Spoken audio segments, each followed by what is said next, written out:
Alana plushie is coming out on YouTube's at 3 p.m.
Are women cringe? Yes. Being the woman makes you gagey.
Are women cringe? Yes.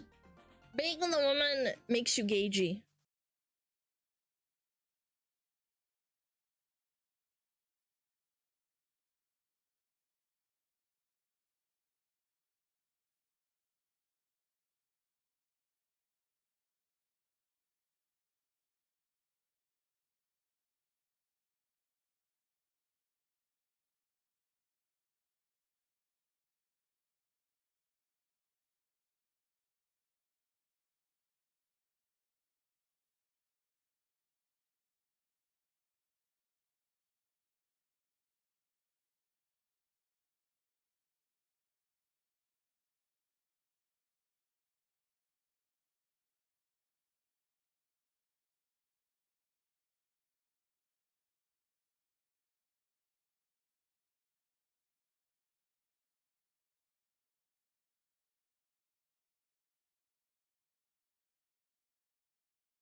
Holy fuck. If I have one more person ask me about why there's so many fucking ads, I'm gonna fucking lose my fucking mind. It's like literally the third one in like 6 minutes.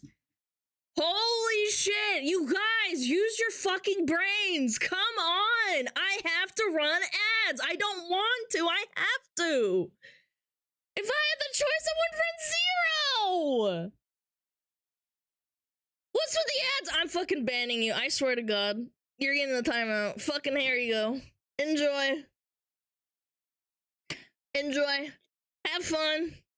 She's fire lit up? Actually not! I'm Ice Alana! Guys, use your brains. It's a free platform. You don't have to pay to sign up. They have to get their money somehow. Okay? Leave me alone! Oh my god! Oh my god! Why is there so many ads? Ads! Chat, I'm so sorry for being late. I was talking to you twos about the plushie drop! The plushie drop, chat! The plushie drop! The plushie drop is tomorrow! Maybe I'll do half an hour early stream. Half an hour early sounds okay. I'll try and do my best. Okay, chat? Yeah. Yeah, plushie tomorrow! Yeah, shit! Loody dude! Loody dude! Oh my god, look at that plushie! Yeah, 30 minutes more of Alan! Yay!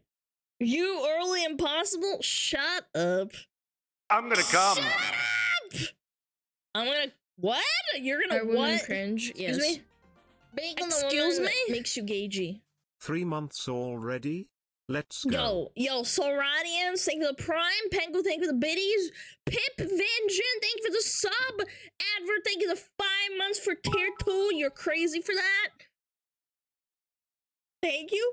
Idio, thank you for the 100 biddies. And just some nuts, thank you for the 1,000 biddies. Guys, save your biddies and your titties for the plushie. Hope you're well. My tummy hurt.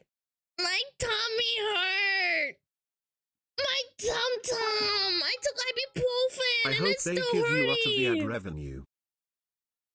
Actually, I don't get anything. I don't run... I'm not under contract with the, what is it called? The ad incentive, program. I get a pittance, so I'm only running it because I have to, so I'm really sorry. Again, I apologize, even though it's not really my fault. Total Hobbit for 25 gifted! Holy smokes!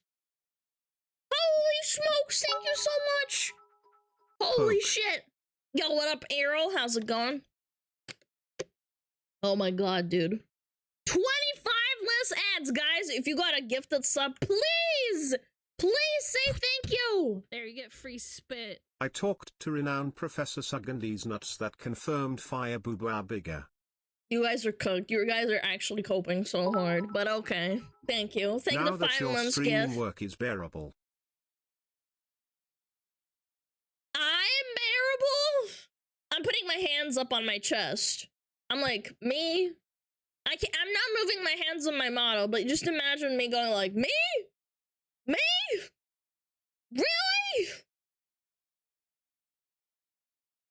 Oh my god, yes! A fire boob are bigger! No, they're not. The fire boob is so big it hides one boob from the frost in the starting screen. You're done. Tell me her because you're womaning. Unfortunately, I am womaning. And just a reminder, it's like, get pregnant. Get pregnant. Get pregnant. Can we get a measurement? No, man. You guys are freaks. No. Yo, 4 White Drive, thank you, Prime! Aeromage, thank you, 5 gifted. Are women cringe? Thank you, thank you! Being on the I woman know, makes you it's- gagey. I know that it's telling me stop not being pregnant. Stop it. Go get pregnant right now. So my tummy really hurts. I took ibuprofen, but it's not really helping. I'm really sad. Plushie tomorrow. Dilly, Let's go. what is wrong with you? Gamer! This guy's an oil prince. Are you alright, man? Is your bank credit card gonna get declined tomorrow because of that? There, you get I'm free really spit. sorry. much. Thank you, Deli. Fire plushie in the future, snow plushie tomorrow, chat. Don't forget. Ow! Get the pregante. Yes, need to get pregante. Justin, thank you for the 3 months. Holy smokes, man. Is that 3 months in advance? Hold on. No, it's not, but thank you so much. Fire plushie hype, chat. Oh yeah, and I also had someone come over and they had to fucking install a new fire is not alarm. ideal for stomach aches, because it is acidic and agitates stomach pains. If you have any Tums available or other antacids or proton pump inhibitors might be better. Kotan, it's not that kind of tummy ache. It's the muscle tummy ache. It's the inflammatory tummy ache, not the tummy ache for Men are not objects of sex. food, you know? I disagree. Yeah. No, I know. No, you're not supposed to take ibuprofen for tummy, like actual tummy aches. I'm talking about like the muscle tummy. Yes. Being a woman makes you gagey. Yeah. My body's like, get pregnant!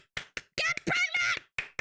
Get pregnant! Your eggs are going away! Yes. Yo, Eric, thank you so much for the sub. I appreciate it. And also welcome on and any YouTube frogs for being here. Thank you so much. I might be a little bit slow today because like I'm trying my best. And they want women to enlist in the army, chat. I don't know if I could fight if I had a tummy ache. I'm gonna go lay down. Okay, I'll see you later. Bye, chat. Bye. I'm gonna go lay down. I'm gonna lay down like this on the bed. I'm gonna be like, shh. Ba ba ba ba ba ba ba ba. Hunk shoe. Chat, are you a hunk shoe or a me? X. Me. What's with you and dicks, man? You're a hunk shoe? I think I'm a hunk shoe as well. I go, shoe. I'm more of a,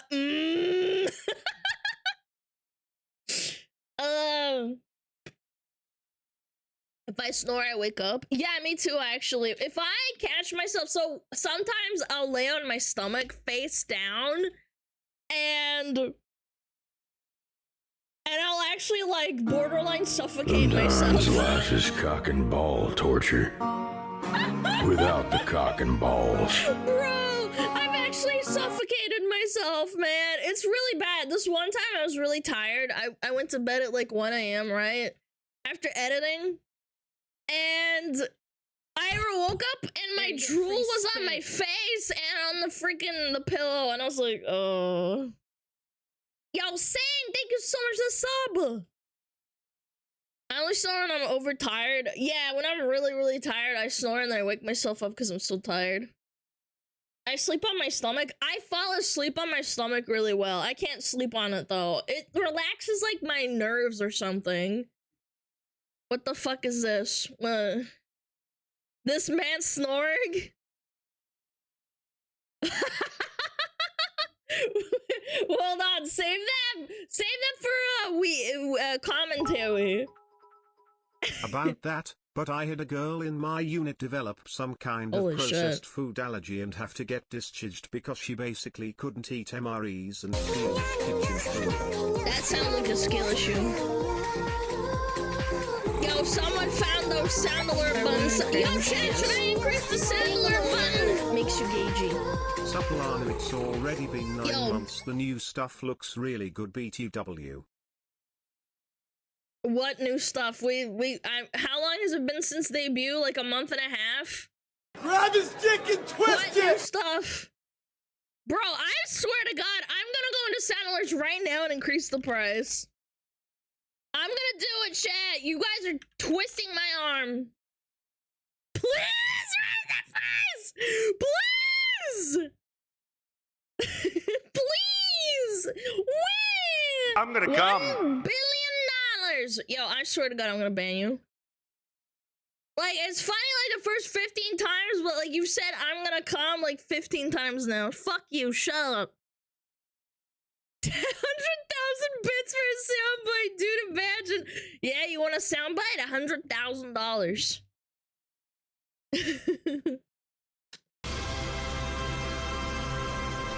Oh my god. I'm gonna mute it.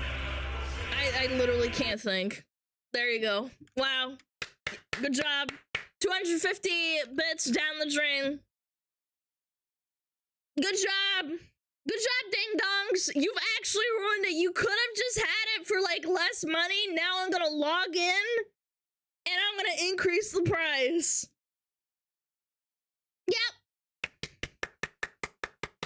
I found the button. It's from this cum.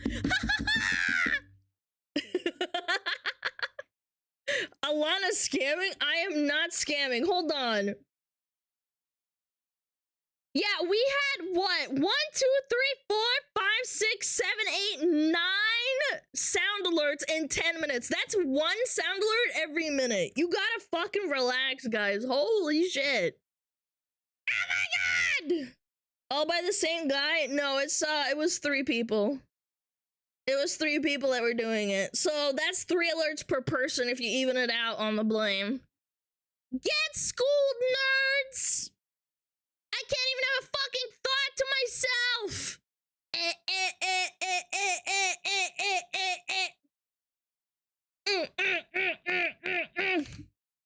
Chad, don't fuck with me. I will kill you.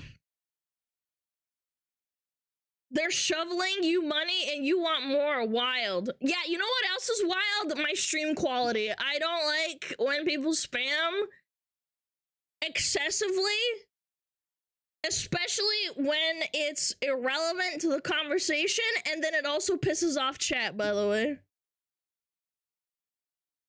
Yeah. Bow, bow, bow. Imagine spamming!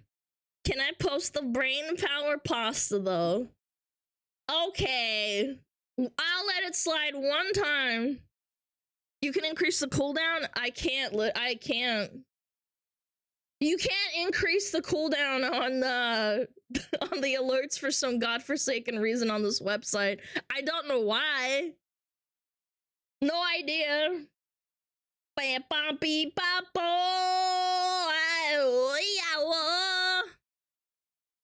Yeah, the max is 1 minute and people are waiting 1 minute to post. So now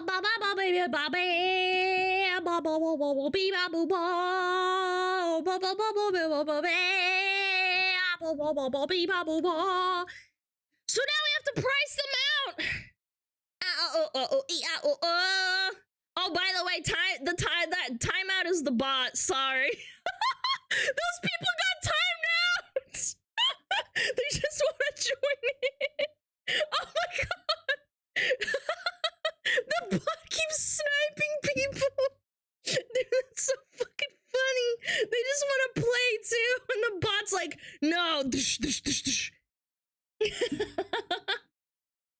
I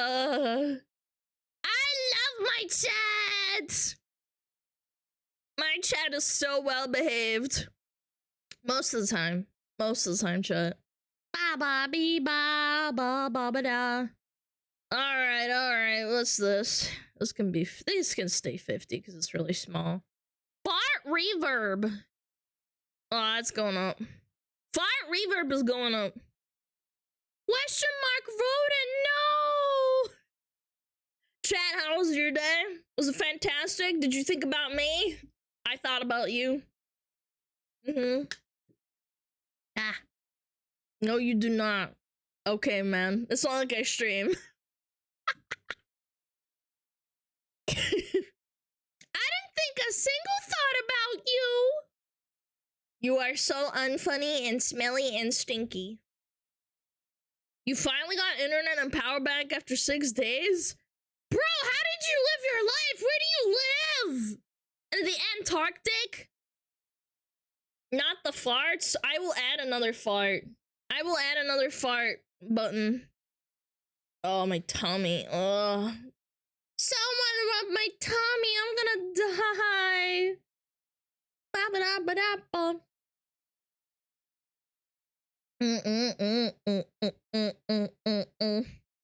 Awkward fart is kind of funny. Yeah. There's that really loud one that Lily has. I forget what it's called. Lord Aethel Mega Fart Comp. Start the week at dentist, off to a good start. I have to take my dog to the vet. He's gonna be so upset. What up, Brian Rugby? Do you play rugby? Tommy Rub Redeem when? Keck. You are not funny. Ew, don't touch me! Bitch. Gucci goo.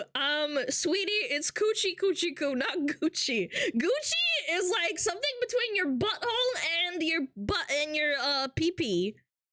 That's what they call it. The gooch. Gucci goo. Someone type Gucci goo. That's so funny. Dude, laughing makes my stomach hurt even more. Help! The ABC ass balls connector. Wait, that's actually smart! It's not Gucci. No, it's coochie. Like coochie. Coochie goo. There's no G sound. Gucci gang.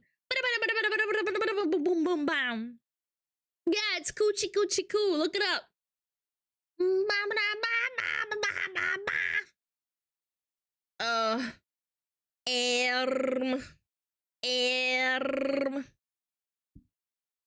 That also sounds strange. Yeah, but that's the origin, chat. You can't fight me. You know why they call it a taint? Because it taint your ass and taint your balls. I don't get it. Do women have a taint too? Or is it just a butthole? Like, next to the coochie. Do women have a taint too? No. I don't know, man. I don't think about these things. You know, Gucci bags are so expensive, material is rare. Oh, they use like real man's Gucci's? Oh my god, that's why they call it Gucci. Oh, I want a Gucci bag. I'll buy one for Kirsche too. She would love that. I'll buy it for her birthday present. A Gucci bag. And then be like, so, it's made out of your chat's, taints.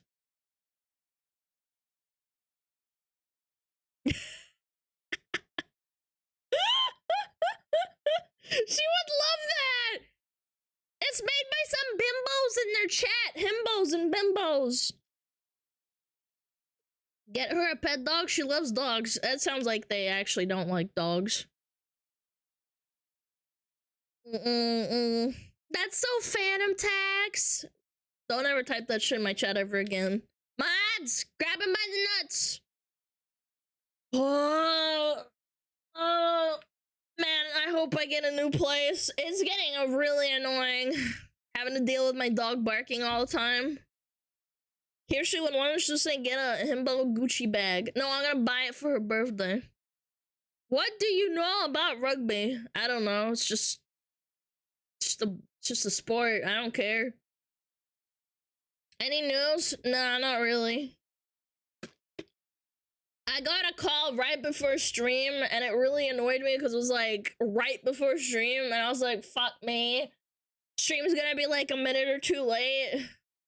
But I've also been ghosted like 4 times, chat. 3 or 4 times. I've had to try and find a new place and they ghost me. So we're trying, chat. We're trying. Promise. Promise. One step closer to cooking and guitar streams. Yeah. I'll get myself a guitar. I'm gonna start playing on the guitar. Yeah. You're usually late anyways. Mods, ban that guy. Ban him. What about the shot caller? Oh, it turns out they made a mistake and they didn't have a rush order on the collar. So I had to go and like pay for it because it didn't go through, and then they said, okay, the next batch it should be like faster, so I should get it maybe next week, maybe the week after. Alana, can you play Wonderwall? Unfortunately, I can. It's a very easy song to play. Say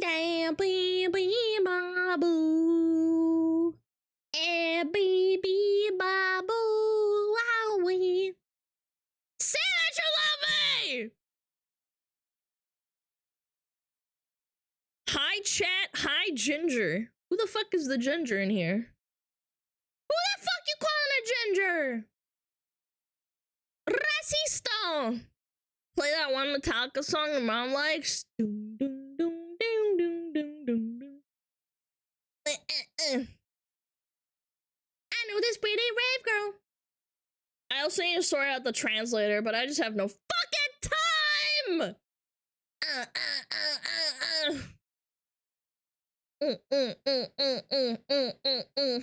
am caught up on all my videos though, at least so far. I'm gonna have to do more editing tonight, but that's okay. Chat's here, chat's here. Yo, has anybody tried the DJ streaming feature? Ooh, ah, ooh, ah, ooh, ah. It took 2 minutes for me to set up. I know, but I'm redacted. Also, I have to read Russian and make sure that I'm reading it correctly. You know what I'm saying? Yeah, it takes me a little bit. Wave girl bubble. Let me translate to EN. It would save me like 5 minutes of like having to read through it. Yeah. If you don't mind, I didn't want to ask you because like I don't want to be like redacted. Are you fluent? At like 8th grade level, yeah. Yeah, at an 8th grade level I can. Like, how do I explain it? I have the grammar and the vocabulary of like a 15-year-old like kid in school. I also can't really write properly. I can write in like block letters. Oh, isn't RR? Read so slow. I know. It's because my parents didn't read me enough books, apparently.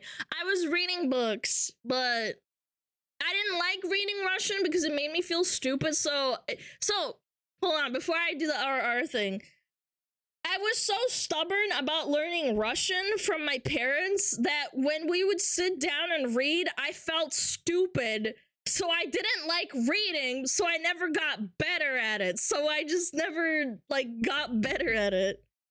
Because I felt stupid. Like, I'd be reading it out loud, right? Like, reading it. And I was just like, oh. Want a speed reading test in Russian? I guess I could. How about I do the RR first, and you can post it? Okay. I have to get into the mental state, chat. I have to get into mental. It's a GIF on Twitter? Oh, no. Okay. Oh, my stomach just started hurting. I don't want it. I don't want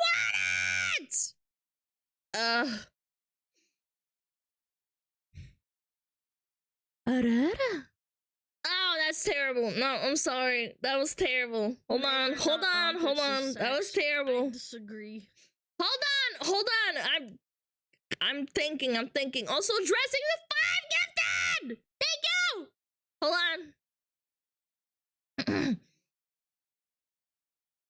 Hold on. Hold on.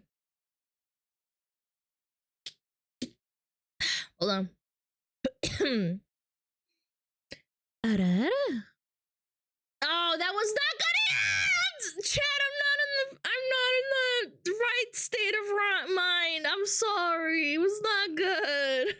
That was worse. I know. My stomach hurts.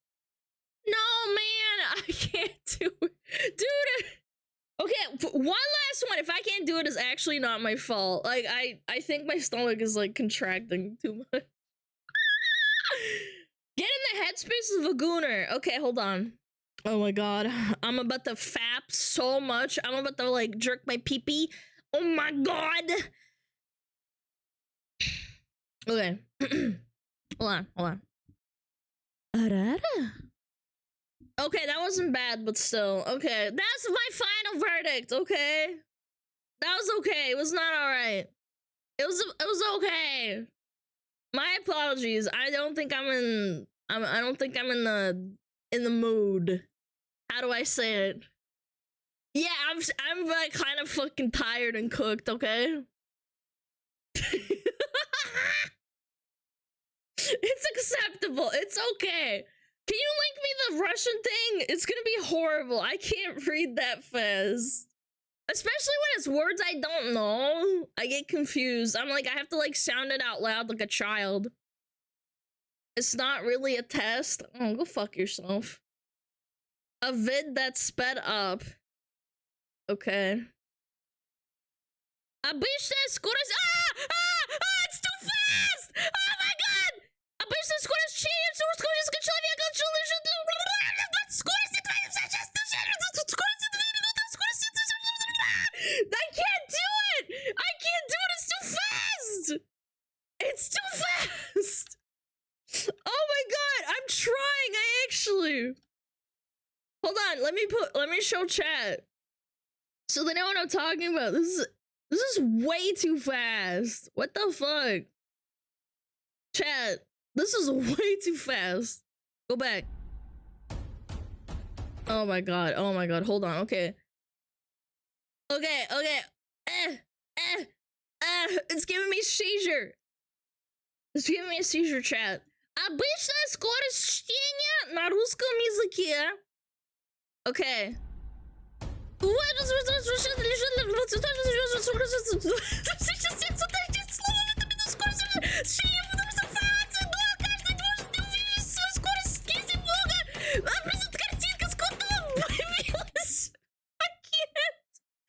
can't, it's too fast. I'm sorry, it's way too fast. My brain starts hurting. It's 300 words per minute. I think I would struggle doing that in English. That was fake.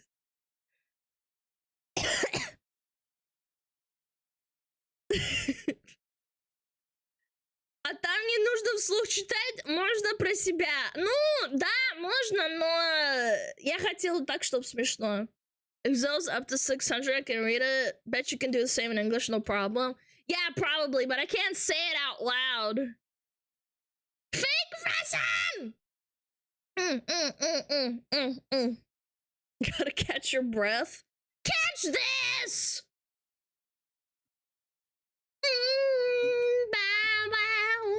Out loud 600 words per minute is Eminem. Superhuman. The hand. Take my whole heart. Chat. Can't help falling in love with the chat. Disgusting. Slowly to the sea. Stop! No. I love this song. It reminds me of if I ever, like, went to a church and had to get married at gunpoint, and then I'm like, yeah, I'm coping. Chat's gonna get married to me one day. It's like Stockholm Syndrome in effect. You play Warzone. Do I look like I play Warzone? I disagree. Yo, Joe, somebody's 25! Oh, Jesus. Oh, God. Oh, God. Oh, Jesus. Oh. Hold on. Yo, just some nothing for 25 gifted!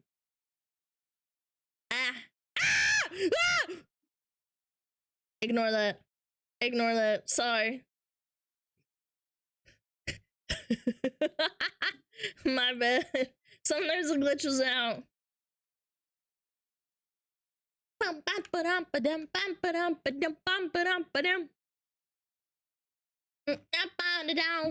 Also, just some nuts. You're crazy. Stop. He's threatening you to play Warzone. I'd rather shoot myself in the head. Should I disable the model switch? Probably. It's still glitchy. I don't know how to fix it. I might have to do it manually from now on, to be honest. Yeah. Wait, actually, no. Don't disable it. Turn it on again, and I'm gonna turn it off manually, but if someone redeems it, I'll do it manually myself. Does that make sense? Yeah, give me a second. Which channel points? Yeah, there you go. Okay. Keep it on, but remind me if someone gives me a model swap, if you can. Because I can turn it off. Yeah, it's glitching out. I don't know how to do it perfectly. I'm not sure.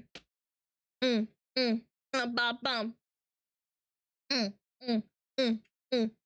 guys love Fire Model. How the fuck have we had this for almost a year and I'm just now seeing it? I think nobody likes to use it. Yellow Alana, how are you? Fantastic. I wanna punch someone in the face because I'm a woman. Punch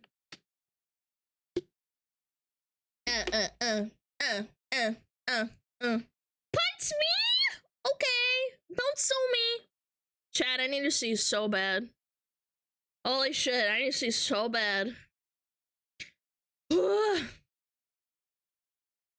I need to sneeze, but it just keeps going away. Chat, help! Hello, Alana, how are you? Fantastic. Sneeze here? No. No. Sniff some pepper? Ew. Oh, I was making chili and I saw what you have to do when you make chili is you have to heat it up on the gas, like you have to char it, and then you put it into a bag,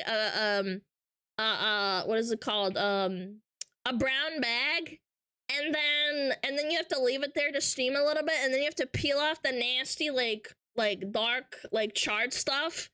And then you can cook it, and it's awesome. I love it. I have so much chili left over. Why a brown bag? Because they're made out of like cardboard, I think. Yeah.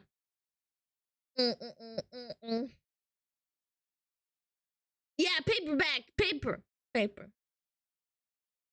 Isn't that deglazing the pan? What the hell is deglazing? No. I charred it like over the gas, like directly, and then it turns it all charred, and then you roast it, and then you put it in. Yeah.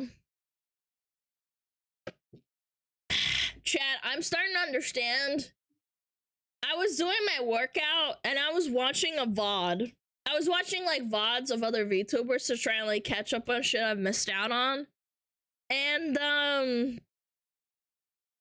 whenever they would talk about video games that I don't care about, my brain actually turned off. Like, I suddenly would snap back into consciousness and realize I'm running or I'm walking on the treadmill, and I was like, oh wait, this is how chat feels when I talk about WoW. But it was one time, it was like 10 minutes, like, it was Shy and Lily talking about Overwatch, and she's like talking about how much she likes it, and then like I suddenly snapped back into reality.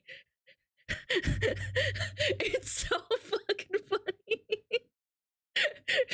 But some chatter asses are like, yeah, do you like playing WoW? And she's like, yeah, I love playing WoW. And then I suddenly realized I'm running and I'm sweating.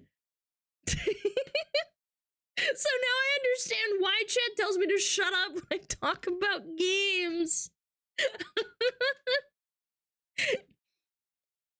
That's it. Chat, I'm gonna kick your ass. Then I'm gonna reenact kicking your ass. Okay. I ignore you all the time, including now. No, you don't. You're such a liar. You guys are such liars. You love it when I talk to you.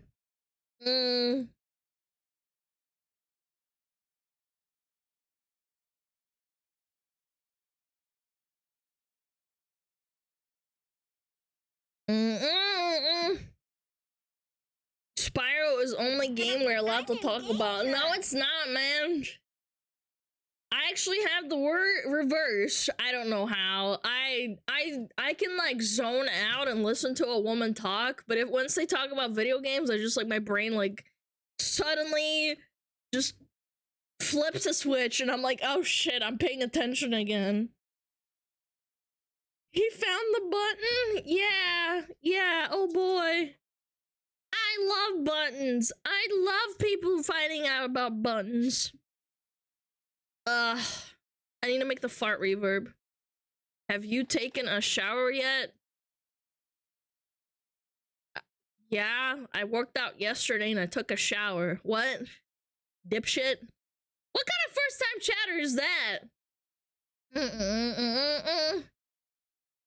Video games! I fucking hate those, right, chat? I hate video games!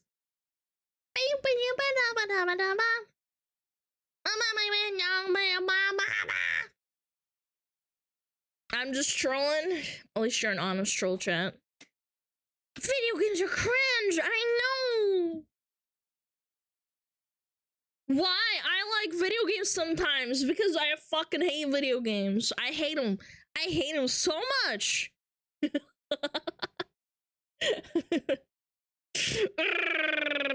hate them.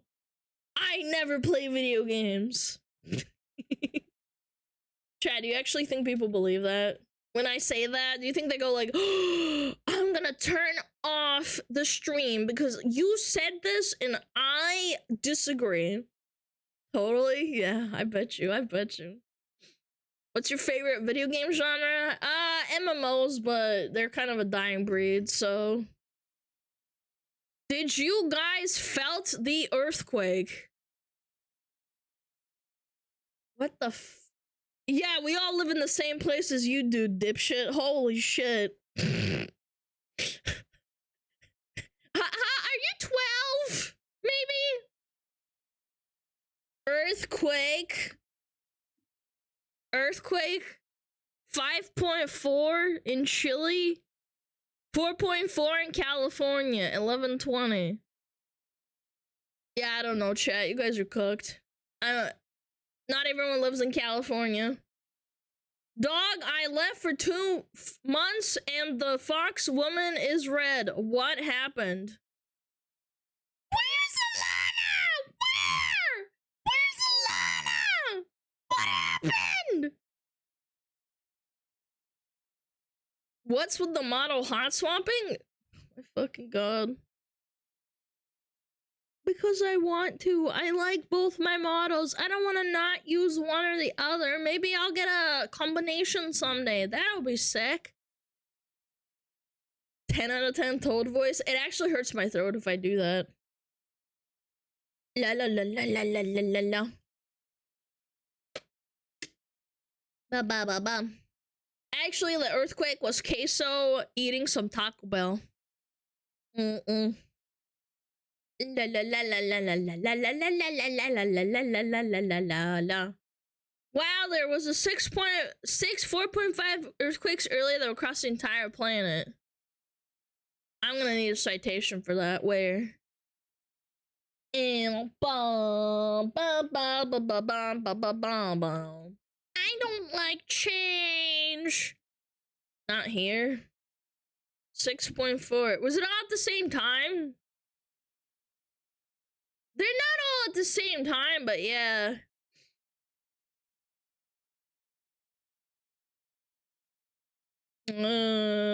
One was in Russia. One was in Indonesia. One was in California. Oh my god. Juji! Oh my god. He's such a little vicious little rat. Your opinion on idol culture. I think it's generally bad because it's just like people being used for money gain. Earthquake in Cali? I would never.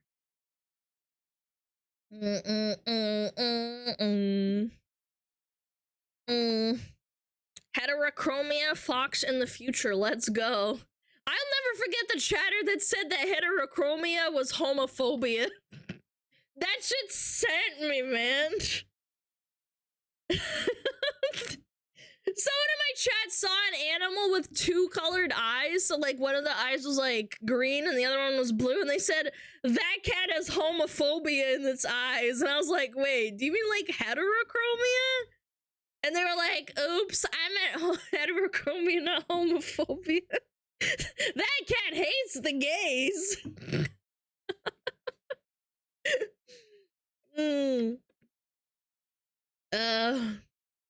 Technically it works. No, it doesn't! What are you talking about? Oh my god.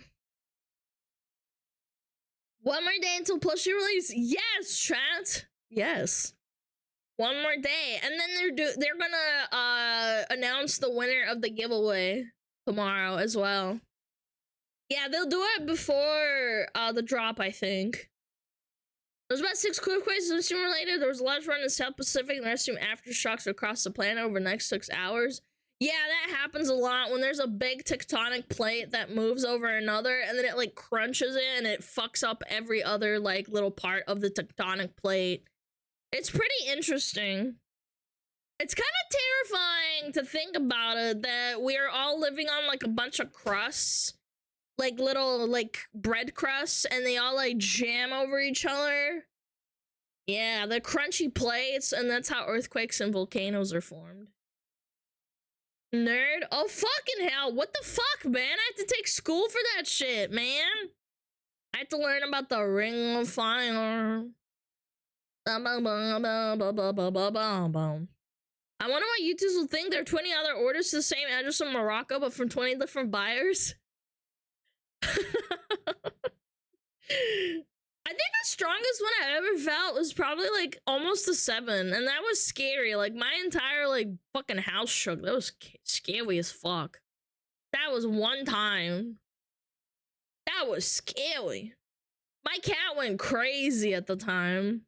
I did not have Jujawa yet. I had a 5 in Ohio. Wait, Ohio gets earthquakes? Wait, what? I love earthquakes. You would not say that if you actually went through one. Well, wait a second. She has a tail? Man, some people are fucking blind.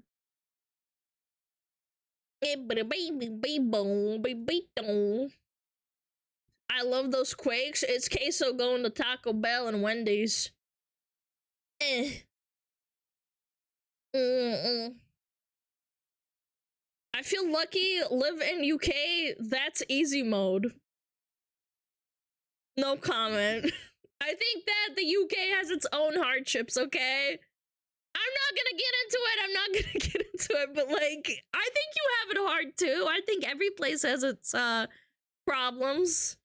I think that you don't have earthquakes, but you have other things to worry about, don't you? Yeah. It's amazing. The UK has no problems. Yeah, you're right, you're right. British tea and crumpets, please. Oh, hew. Oh, hew. Yeah, it's a PvP zone right now. Very scary. What would be the real easy mode country? I don't know. There was a new stabbing today in London. Very sad to hear. Please, everyone, stay safe if you live in England. Being Russian is really easy mode. I don't know. I really want to visit my family over there, man. I miss them. I haven't seen him in years. Just leave England. Yeah, just move, Lamau. Just drop everything and move. When I look at you, I think of Kuruma if he was a girl. Ha ha ha ha ha. Who the fuck is Kuruma? Who the fuck? Ha ha ha ha ha ha ha. Kurama? Bro. Naruto Fox? Oh, the 9-tailed fox? Okay. I forgot he had a name. What the fuck is a chirometer? Yeah, I forgot. I forgot what the fucking fox's name is. I'm not gonna lie. It's been legit. I have not watched Naruto since like the end of Shippuden. I just didn't. I think when did it end again? 2013. When did Naruto Shippuden end? 2017. Okay, yeah, that's been a while. It's been 7 years. I don't remember shit. Are you eating food? No, I have a bottle of water. I'm healthy, unlike you.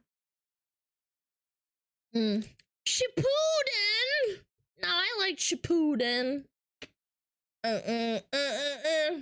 Boruto's ass. Yeah, I saw one episode of Boruto and I never watched it again. Eating food in unhealthy. No, you guys need to up your water consumption. The average person does not drink enough water. Start drinking water. Shit, die! They should make an anime about Boruto's dad. Yeah, they should. They don't have one out right now. You like kidney stones? How much water do you drink? Like 1.5 liters. Sometimes 2 liters. It depends. Yeah. Too late, I'm getting 1 liter of Baja Blast. Holy smokes. Holy Hannah! 1 liter of Baja Blast? The fuck is a liter? Okay, you're German. You know what a liter is. Shut up.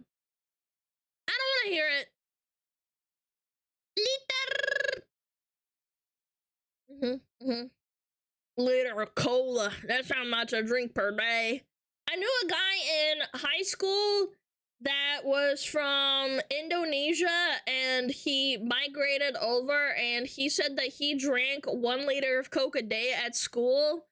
And then one day he came to school and said he had diabetes. And I was like, yeah, that makes sense. Yeah, he would drink 1 liter of cola a day. He would bring a whole liter, like, which is 1/4 gallon, yes.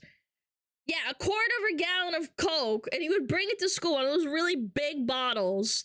And he would down that over a whole fucking, like, day. And I was like, one day you're gonna get diabetes. And he came home. He came to school after a doctor's visit. He's like, yeah, I have diabetes now. And I was like, oh.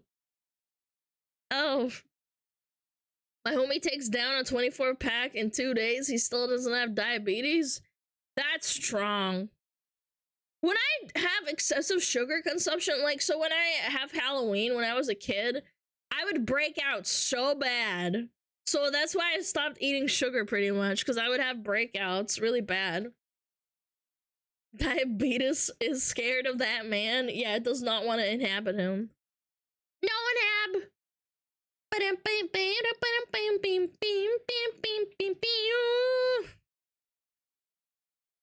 Chat, don't drink that much Coca-Cola. There's an entire town in Mexico that dedicates their like culture to Coca-Cola because Coca-Cola like lives there essentially, and they have like a factory and all they drink is Coca-Cola, and it's really scary because they tell people not to drink Coca-Cola and they're like, no, it tastes really nice and it's part of our culture. My grandma's mom lived there. That's crazy, dude. Yeah, it's a religious drink. Yeah, they like drink it before they pray and stuff. And then if they have like a shrine, they like bring it to their to the shrine as an offering. Yeah, they bring Coca-Cola. Yeah. It's pretty interesting, but kind of terrifying, because it's like, Coca-Cola is not... It's just a drink. It's not like it was written in the Bible. Spurt. Coca-Cola. Mountain Dew. Coca-Cola company spiking the water, Coca-Cola. No, they have like a factory there, and all people drink is Coca-Cola. And they also eat a very high sugar diet. You dying of diabetes? Let me give you Coke Sana Sana Colita de Rana. What does that mean? Does that mean I'm gonna fix you up? Coca-Cola is holy water. Yes, bathe in it, my child. Jesus turned water into Coke. No way! That's actually good, I like that. Holy smokes! Are women cringe? Yes. Being on the woman makes you gagey. Yo, Dress, thank you for the sub. Cole has great rust remover. Yeah, and what is it called? Yesterday we heard a story of a guy that had sex with a sex worker and he washed his dick with Coca-Cola.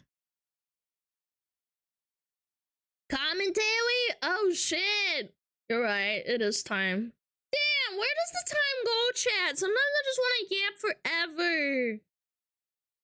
Ads in 5 minutes. Let me double check. I disagree.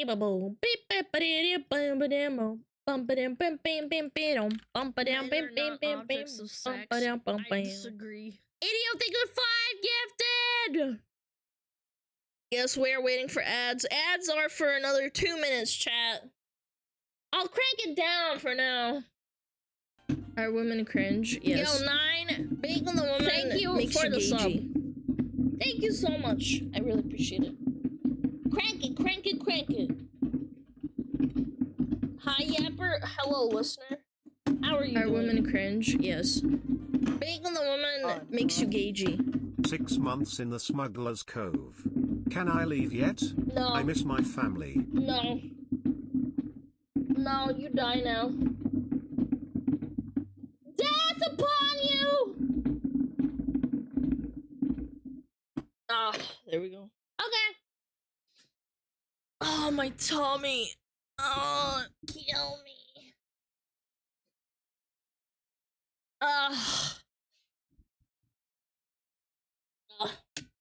Now I have to set this shit down. Woo! Do do do. Final Fantasy. Alana, lay the egg already. We need breakfast. You are so disgusting, unironically. What the fuck? That is actually so nasty. You act like I'm a fucking chicken. I'm an stinky hag hen. Disgusting, chat. Disgusting. Alright, we're good.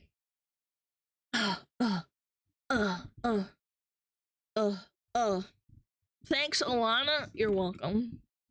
Enjoy your egg. God, tell me. Dude, ibuprofen did not help at all. It must be bad today. So I had a friend, every time she would get her, like, she would get on a rag, she would actually unironically pass out from the pain unless she took a bunch of painkillers. I'm lucky, it's not that bad. Hag eggs are like Chinese century eggs. Ew! Ew! Get on the rag? That's a boomer saying, chat. That is definitely a boomer saying. Oh, ba ba ba.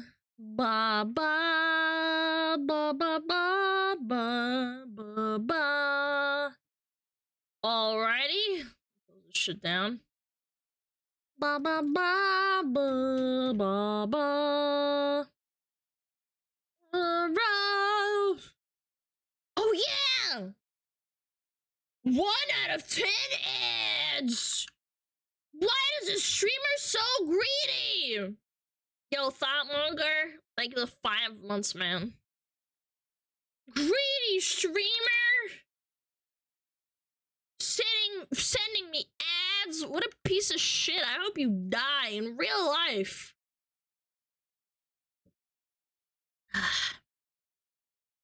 Oh god. A bazillion ads. I can't. There's ads. Ads. Good evening, everyone. Hello. Bam, bam, bam. There are ads? I'm one of the few that installs ad block. Ads. Ads. You're so greedy.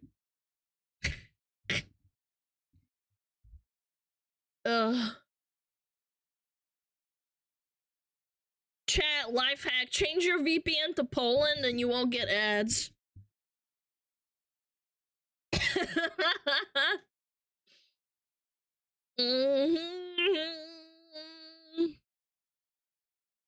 Poland mention.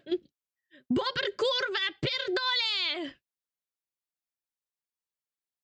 How do we text to chat with you? I'm new at this.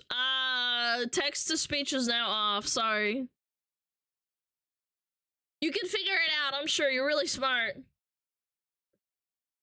Do you ever do music reacts? No, because copyright is a thing, sorry. TTS is 10,000 bits now! Yeah, just give me 10,000 bits, I'll read your message out loud, and I'll go, oh my gosh, thank you so much! Okay, anyway.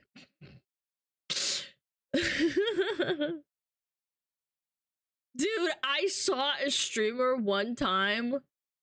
They were talking to chat and someone donated like 10,000. They said, oh my god, thank you so much! Thank you for 10,000 biddies! Okay, anyway, and then they just started yapping about what they were talking about. Like, it was so brief. Like, thank you so much! Oh my gosh, 10,000 biddies! You're so awesome! Okay, anyway. How to handle a dono? I don't know. When people donate a lot, I feel obligated to, like, you know, be really thankful because I am. They type a wholesome message too. No, it wasn't that deep. It was not that deep.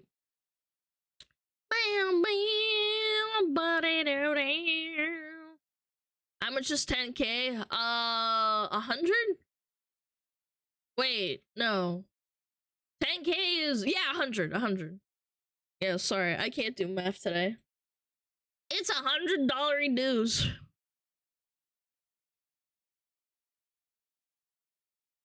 Do you like Gundam? Yeah, Gundam these nuts. Biba.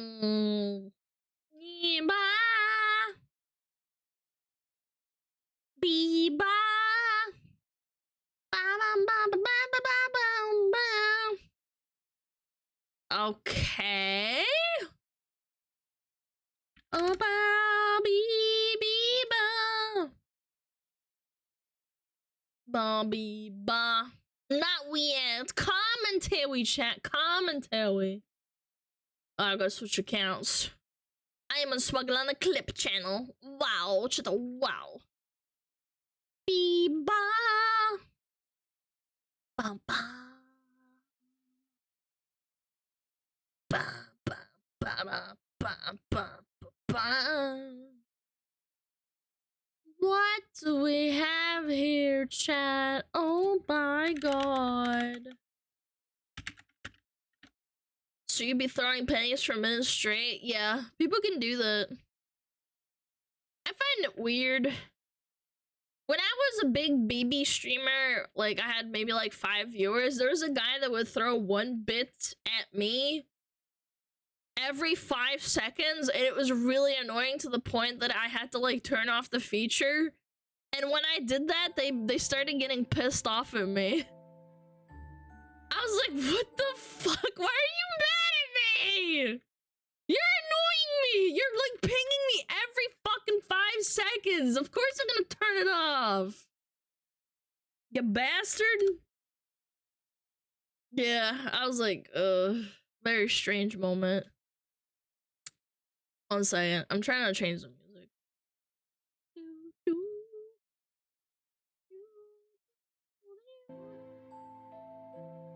Ah.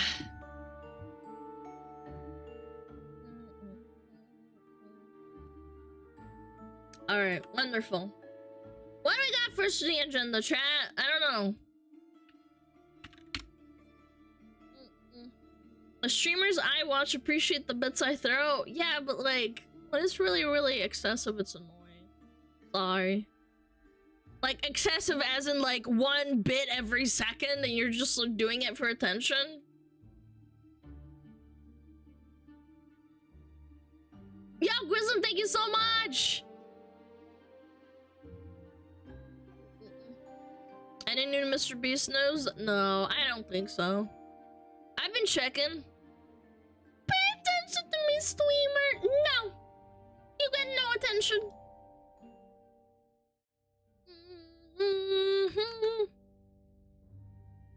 Baba boy! Aye.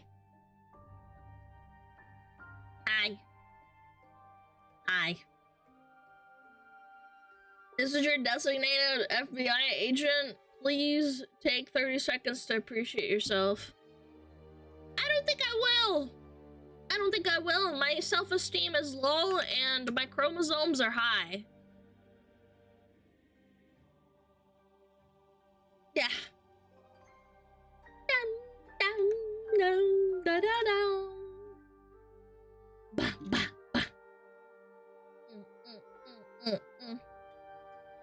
They're not working? What's not working? What's not working? Redeems? Oh, my chromosomes. Yes, of course, naturally. My brain.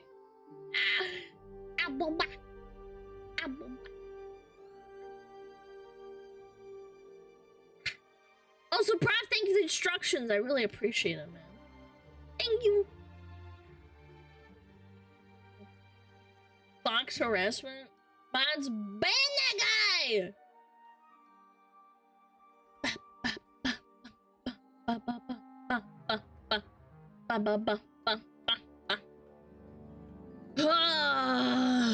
Alright. What's the date today? 8/12. Oh my god, the chat though. Oh my god, the big surfing moment. What is going on in surfing land? Oh, ooh.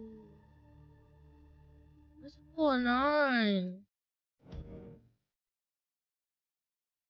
Wow. Holy smokes!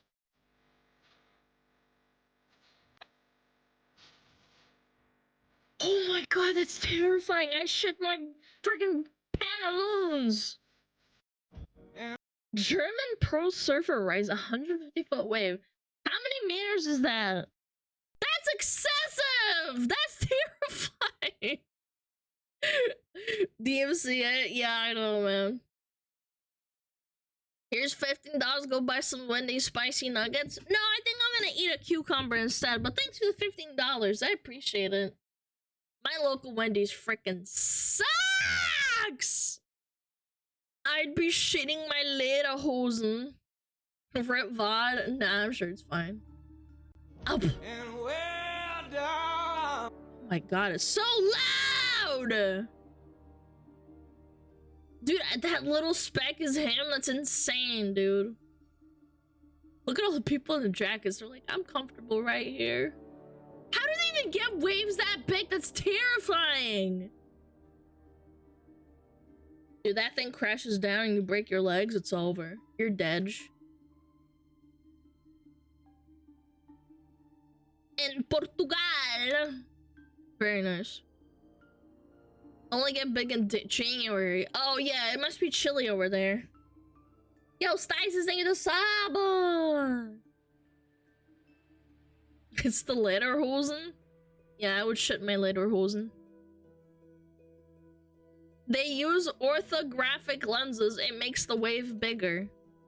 Oh. There's an official 36 minutes video Stalker 2 gameplay. I'm shitting myself. I'll look at it after stream. Yo, what up, God? Sov7. What's up? Those waves are almost as big as your mom's titties. God? God, is it you? Can you, like, start doing something? Another big wave. Oh.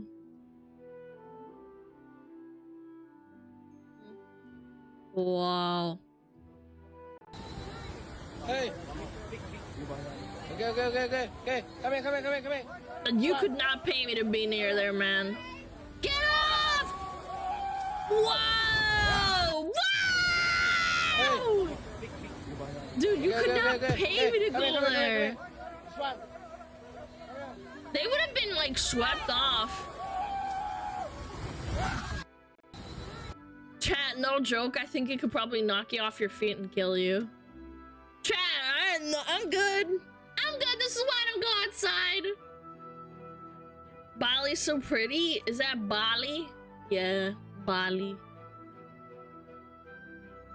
Some places in Australia have these. Dude, you would go out there and you start wandering around and then a wave comes and crashes you. Those jagged rocks are gonna splice you up and make you into fish food. Yeah. That's a tsunami? It's not, man. Jesus. Okay. I'm gonna make that one 500. I'm sorry, Punish Snake. That's gonna make him so upset. Kinda like Bondi. Oh, Bondi Beach, mate. Ooh.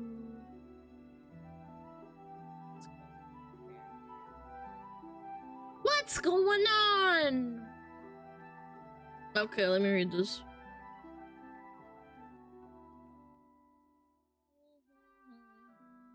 Okay, men know modern women value hookups over boyfriends. I think I destroyed our relationship trying to compliment my boyfriend. My boyfriend and I are 28 years old and together for 2.5 years. Okay. Yesterday night we were drinking and one thing led to another and I tried to compliment him by saying he's not someone who I would hook up or be a friends with benefits but marry. I thought everything was fine, but he seemed extremely distraught after that. I realized how he understood and tried to clarify, but he's still the same this morning. He told me he needs space to think for a while and left the house. All my friends tell me I messed it up, and guys tell me it's not a compliment. Most men will understand it differently. I think I destroyed our relationship, and I'm panicking right now. Yeah, you wanna know why?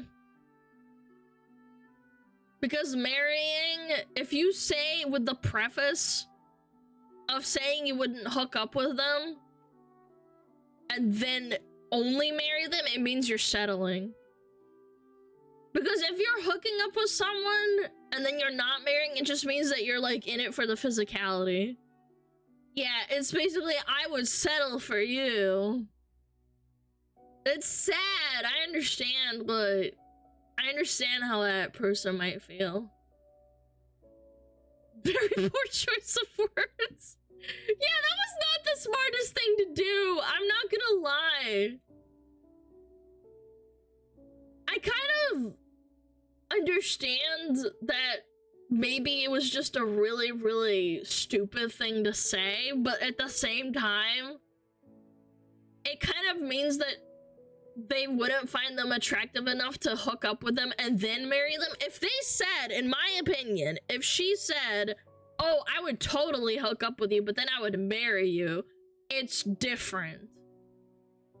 Because the fact that they said, oh, I wouldn't do friends with benefits and hook up, it just... Because everyone in today's culture knows that hooking up culture is all about, like, first glances and being hot and, like, having that, like, spark with someone. Marrying is, like, being with someone who's been there for a long time, or you decide to marry because you're getting desperate. Like, there's two ways of getting married nowadays. You're either getting really old and you need to settle down, or you've known each other for a while and you're really good friends and you frick with each other and this and that. It's like a best friend turning into a marriage moment, right? But yeah. She could have just said that she found him to be husband material and leave it at that. Yeah. Marry for resources, hook up for fun. Well, I think there are a lot of good relationships, chat. There are a lot of good relationships where they start off being like friends in school or college and they frick with each other and they're friends, right? And then they develop a relationship. There's that. I'm not saying there's... You guys are probably thinking like, oh, everyone does hookups into like marriage. No, that's not true. Some people also know each other from work or something. Ugh. Backhanded compliments always the best idea. Sure thought it over before yapping it out. Well, she was drunk. When you're drunk, you kind of just blurt shit out without thinking, so I think she kind of just didn't think it through. Not a smart move for sure. I totally understand why the guy's upset. I'd be upset in their position. Not relationships start within friend circles or something, like same class at school. Yeah, or like college. Dated a few years before marrying, it works as you say. Well, that's what I'm saying. People are like, X'd out, X. That's not true. It's like, yeah, actually it is true. My parents met in college and were friends, and then they got married because they wanted to be in a relationship. Well, I mean, like, the relationship part came before that, but they met through college. They didn't work in the same place. They did different things, but...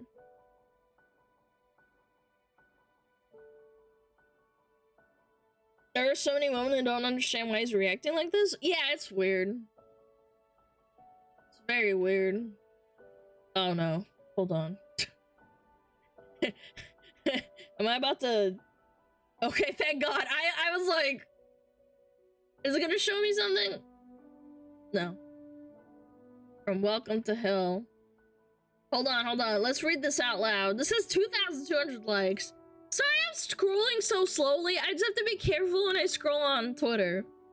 A woman new on the scene will be enamored by the attention. So many options, often exceeding her wildest fantasies. Ooh. A gym rat in his early 30s looking to relieve a bit of stress after leaving the office. Ooh. The 24-year-old bartender. The frat guy cheating on his teenage... Wait, what? The frat guy cheating on his teenage girlfriend? I hope she's 18, man. Everyone vapid and interchangeable. Everyone with a goatee AOL screen names, all chasing a woman over 40. Wait, when was this book written? Hello? AOL? People stopped using an AOL in like 2009, man! 19, 18? Yeah, 18 or 19, I would freaking hope. She always knew she could do better than her husband, and with the maturity of age, now she's comfortable enough with her sexuality to indulge without regret. There's a lot of situation like this. I think it goes both ways. There's a lot of men who don't feel satisfied when women start to gain weight and let themselves go after they get married. And they're like, okay, well, I'm gonna try and find a younger woman and to get my fill, and that happens. Don't be fat. Okay, dipshit. How about you get off your seat? Get off your seat! Stop being fat, chat! No, for real. I've heard so many cases of that happening where they have women that let themselves go a little bit and then they want to look for younger women. It does happen, but it also happens with a woman. The guy is busy working 9 to 5. He has no energy to, like, you know, give to his wife, and they have kids, so they're tired, and the relationship starts, you know, not being about being in a relationship, it's more about family, and then it starts getting strenuous. I think it goes both ways. So the real issue is the 40 hours a week? I think so. I think there's a lot of problems with working 40 hours a week and getting worked like a dog. I absolutely agree. I think there's a big problem. That's why in Japan, they work 80 hours a week or 60 hours a week, and they have, like, a really bad birth rate as well. Hookup culture is kind of cringe and incredibly bad for long-term commitment possibilities and mental degradation. I think that with hookup culture, the more bodies you have, the more desensitized you are to, like, being with the person you're with. And again, I can't reiterate this enough. I think it goes both ways. Men and women. Same with porn. Yeah, Yeah, you can get addicted to corn. You can get addicted to sex. Absolutely. I learned something new about Japan. Thanks, Alana. You're welcome, man. It's interesting. You should look it up. Yeah, people get overworked and then they wonder why there's no spark in their relationship anymore. I know it sucks, but like I'm just trying to explain the reason why people might feel the way they do. I worked in Japan for 5 years and yes, we worked 80 hours a week. Yeah, it's a really big problem. And then also when women get pregnant, they might have really good health care, but the payments that they have to put down in order for the child to have like a babysitter or to go to a kindergarten that's like an all-day thing, that's like almost like a mortgage. I used to work in an office space where there was a lot of women in my workspace and they talked about having kids, right? And they said that their payments monthly for having to put these kids into like a daycare was almost as much as paying for a mortgage for a house.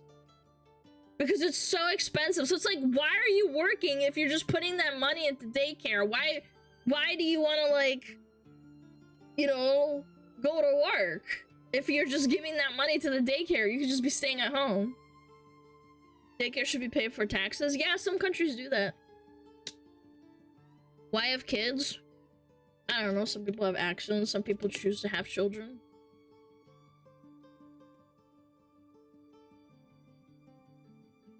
Empowered to go deeper in debt. No, it's not even that. They make the money, and then they have to give the money to daycare, so like, what's the point?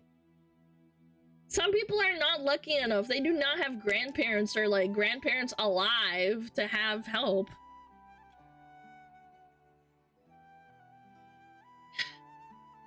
Children are part of a good retirement plan.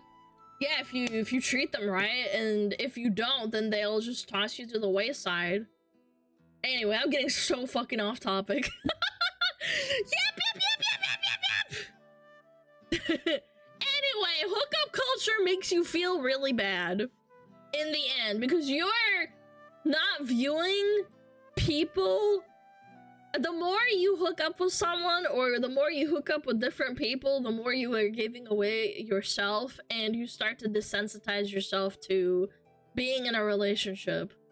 I've heard many such cases of women and men having a lot of flings, and they kind of get desensitized to the idea of being in a monogamous long-term relationship. I'm not talking about like, you know, if you have sex like maybe like with 3 or 4 different people in your entire life. I'm talking about like having multiple bodies a year, like double digits kind of deal, which is crazy to me. I can't imagine. Can't even go outside, let alone talk to like 10 people. Gooners stay winning? Yeah, but you're addicted to gooning, so. I know there's some people who will personally disagree with me, and that's okay. It's just my opinion. Some people just don't have sex with people, and that's okay too. I also think it's horrible to shame people for being virgins as well. I remember when I was in school, there was a boy who, I don't know, I guess he got peer pressure to revealing this to his, like, peers. And they said, yeah, he's a virgin, and he's, like, 15 years old. And I'm like, wait, I thought you... So in my brain, in my, like, child brain, I thought people started having sex at, like, 18. I thought that having sex before that was weird. I know, again, I was a kid, but this is, like, just how I thought. I didn't really know. But there apparently were children who were having sex with each other. Yeah, I didn't understand though. Sex is way overrated. Gooning. Gooning is the future, chat. There were people in my middle school doing it. Dude, I was shocked when I heard one of the girls that had sex at 14. I was shocked. I was surprised because I was like, dude, you saw a pee-pee? I remember all the girls were talking about it, and I was like, again, she had sex with another 15, 14-year-old. I'm just putting this on the table. It was, oh, this is so disgusting to say out loud, but it was 2 kids having sex, not an adult and a child. I'm just saying, but it was still really weird. I was like, what the fuck? There was a pregnant 13-year-old in my brother's class. Yeah, it's crazy, man. 16 was more common. Yeah, 16 was more common, but 14, I had heard about that. I did.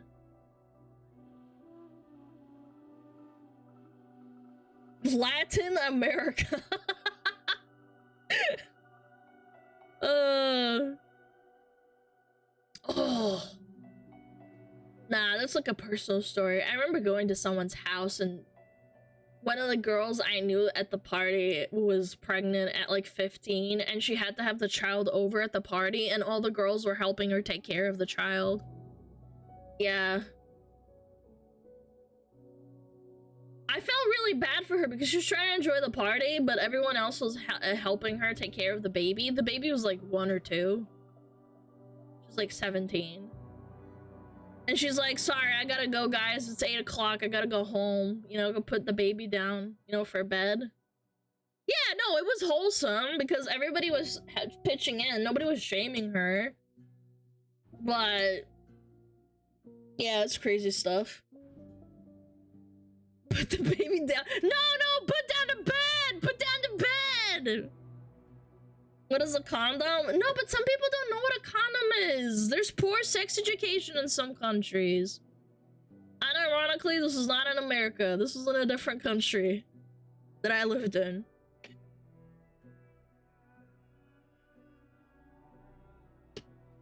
Yeah. Get the baby. Switzerland? No, it was New Zealand. Wait, a legit daycare in high school because there are 20 to 30 kids born from high schoolers each year? Dude, that's insane! What? Man! That's crazy, man. Pull out? Guys, you can still get really pregnant for pull out method.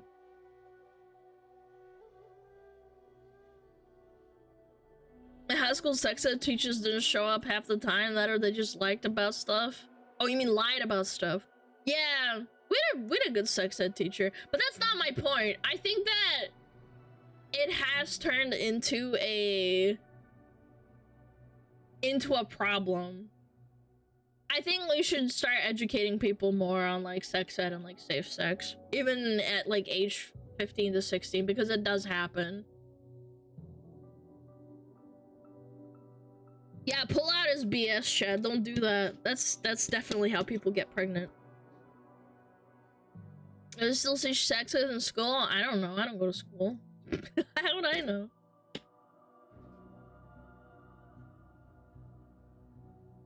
Use a condom, chat.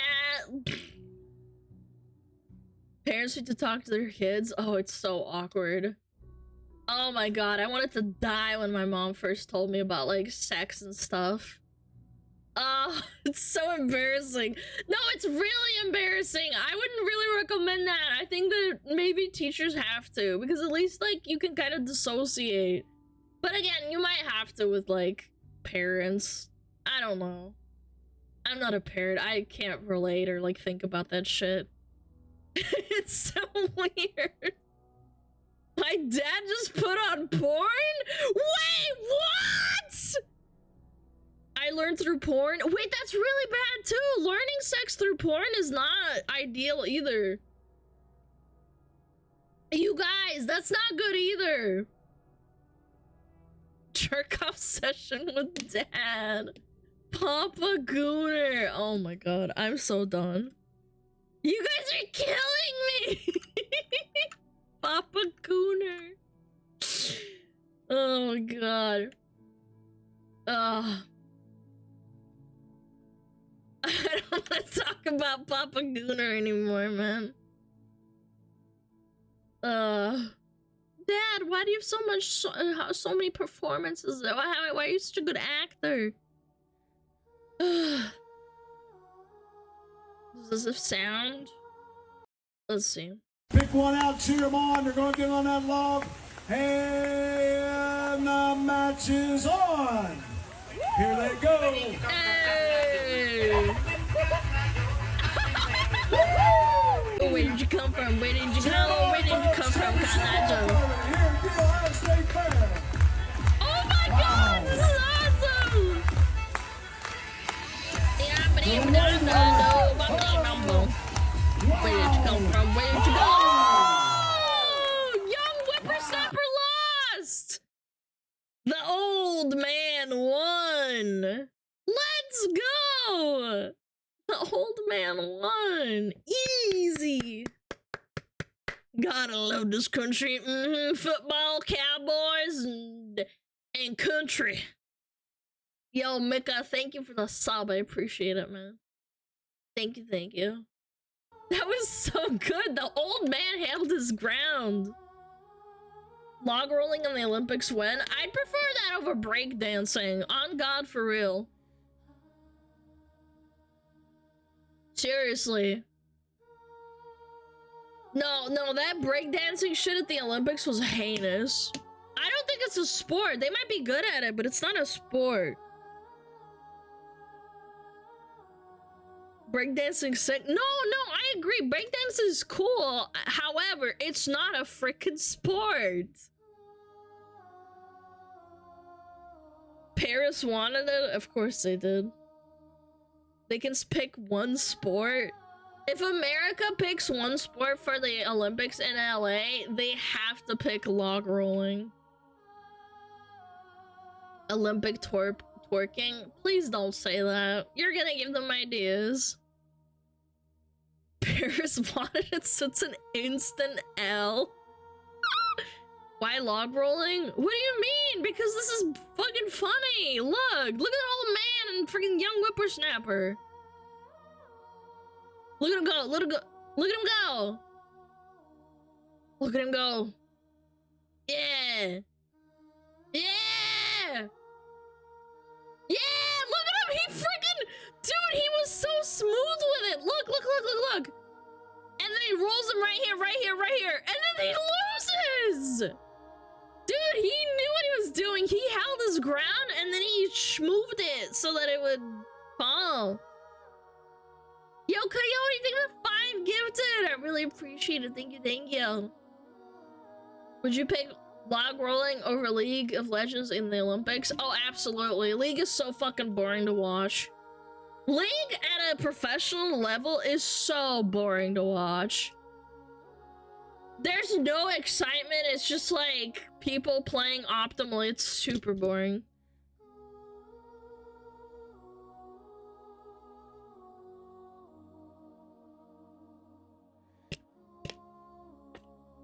Yeah. Pro Dota though? Oh yeah, Pro Dota's awesome. The draft is exciting. Seeing what kind of comps they play. I find that way more entertaining. League freaking sucks. Yeah, Pro Dota's awesome. League of Logs. Yeah, they could call it League of Logs and then they could say, yeah, we have LOL at the Olympics, chat. Yeah, we have LOL at the Olympics. I need to piss so bad, chat. I'm not gonna lie. I'm gonna be right back, chat. I need a pee-pee. What the fuck? What the fuck? What the fuck was that? Huh? Alright, whatever. Anyway, I'm gonna be right back. Like, I really need to pee. I'm...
Oh.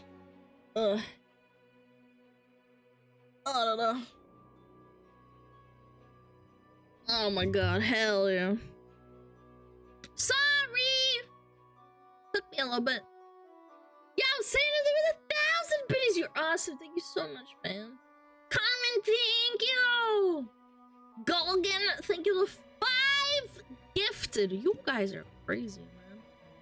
Thank you. Sorry about that. Sorry. I did not fall in the toilet, I promise. Okay. What's this? Oh,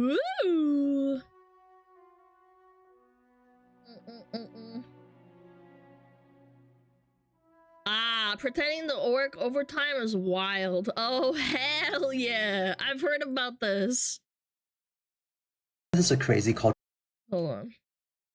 Did you know that there's a crazy cultural phenomenon in Japan called pretend overtime? For example, let's say you finish all your work at 6 p.m. and you cleared everything on your desk. Today was a super productive day and you were able to get everything done within regular working hours. But as you close your laptop and prepare to leave, you notice that your colleague and your boss is still at their desk. You've been in Japan long enough to know that this is when you sit back down and unpack your bags quietly. And if you have plans to meet your girlfriend, have a dinner reservation, or simply want to watch your favorite TV.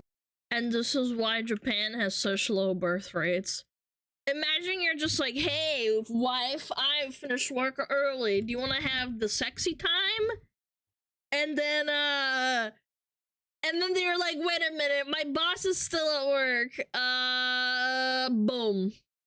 TV show, you better do it next time. This is basically pretend overtime in Japan, or you simply have to stay with everyone until your bosses leave. This is a super common situation in Japan where you have to stay extended hours without really accomplishing anything. Even if you accomplish everything for the day, you're not allowed to leave unless your boss tells you that you can go home. Many workers end up staying late into the night trying to find a way to pass time like reading memos or manuals. You cannot leave until your boss recognizes your presence. This is one of the reasons why Japan is actually one of the most inefficient countries when it comes to work. When you talk about productivity, Japan is actually ranked the lowest when you talk about productivity in the G7. And all this creates a pretty toxic work situation for any employee in Japan.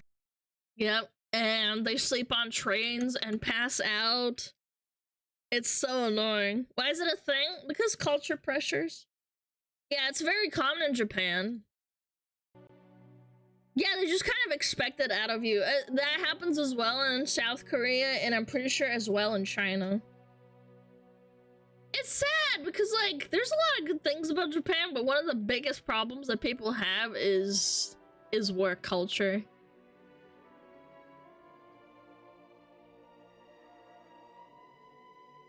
Yeah, I had a friend that told me when they worked in South Korea that if you worked like a corpo borpo 9 to 5, sometimes you'd come home at like 10 o'clock at night. Sleeping on trains on the way home should have been a signal that it's going overboard. Yeah, but for some reason they don't change it. Our culture in Asia is yikes. Where is this portrayed in my anime? Immersion ruined. I think it's portrayed very loosely. I have seen some animes that, you know, are slice of life and they just work all the time. Yeah.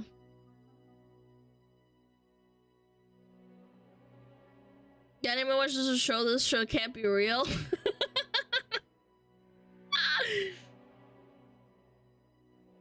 Is this work culture very common in Japan, South Korea? Yes.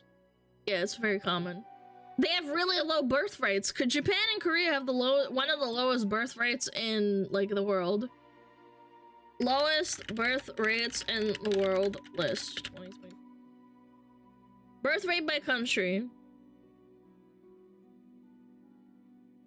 Yeah, China, Japan, and South Korea are really low. Yeah.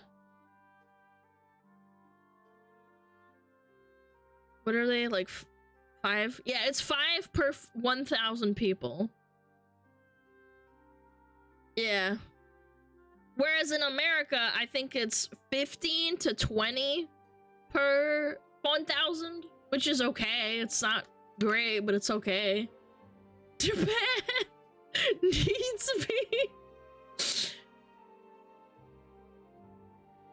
Korea's was the worst. Let me read it, the actual list, because this is just a picture. Fertility rate. Get pregnant!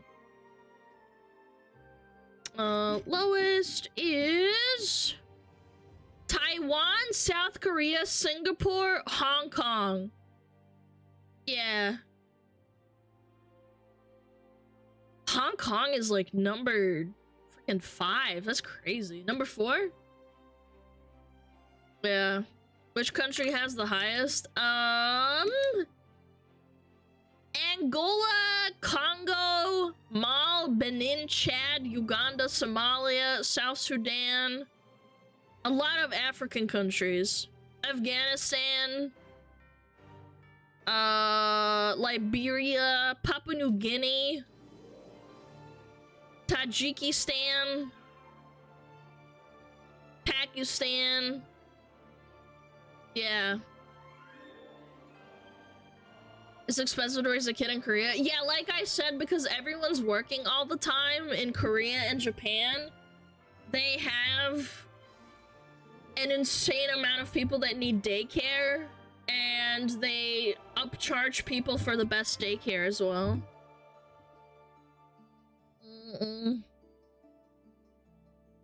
I came from an average Irish Catholic family. There's 6 of us. Yeah. It's crazy, man. They're going to extinguish their nation. It's gonna have a population collapse, man. There's gonna be a population collapse, man. It's terrifying.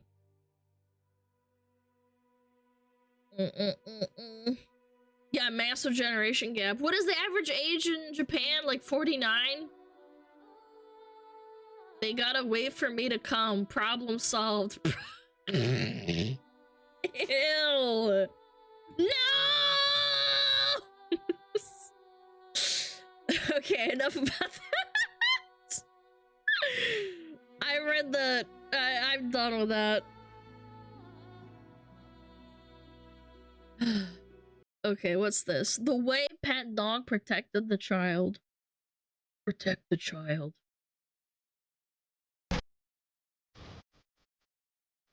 Oh. Oh. Oh my god. Oh my god. He pushed him down, and then the other dog coming in too. Oh.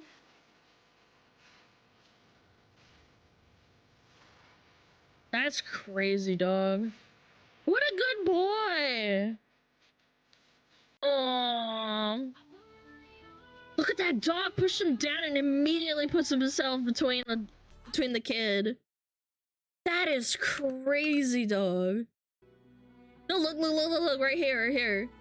He's like playing, and then I think he sees the dog right about here. And he's like, oh shit, the kid even sees him, so pushes him down. The dog is trying to go for him. He bulldozes him down and then intimidates the other dog. I don't think he was attacking him, but he definitely chased him off too. He chased him the fuck away. What a good boy. Look at him, he's all relaxed. That's a well-trained dog. He didn't attack the other dog and like try to, you know, kill it. That's the goodest boy ever. I hope he got lots of treats. Get down, child. I'll take the dog. What kind of dog? He looks like Belgian Malinois, maybe? It says German Shepherd. Oh, is it?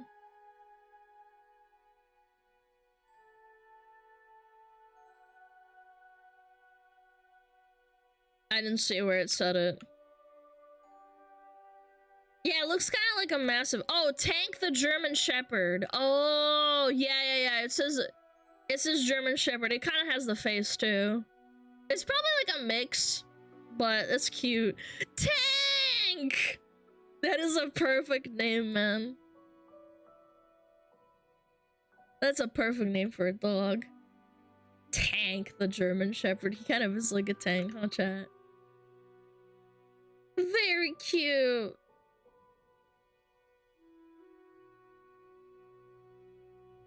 My German Shepherd was called Teddy. Aww. Very adorable.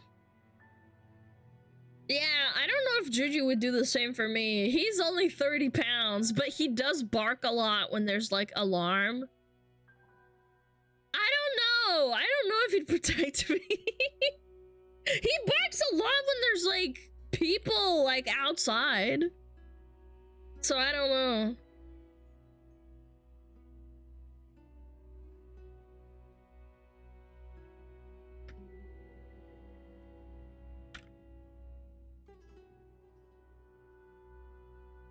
Hold on. My aunt had a German Shepherd named Rocket, and I used to ride it when I was a young boy. Oh, that's so cute. I had a friend in high school that had a German Shepherd, and she was a girl, and she was very sweet.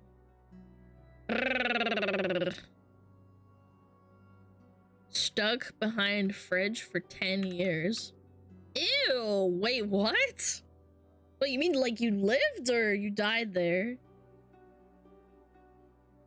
That's crazy. Mm-mm.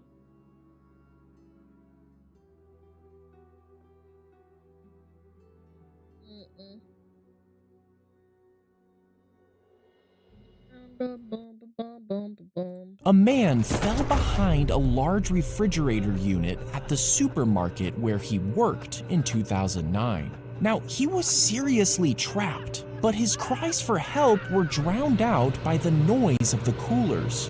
Oh yeah, they're really loud, actually. You know what? I can see that happening. Days passed, and weeks turned into months with no leads on his whereabouts.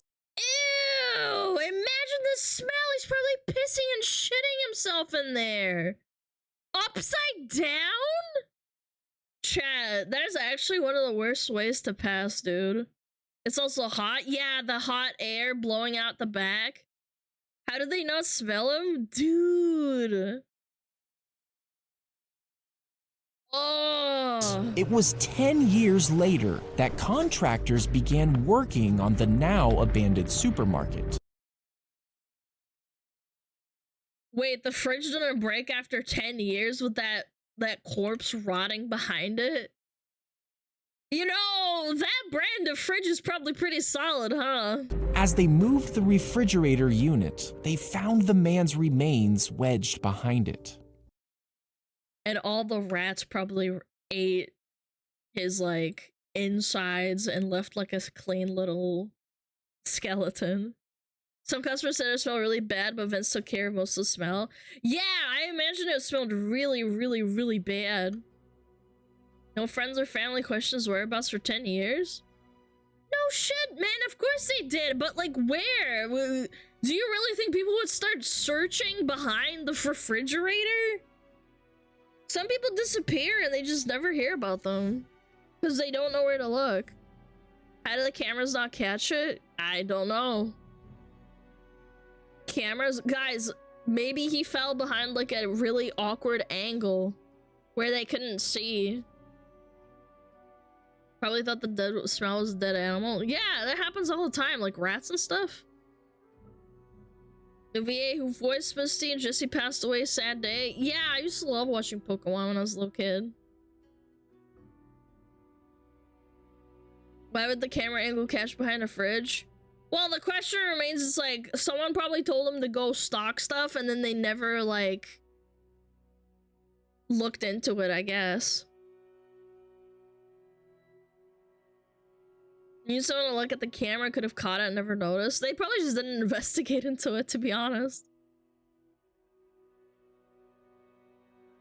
Yo, Patrick, think of the 5 months, man. Why was he behind the fridge? Guys, I know you guys probably you've never had to like stock like fridges and stuff. Maybe he was cleaning the walls up here and like he slipped or something. You know, like freak accidents happen, right? Do you guys remember we watch like a lot of videos of people like getting into accidents? Sometimes things just happen, unfortunately. He was probably cleaning, like, behind it, or maybe, like, he was inside and then he fell. You never know. Or maintenance, yeah. Smells like fake, but the news looked into it. Hello? There's a news article about it. Man stuck behind fridge, 10 years.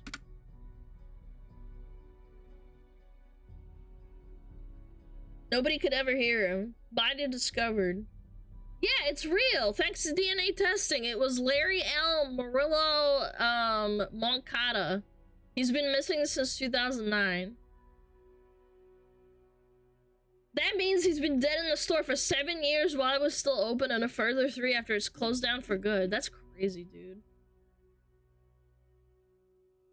Philippines? I don't know. Doesn't say.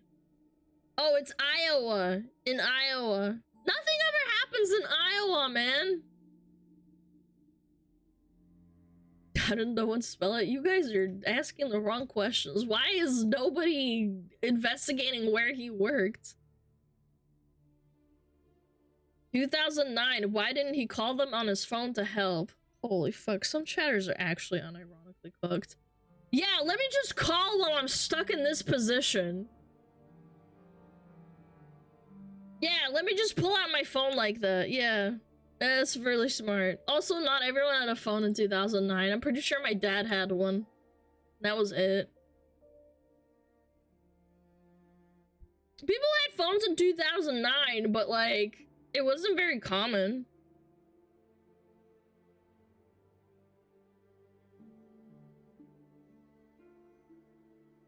Article says he took nothing to work with him that day. Yeah, even more of a reason. Passed out after an hour. Yeah, if you're actually upside down like this in a really tight space and you can't flip yourself around or like fall this way, your body just eventually all the blood rushes to your head and you pass out. It's like a torture method. That's why be fat, chat. Oh no! Maybe if he was a couple of pounds heavier, he wouldn't have fallen through. Chat. That's terrifying. It's 100% common to have cell phones in 2009 in the US. Okay, man. Alright. What if you're really poor, man? What if this guy's really poor? What percentage of people in the US had phones in 2009?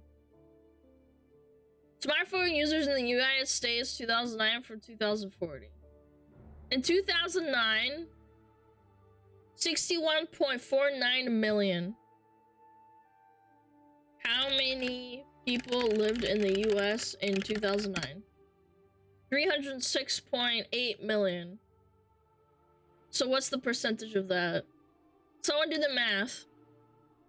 I can't do it, I'm a woman. 1 in 5? There were lots of flip phones? Okay, well, that's still... Okay, hold on. Use your brain. I'm gonna use it for you. Even if there's an equal amount of people using phones that are flip phones or phones that are like bricks, right? 20%, that's still 40% of the population that has them! 60% don't! Even if you tack on another 15%, that means 25% don't!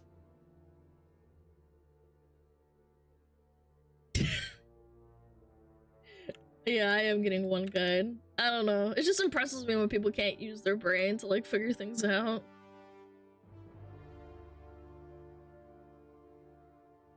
Hey Alana, sorry to bug you, but you've heard the situation about Tyga. Hey Alana, have you heard about the Tyga stalker situation? Hey Alana, have you heard about the Tyga stalker situation? Hey, sorry to bother you, but have you heard about the Bunga Tyga stalker situation? Have you seen Rev's video about the Tyga situation? Have you seen Rev's video covering the Tyga situation? Hey Alana, have you seen Rev's video talking about the Tyga situation? Hey, can you check out the video on the new video covering the Tyga situation? Hey, is there any way you could check out Rev's new video about the Tyga situation? Yes, I've heard about it. I will look into it. Can you chill?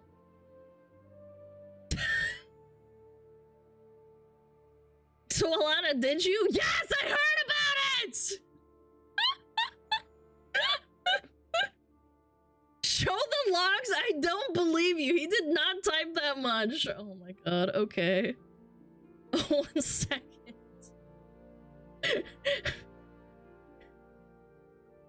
Give me 1 moment.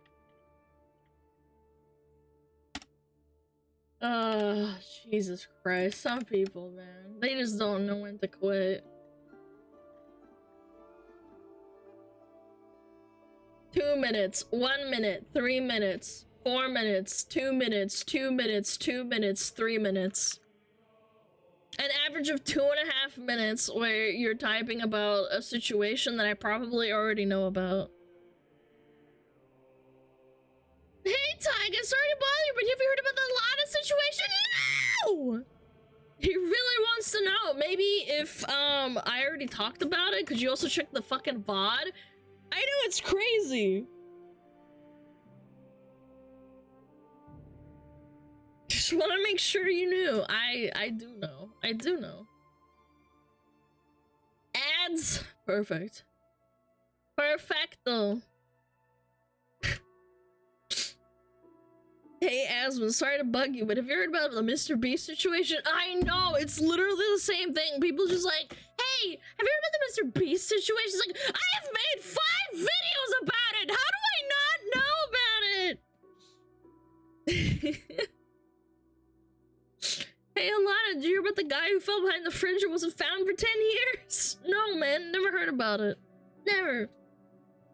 How about a 6th video? Guys, if something else comes up with Mr. Beast, I will be sure to look at it. I will be sure to look at it, promise. If anything new comes up, not like different stuff, like not the same shit, different story, I will look into it. Alana, did you hear about the I'm an idiot situation? Oh, it's very similar to mine. If there's more stuff, I'll look into it. Of course, the woman knew about the drama. My guy, I'm terminally online. What do you think I have to do for my job?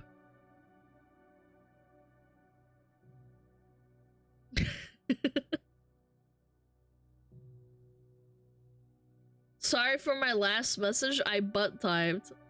Wait, you butt typed and giving me 1,000 biddies? It's okay, the mods just thought you were getting hacked. The guy gives me $10 and then apologizes. We thought you got hacked, so we banned you. Sometimes the people start spamming. It's okay, the mods figured it out. Mods, refund him 1,000 biddies. Yeah, it was the butt guy.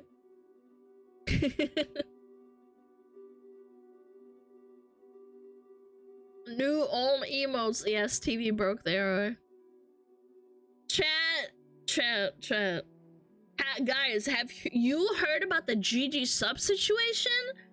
We might be getting a cup someday. Maybe if you use code SMUG, you could get 10% off, and then maybe we could get a cup sooner. Oh my god, the poggers. You guys are so funny. Do you like anime? Do you want to support Alana and get her a cup in the future? Check out Gamer Subs. Use code SMUG to get 10% off your order. Damn tootin', darn tootin', damn straight. Are you magnate? 'Cause you're so attractive.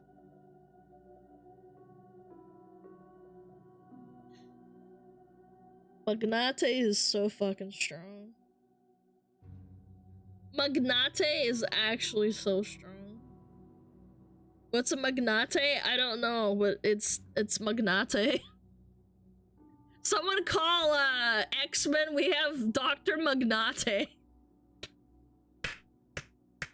Someone call him up. We have a new Dr. Magnate. Dr. Magnato. It's actually spelled magenta? What is this? Gamer subs exact as an energy drink because of the power you put in water to add flavor. It's both. It's an energy drink powder that you add to water and it makes it taste nice and it gives you energy. However, you can also get caffeine free. You get GG, you big peepee. Mug. Yes. Yes. You can snort it. I mean, if you want to, sure. Magnate, a wealthy, influential business person? Yeah. Do you have a gaming account too? No. I don't game. Maybe in, like, a couple of years. What's your favorite flavor? I'm glad you asked. I would honestly say my favorite flavor is Shallowly's Blowhole Blast. That's my personal favorite. Yeah. That's my personal favorite. I also really like lean flavor. Can we move on? Brother, I'm waiting for ads. Relax. I would love to move on. I was waiting for ads. I think ads are over though, thankfully. Move on this. No games off stream? Yeah, but I don't stream them. Alright. One last thing, chat.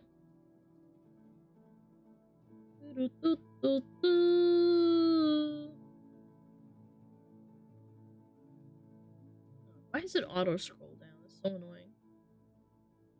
Oh, that's it. Oh, it's time for React! It's time for React, chat. Oh my god. React. Okay. Total fertility per country, chat. What up, Gorku? How's it going?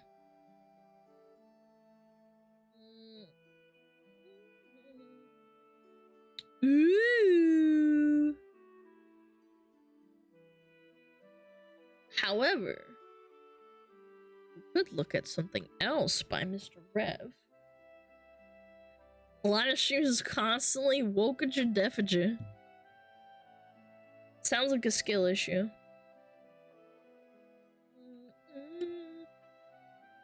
Alright, I'm ready. Sweet Baby Ink, being wonderful as usual. I love Sweet Baby Ink. Yeah. Yeah. I can't wait. What did they do now? What didn't they do, chat? Alright. Let's do it. 3, 2, 1. Boom. Hey, what's up guys, Riff here. So today we're gonna look at the latest game to see its downfall thanks in part to its connection to the woke consulting firm Sweet Baby. Ever since February, we have seen a completely different narrative surrounding this company, which was once a badge of honor for these various developers to say how woke they are. It is now associated with their downfall, and a lot of them are trying to remove any trace or connection to this company because it is a revenue killer. And hold on though, hold on. Why do they still have Battle Shapers, Spider-Man 2, and Alan Wake 2 attached to their name? Alan Wake 2 didn't even do that good. It was a mid-game, apparently. I never played it, but the reviews are just kind of like, it's alright, it's not amazing. Spider-Man 2, I can't speak for, though. Any trace or connection to this company because it is a revenue killer. In fact, a lot of companies are getting goodwill from gamers for actively denouncing this company. Black Myth, Wukong, and Game Science, the team responsible for it, are not only getting praise for the promising gameplay that it's showing, but also the fact that they allegedly rejected a $7 million extortion attempt from Sweet Baby, who essentially said, pay us $7 million for our services or go at the risk of being canceled and labeled as some sort of problematic company and game. And that's really what I don't think it's extortion, because cancel culture would imply that it's an actual, like, threat. Yeah, I think extortion is a strong word, but I guess there's no really other word that you can use. It's an empty threat. They're like, yeah. It kind of is, but not legally. Yeah. we already saw. As soon as this news came out, we saw several games journalists come out with articles and hit pieces trying to slander game science and this game as well, which all of those claims have been debunked, but that's a story for another day. We've also seen a lot of companies try to shed their connection with Sweet Baby. We saw this with Suicide Squad Kill the Justice League, who at one point was proudly displayed on Sweet Baby's announced projects. Since then, it has been removed, and also a lot of the employees at Rocksteady have tried to denounce any connection to the company that they used to openly celebrate their connection to. And it's no surprise that this connection to Sweet Baby played a role in the failure of this game. The timing of Suicide Squad Kill the Justice League's release couldn't have been worse. It was only a few weeks before the massive wave of criticism would start towards Sweet Baby, and it's not really a big surprise that in connection to that, they lost $200 million in revenue for Warner Bros. In fact, it has been recently reported. Oh my god, yeah, I remember looking into this. Suicide Squad. Mrs. Freeze lost 98% of his players. Yeah, maybe if the game was good and fun. I watched the guy play the game for like 20 minutes, I think. Yeah, I watched a good 20 minutes and he was trying to enjoy himself. He really did. That the game division saw a 41% decline in revenue thanks to this game, and has also lost 98% of its players. For a live service game released this year, that is an astronomical loss of players. Now, a lot of games journalists and Sweet Baby defenders, they like to look at the criticism of Suicide Squad Kill the Justice League and their connection to Sweet Baby, and they say, hey, that's an unfair outlier. That's just a game that happened to not do well for reasons that have nothing to do with Sweet Baby. But on the other hand, they also say Sweet Baby's connection is responsible for the success of Alan Wake 2. They always mention... Hold on, I gotta ask this. Chad, have you ever played the God of War series? I personally haven't. Is Ragnarok a decent game, or is it worse than the predecessors? It's a good game. I have not. Yes, Ragnarok is good. Okay. So they have Spider-Man, Ragnarok, which are the good ones, and then Alan Wake was like mid at best. But to say it's not a good game is a lie? Okay, understood. I just wanted to get like a little feel. Mention Alan Wake 2, and you can see it's proudly displayed to this day on their projects. And they say that not only is Alan Wake 2 one of the greatest games I've ever seen, they also try to claim it is a financial success. It shows that Sweet Baby's... Oh, it definitely wasn't. It definitely wasn't, because I didn't even know it came out. I had one person in my chat tell me about it, and I was like, wait, they made an Alan Wake 2? I don't think they marketed it correctly either. Maybe if they spent that money, hiring Sweet Baby Inc., and put it into, like, advertising, maybe it would have done better. Connection can supposedly lead to higher revenue, and that is not true. Now, at one point, in their representation about me section on Sweet Baby, they would even promote Alan Wake 2.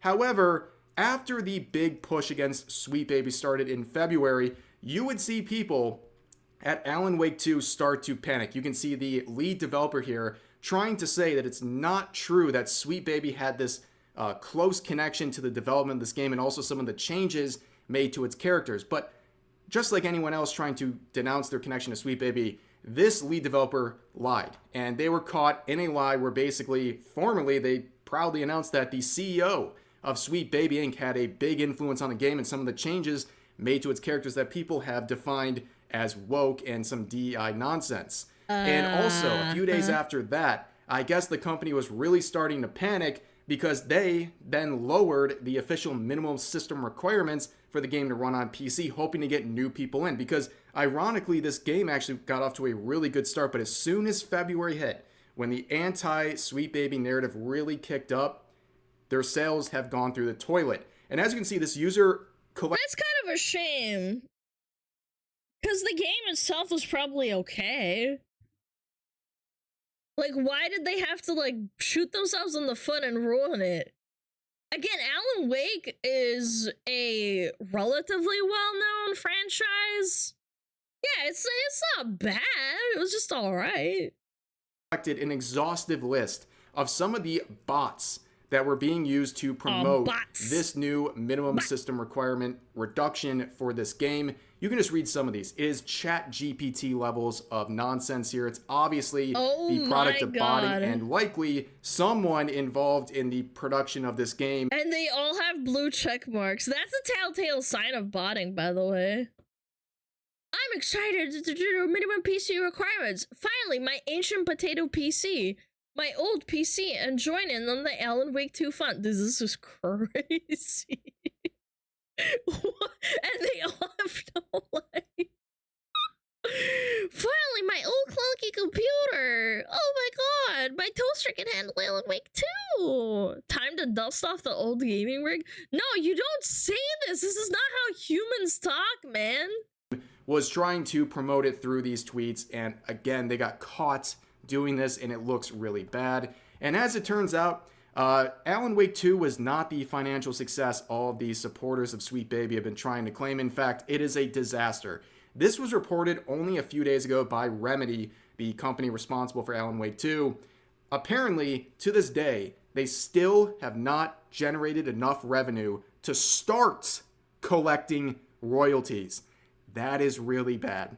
So as it turns out, the game was fully funded by Epic Games, and Remedy will only receive 50% of the net revenue after Epic Games gets their investment back, which they still haven't. So the company Remedy has not even made that's a yikes, bro. A cent, and they're not even close to starting to make any money on this. It's actually crazy. And like I said earlier, this game got off to a really good start with sales. In February, they proudly reported that they sold over 1 million copies globally.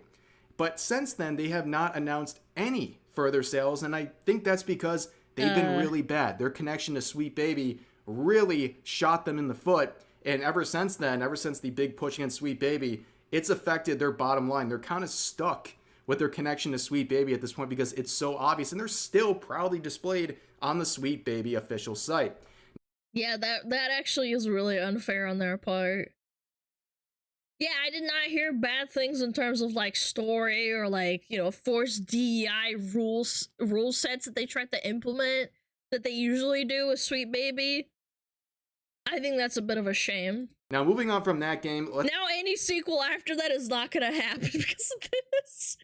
Oh, your last game failed. Yeah, we're not funding you. Let's get into the most recent example of a game being absolutely destroyed by their connection to Sweet Baby. We're going to be talking about the game Capes. So this is a game developed by Spitfire Interactive and published by Daedalic Entertainment. You can see a lot of bad recent reviews causing the overall reviews to be mixed. And that is in part because of their connection to Sweet Baby. You can see Cabrutus here, the creator of Sweet Baby Inc. Detected and DEI Detected. Dude, he went full overhaul. I didn't see this profile. This is the guy that made this thing happen. He started it off. He was on Asmon's stream. He talked to him. Yeah, he had like an overhaul of his like what is it called? His PR. It's like a Giga Chad Doom guy with a gun.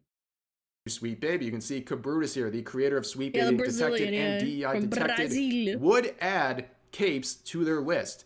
Now, this is something that was not blatantly obvious. This game is not listed anywhere on the Sweet Baby site, or there's no official mention of the connection by the development team or the publisher team.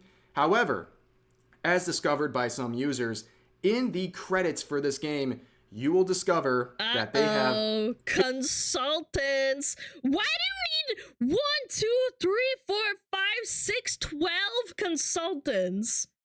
Hello? And you pay these people a salary? I would understand if you need like 1 consultant, maybe 2, but like 12? Where is this money going? Is this money laundering? Basically, the entire Sweet Baby team listed, 12 consultants from the company listed, which is a pretty big contribution from Sweet Baby. On top of that, look at some of the names. Do they look familiar? Chris Kindred. Do you remember this individual? No. Well, you should, because Chris Kindred... Oh, they're the ones that went against Cabrutas. Okay, now I remember. Was the Sweet Baby Inc. employee who started the entire wave of negativity towards their company. They were the one that sped up the negative reaction to Sweet Baby. Yeah, they threatened to like dox Cabrutas and like said that they're gonna get Sweet Baby Inc. detected, banned and stuff because it's against the Steam TOS, even though it's not. And then Steam came forward and was like, yeah, it's not TOS, sorry, suck it. There was, of course, some criticism of Sweet Baby brewing for months before this, but back in February, Chris Kindred would make a post directing their followers to report and take down not only the personal account of Cabrutas, but also Sweet Baby Inc. detected, a Steam group on there that at the time had only a tiny, minute fraction of the following it does now. And of course, we know the history that happened after this attempt right here. However, seeing that connection to Sweet Baby being discovered about a week ago, the publishers would come out in a desperate attempt to revive the image of this game. And let me just say, it would only backfire even more. So, even if you think it's a witch hunt, chat, even if you think it's a witch hunt, it's not good to tell your customers they're the problem, even if you think they're the problem. It's not a good idea. It's always like shooting yourself in the foot. You will not win by like pushing back against it. Be like, oh shit, just try and ignore it. Customer's always right. Even if you know they're wrong, you can't fight them. You can't, because they're the ones buying your game. Try and ignore it and try to fix the problem. To revive the image of this game, and let me just say, it would only backfire even more. So on Steam, this Penta individual who works with the publishing team would make this statement. You are a little late, actually. We already had 3 months and 14 pages of constructive discussion about DEI in the forum and delivered a gameplay update focusing on exactly what the player base wanted, leading to an 80% positive recent reviews. But you don't have to take... Oh, God. Okay, I'm gonna let him cook. There's so much to, like, unpack here. My word for it, you can actually read up on it yourselves. But we were already able to explain that Sweet Baby Inc. only worked briefly, mainly to bring the 4 to 5 people strong indie dev team in contact with fitting voice actors together with the devs 2+ years ago. And many first skeptical players were able to find out that there is no hidden agenda or something else we, in quotes, force down your throats or any other concerns they had besides a well-rounded, diverse cast, obviously. So you can see here, they're trying to say, oh, you know, we don't have this connection to Sweet Baby, and the only reason you're mad is because you're bigots. Hold on, I gotta also say this. I've never played God of War, but isn't the God of War voice actor black, but he plays a white character? He's just good for the role. You don't have to have, like, matching races for the character you're playing. What if you just have a really good voice for it? Yeah. Greek, actually, but, like, oh my fucking god. Actually, he's Greek? Okay, but... that's not the point, man. Get it right? Okay. Maybe I was wrong, but for me personally, I always heard the voice and I thought this is like a cool character. He's a cool character. He sounds manly. He's sick.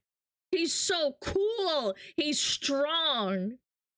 Samurai Jack is a better example. Okay. I liked Samurai Jack. I always thought his voice actor was great. Boy. But it doesn't matter. As long as it fits the character, I don't think it matters at all. Obviously, you hate seeing a diverse cast. Well, I've seen the diverse cast and the apparent connection Sweet Baby had to getting the fitting voice actors, and from people who have played the game and reviewed it, I have heard that the voice acting performances in their attempt to be diverse came off with these bizarre and seemingly nonsensical accents that really sound awful. But anyways, we continue on. Oh my god. Forced accents. We've come full circle into racism again. They say, so why don't we focus on the most important question that the original poster was mentioning already? Is capes fun? Well, is capes fun? Let's find out. Is it? Well, it had a few hundred all-time peak when it first released, and now, only a few months later, is at a peak of 20. Well, losing around about half of it and the next day is not a good sign. Usually, so with games that are single player, let's just assume this is a single player game, you should be going down at a rather steady rate as people are finishing the game, right? There's always people that should be playing the game, but 20 people is pretty bad for 600 to start. Capes was online, wasn't it? I don't know, but that's still, if it was online, that's even worse, arguably. 28 players in the last 24 hours. Yes, that is another game completely destroyed. If it wasn't already destroyed, the connection to Sweet Baby being discovered was the final nail in the coffin.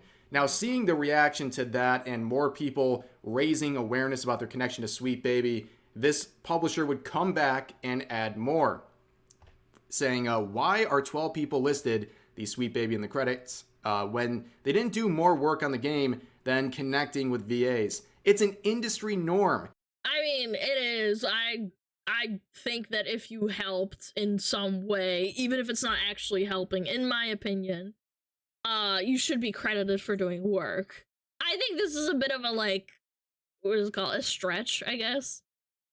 That if you contact a company, you credit the whole company, or at least that they will tell you themselves that they want to be in your credits. If we really would have wanted to hide something, we wouldn't have put SBI in the credits at all, nor would we have already been talking about this in the Steam forums about it for the last 3 months after release. Another question someone said, why did you still work together with them after all they said? Where they respond saying, the devs collaborated with Sweet Baby Inc. in early 2022. We are aware of these statements being done by individuals connected to Sweet Baby Inc. in the years. That's also a fair thing to say. They didn't know. This came out in what, 2024? Early 2024, this whole thing blew the hell up. How would they know? They probably just hired him because they kind of have to. Yeah. To come, but in 2022, there was no sign of that. It is likely that the decision would have been different in 2024. So they're basically saying, we contacted Sweet Baby in 2022, and now that we know all this stuff that gamers have exposed about this company, if we made the same decision in 2024, we would have gone a different route. They would not have worked with Sweet Baby. That seems fair. And here's another one saying, you have to learn that. And then they respond saying, as a company bringing games to an international audience, we... Oh, okay. You lost me with white male gamers. You lost me. You are your own separate category. Take the term inclusive. Like, I'm so bummed because, like, this is like a normal response. Like this right here, top. Like, oh, we would have done it differently. Blah blah blah. Why? Why did we have to separate? And others. And equality, literal. We don't condone hate towards any type of group. This includes among people of color, LGBTQ+, and others, white male gamers as well. It is sad that we have to actually word it out. It should be a given. We are all gamers, no matter who we are. So we're all gamers, but then you say and others, white male gamers. Diverse cast of heroes makes you not want to play capes. That's your decision, but we are surely not the enemy. At least we don't see you as one for making. But you just said. You know what? It's fine. I'm not gonna sound it out one more time. This decision, but at the moment, some, not all, of you are actively trying to harm a small indie dev studio to teach them a lesson that they never really needed to learn. Now, here is the hard part. I think, yes, I probably do believe them if they were trying to decide on whether or not to work with Sweet Baby in the year 2024 right now. They probably wouldn't, because the reputation of Sweet Baby is that bad. But back in 2022, there was plenty of evidence to discover about these Sweet Baby employees that made them look bad. And on top of that, let's focus on two things. This comment about white male gamers being welcome as a part of this audience, and also the fact that this small indie studio is being bullied. Well, look at some of the employees. Remember this Lego Butts individual? This is a Sweet Baby Inc. employee who has gotten a lot of criticism for a great number of tweets. They have. Oh yeah, baby, shoot down your white male lead game ideas. I usually get grossed out when straight white rich people kiss, but even I think those two are pretty cute. Had a nightmare that I was a white male gamer.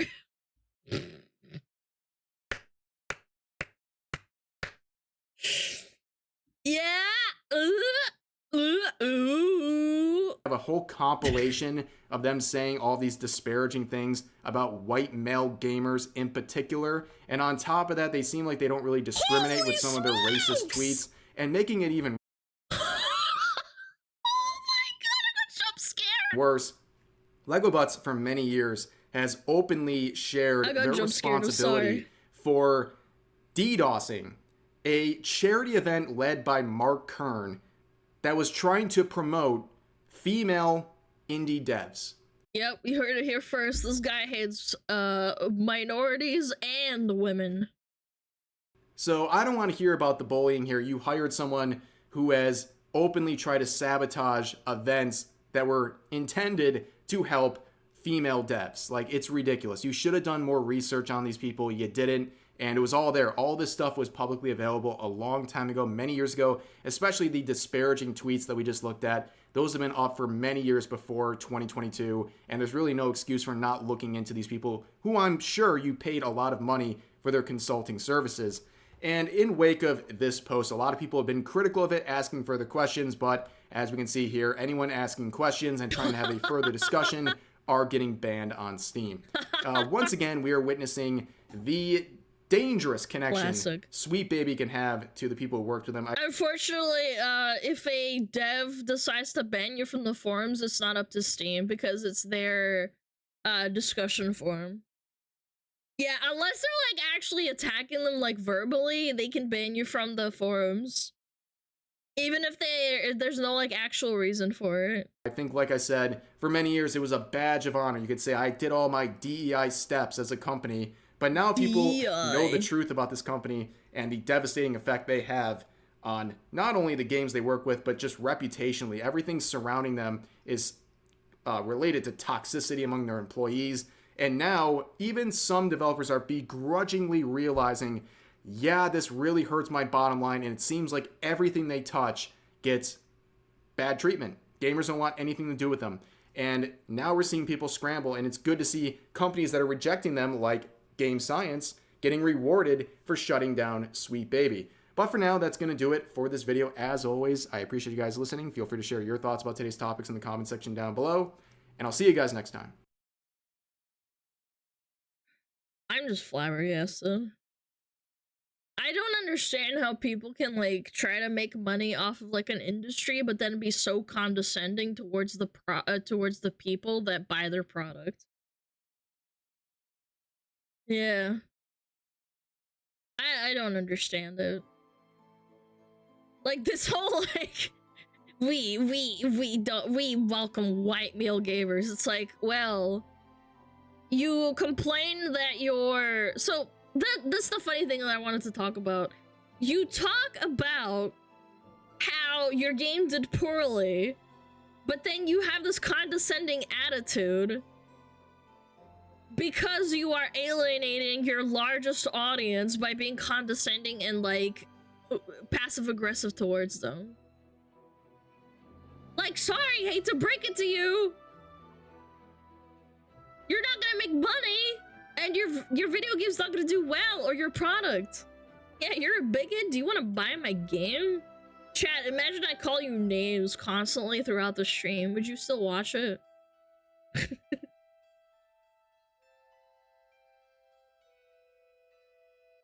Yes, yes, yes. No, you wouldn't. Shut up.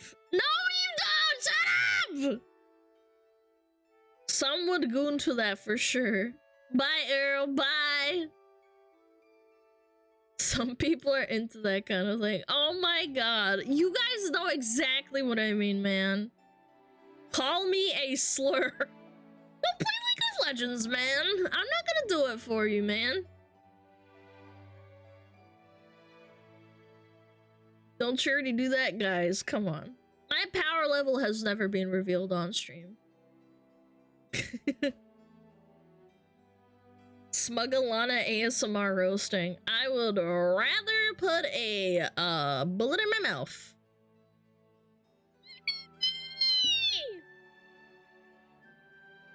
These companies have to learn something about marketing? No, because they don't care. They're like, I'm not the problem, it's the audience, it's the world's fault. I need to shape the world into liking me. You go into someone else's house, you spit on them, and then you expect them to buy shit from you. Yeah. The evil gamers are the problem, that's right.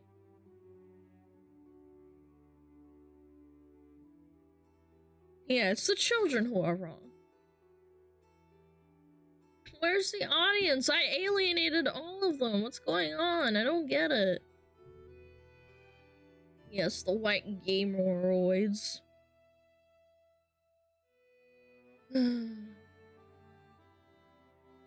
What's this? Everything I'm about to say is... Oh, is there more Mr. Beast shit?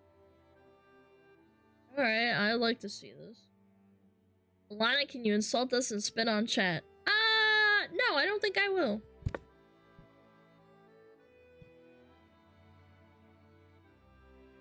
I don't understand. Why is my game doing so bad when I keep telling my audience how they're terrible racists? Yeah, and also they hate women. That might be true, but... However, the game at least is good, right? That was only a little bit racist. Come on, grow a spine. Yeah. I need to grab a water, man. Grab a water. I'm thirsty. Chat, can you be patient? I'm gonna grab my water and I'm going to pet my dog. So suck it up.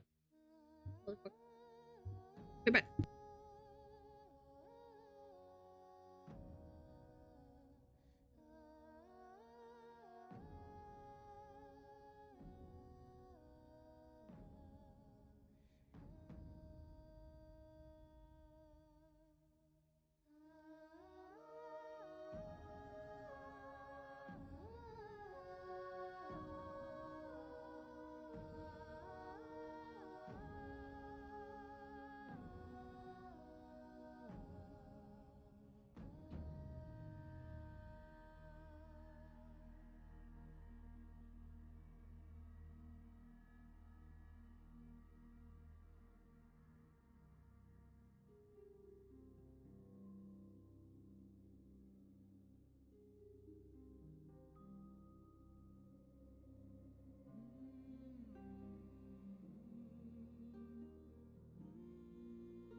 Oh my god. Sorry about that. He got his cone off! Bad, Sheba! Poor little guy. He got his cone off. He was licking his foot again. But tomorrow we're going to the vet.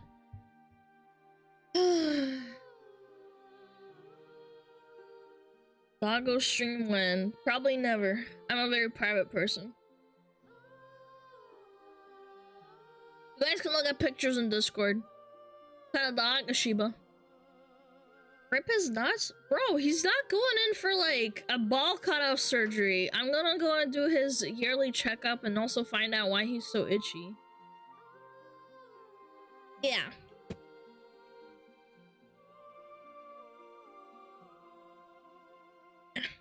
Alright, let's do it. Let's do it! More Mr. Beast drama! Oh my gosh! Ooh, drama!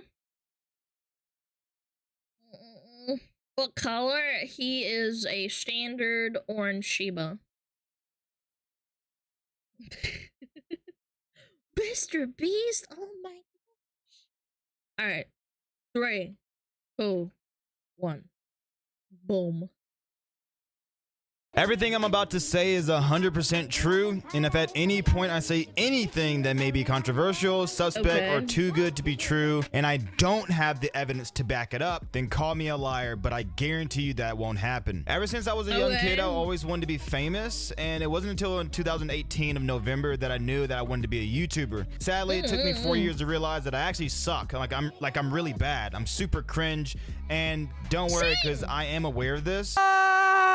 But I know one thing, and that one thing is I'm good at editing, and I'm great at creating ideas for others. I was meant to be off camera rather than on, and I'm okay with that. What I'm not okay with is being taken advantage of. I was lied to, manipulated, and thrown away like a piece of garbage. Honestly though, sometimes I kind of think that this was pretty genius. Like, how could a person so high in status be challenged by a person like me? It's like me going to Elon Musk and saying, well, he did this and he did that, and no one would ever believe me because I'm literally just a nobody. So I have Chris Tyson. Yeah, that's fair. Yeah, of course. He's a giant. What are you gonna do? Get more people to listen to you than him? Not gonna happen. Tyson to thank for allowing me to have this platform to tell my truth. February 2nd, 2024, I went snowboarding like I normally do, and I got an email in which I thought was a scam. I mean, for real, look at this. Even you would think the same thing if you got a random email saying Mr. Beast follow-up when you didn't even remember reaching out in the first place. Whether that's true. Wait, he didn't reach out in the first place? Yeah, that's definitely 100% weird. Yeah. Or not, I certainly don't remember reaching out to him. In my line of work, I work for big name YouTubers, mostly in the sports niche, but it has its range. I've done videos for House of Highlights, Game Day, Zach TTG, Jesser, Papa Standamus, Not So Air Jordan, and then I currently edit for MMG. Not to mention I did do the 2022 NFL playoff commercials. So it's pretty normal to have people reach out to me because they've seen my work from other creators and all the other work that I've done for them. So when I got this email, I decided to give it a chance. I responded in the email and then I proceeded to post a Facebook post because I was so happy. Everything is dated, and to make sure this information is credible, it helps it set well with you. Pay attention to these days. It's not premeditated, and I obviously had no idea Chris Tyson would be such a perv, so there's no way I would make these posts in advance of like some kind of trick. I also have decided to log into my actual Facebook and show my actual email rather than screenshots, so you know that it's not photoshopped. So on February 2nd, I posted, so I got a job offer from Mr. Beast today. Video call on Monday. Wish your boy luck. Now let's go into the comments because I want you guys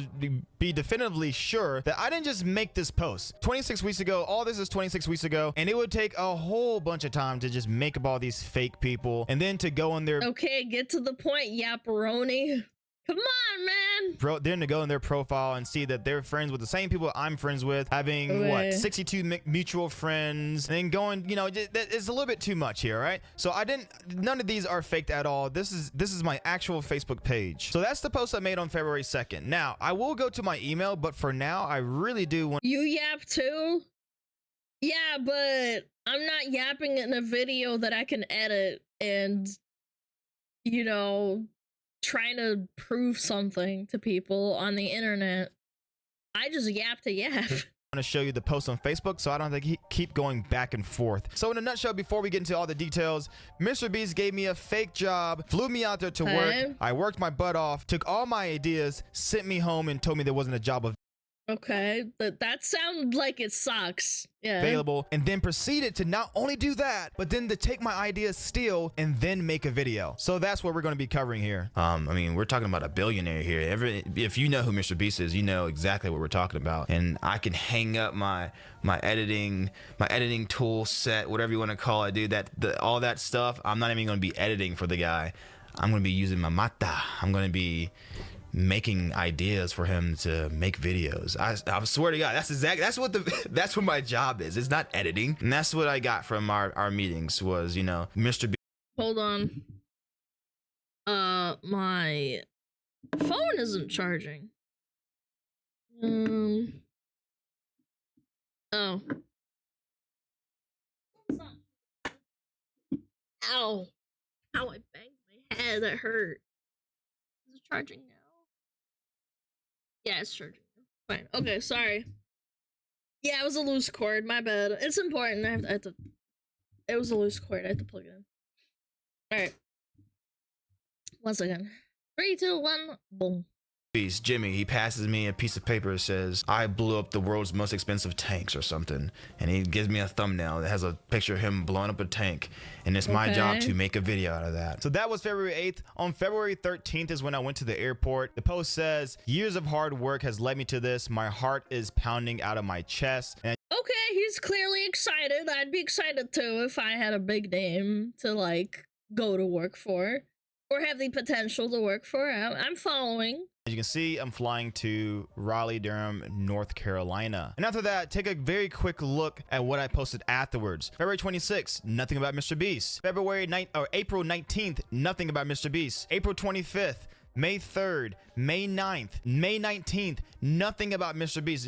And do you know why I didn't post anything about Mr. Beast from that time? Is because something went horribly wrong and I was way too embarrassed to tell people about it because I made so much noise, such a fuss about me going to Mr. Beast's company, and then I just got kind of screwed over. So I didn't post a single thing about that. Now, you guys are wondering, I want to see the proof. I want to see the correspondence. I want to see everything that happened between you guys. I want that information. Well, I got it. So this is the first email I ever got from a guy named Dylan. I can't say his last name, so it will be blurred out for the rest of the video because I just don't want to get out his personal like PI information. So we're gonna keep it on a first name basis, and we're just gonna say Dylan. Dylan sent me an email, and it says in the subject, Mr. Beast follow-up. Hey, thanks for submitting your info to our casting team. We received your submission at this time. We're fully casted for our current videos. That's not what we want to pay attention to. What we want to pay attention to is the second paragraph. Working at Mr. Beast, we are collaborative first, and I was forward your submission. Don't know how you got it, but let's keep going. If you're interested, I would love to chat about your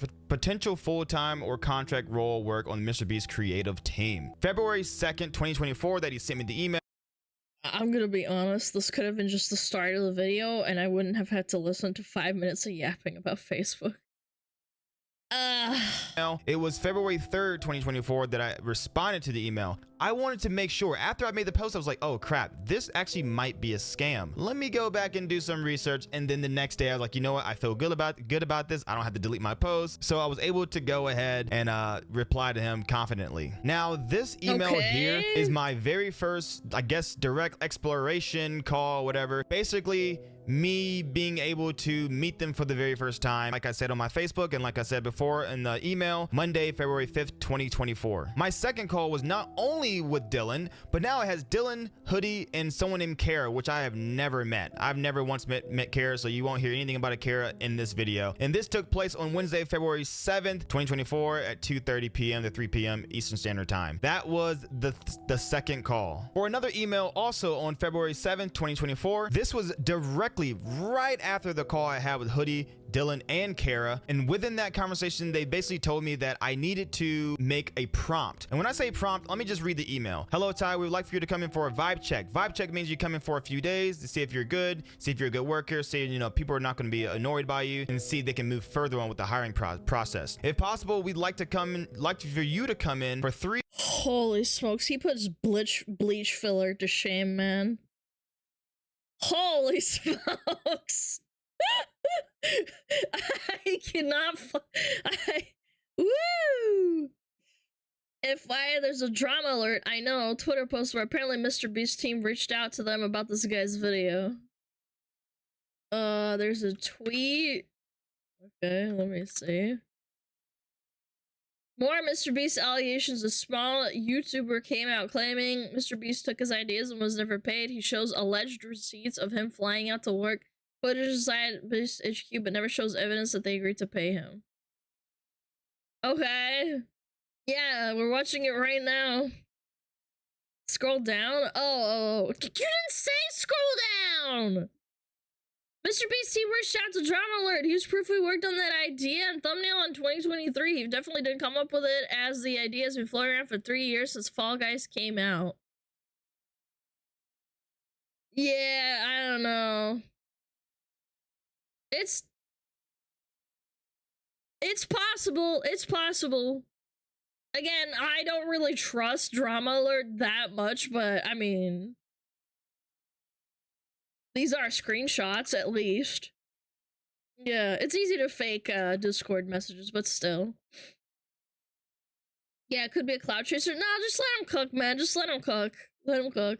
I wanna hear him out. Drama Alert? No, I don't trust him either, but shit. 3 days at some point next week. I've got a recruiting coordinator, Leslie, CC'd on this email. She will help you figure out the days which you can make it and handle your travel arrangements. Now, this is the most important email of all. What they want me to do is to do 2 video prompts. Attached, you will find 2 video prompts. Pick one that inspires you the most and document and write out how you envision it. Really let your creativity flow and assume everything is possible. So in each of these prompts, one of them is the world's most dangerous trap room and the other is 24 hours to spend $1 billion. I went with the world's most dangerous trap room because spending $1 billion in 24 hours just seems kind of boring and, quite frankly, linear. I know he's nervous, but this is a freaking YouTube video. You can script this and edit out yapping as well. That's why YouTube videos are good for, like, planning out what you're saying. And also you can edit out things that you meant not to say. I'm just saying, there's an editing, you know, you could edit it out.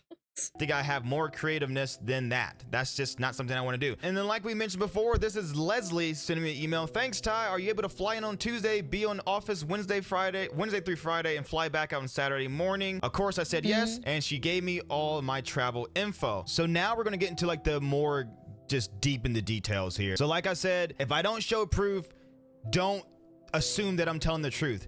If I don't show proof for everything that I'm saying, assume that I'm literally lying about everything that I'm saying, okay? So in that email, it did say, I realized that the footage was kind of cloudy when it comes to OBS and recording the screen, so I will put screenshots of those messages up there. But in the email, it did say that I had those 2 prompts, and the 2 prompts was something about spending $1 billion in a day in 24 hours, and the other one was the world's most dangerous trap rooms. So we're taking a look right here. I have the prompt, and it says the world's most dangerous trap room. And in my intro, I have PT hallway, I have the elevator, I have the Squid Game's glass challenge, I have bloodthirst, and I have mole maze. And within these things in my prompt, I do have like variations. So first one, I can see the variation. So right here, underneath elevator, I wrote one thing. The ultimate goal is to escape the elevator before it reaches the top floor and the bottom falls out beneath you. But I also have a second variation. Pick lock tool groove chain in the wall. Goal is the same except the elevator moves a little faster. Move the chain object lock pick tool to unlock the locks on the roof and the elevator reaches the top. So you ever play those games where it's like a little plastic thing and it has grooves all over? It's like a maze and you got to move that ball through. Well, essentially that's what I did for this video, except you're chained to the thing and you got to move the ball through the grooves with the key that has a key on it so you can reach one lock. And there's locks. Oh my god, man. Get to the fucking point, man. Get me to why Mr. Beast screwed you over. I don't need to know about this whole, like, thumbnailing and, like, figuring out ideas and yapping, man. I want to know what happened. On each 4 corners of the elevator. So when you get this lock, now you got to go through the maze again.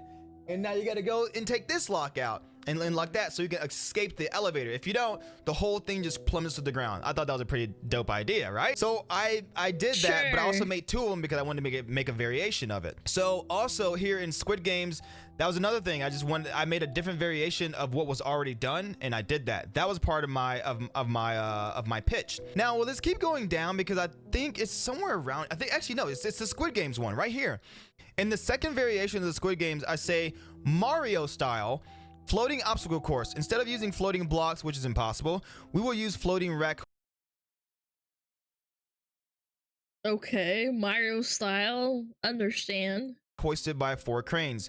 Floating rack hoisted 200 feet in the air. Each section of the obstacle course will change depending on distance.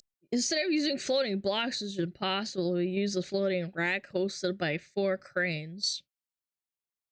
Yeah, but like, they already have CGI in Mr. Beast. It's not like they're doing like authentically. Why don't they use CGI? Like, you know, you could fake having it float and it could still be like a attached thing, wouldn't it? They've done it before. Nobody cares. It's for entertainment. Since made, start from one platform to another to advance. Safety harness will be eliminated due to the net underneath the platform. Now, with that, so we have an idea that I wanted to do. So I wanted. Did they have it back then? It happened last year, my guy. Yes, CGI existed in 2024. Talk a little bit more about my experience of being at the Mr. Beast warehouse. I've never once personally ever signed an NDA. In all my emails and all my correspondences and all my text messages, I have never once ever signed an NDA. But what I think what they're doing, there is an iPad as soon as you get to the warehouse, as soon as you walk in, and you have to sign in. And they ask you things like your first name, last name, email address, all that, phone number and stuff like that. And I have a very, very, very high suspicion that when you sign your name in there and you sign in, I think you're also signing an NDA. They don't come out and say it, but I wouldn't be surprised if it happened. That's just something that I think. I'm not saying it's true. I'm just saying I'm thinking, because I don't want to get sued by them, because I'm like I said earlier, I'm a nobody. Anyways, I get to the warehouse and they have multiple. Okay, 30,000 subscribers. I have to double check that. Different like studios as in workshops where you work at, creative, thumbnail, editing, ideation, all these things, right? So they take me to, for legal purposes, for legal reasons, I will say Studio 1. Studio 1 of creative. I go to Studio 1, you know, whatever, it's all right. We're working on the video. We're doing the, in 10 minutes, like actual 10 minutes. In 10 minutes, this video explodes. And I mean, this building explodes. I worked on that for a little bit. Wasn't really feeling it. Wasn't really my jam. We went out. I will put a little video up here of me working on like a little laser challenge for that. Wasn't really my jam. Wasn't really that good at all either. Anyway, if I'm being honest. So I went to the next one. And by the way, I'm sorry, I'm skipping all over the place. This was actually the second day of me being there, because the first day I spent my entire day in my hotel, which was boring, but for whatever reasons, I couldn't go in the first day, so I spent the first day in my hotel. The second day is when I would start, you know, going to these workshops. On the third day, I was told to go to a different studio. We'll say Studio 2, and I'm working on a video, and the video is, what was the video's name? It was another one that had nothing to do with anything. Anyways, I go through the whole day, or well, I say a good portion of the day, about 5 hours. So around like 2:00 p.m. there's a guy named Hoodie. It was also in one of the emails earlier, and he's like and when it comes to chain of command, I think he's third in chain of command total. So you have Mr. Beast, you have Tyler, you have Jackson the head writer, and then you have Hoodie. And Hoodie was in charge of all these things. I actually had my vibe check call with Hoodie. I had my second call with Hoodie. I was in contact with Hoodie and Leslie, the coordinator, if you remember that. And everything was okay. I understand the vibe checking. They're a company. Maybe you don't like them. I understand that, but holy smokes, get me out of here! Going through Hoodie. The guy's a great guy. He's a great guy. He took care of me. He really like gave me great information, great feedback. So as I'm going through this video, I want you guys to remember, I'm not attacking these people. I'm attacking the company, because whatever happens in the company is a reflection of Mr. Beast. It's not a reflection of the people who are doing the things like what they're doing. Your company is a reflection of what happens. It doesn't matter who does it. If your company is ran that way, it is a reflection of you. You gotta take responsibility. Yeah, I totally understand that, but we are 12 minutes and 56 seconds and I still don't know what happened that made him screw, like Mr. Beast screwing over this guy.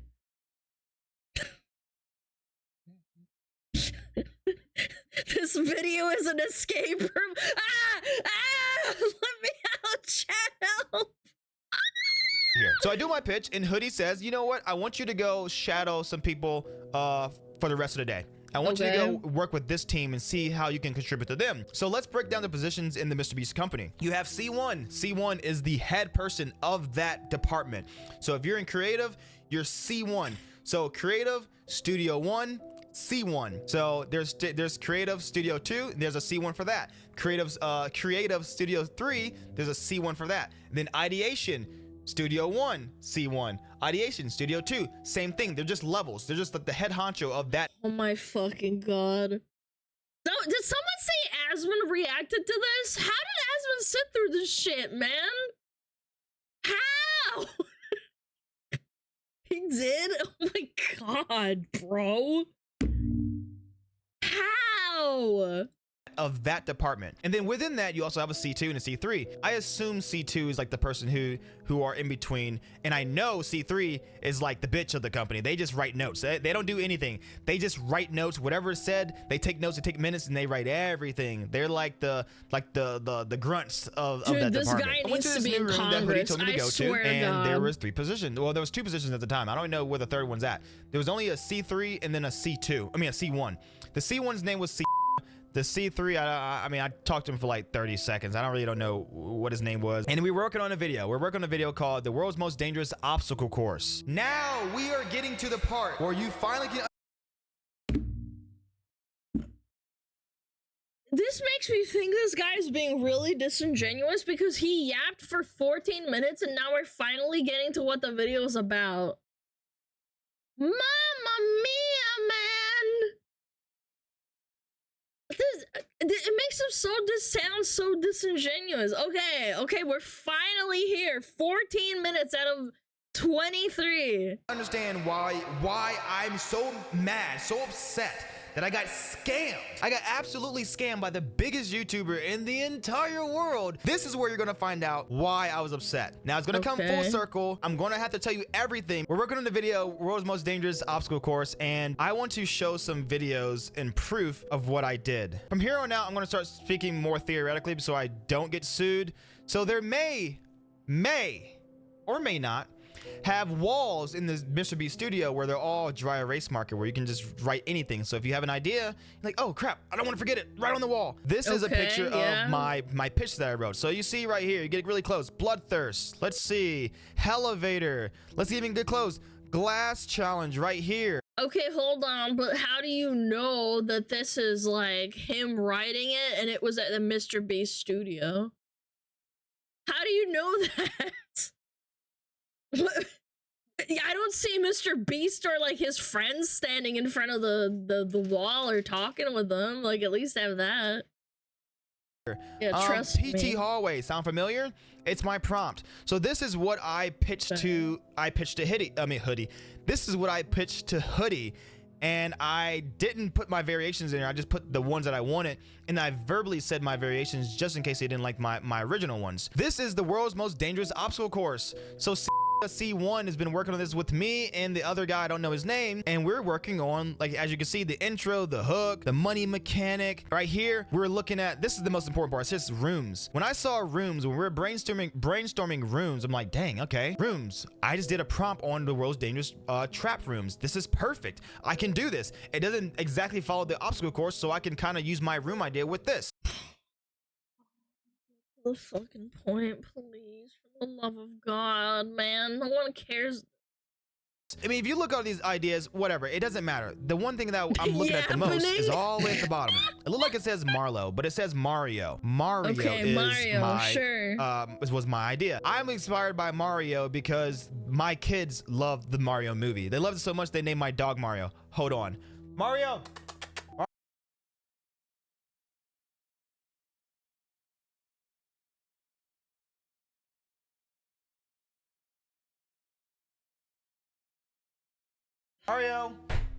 Mario, come here. Oh, Lord have mercy on my soul. You know what the big bummer about this is that this video, how many views does this have? 2.3 million in 2 days. That's insane. This is gonna make people who are coming forward, like, be really critically looked at, even if it's true.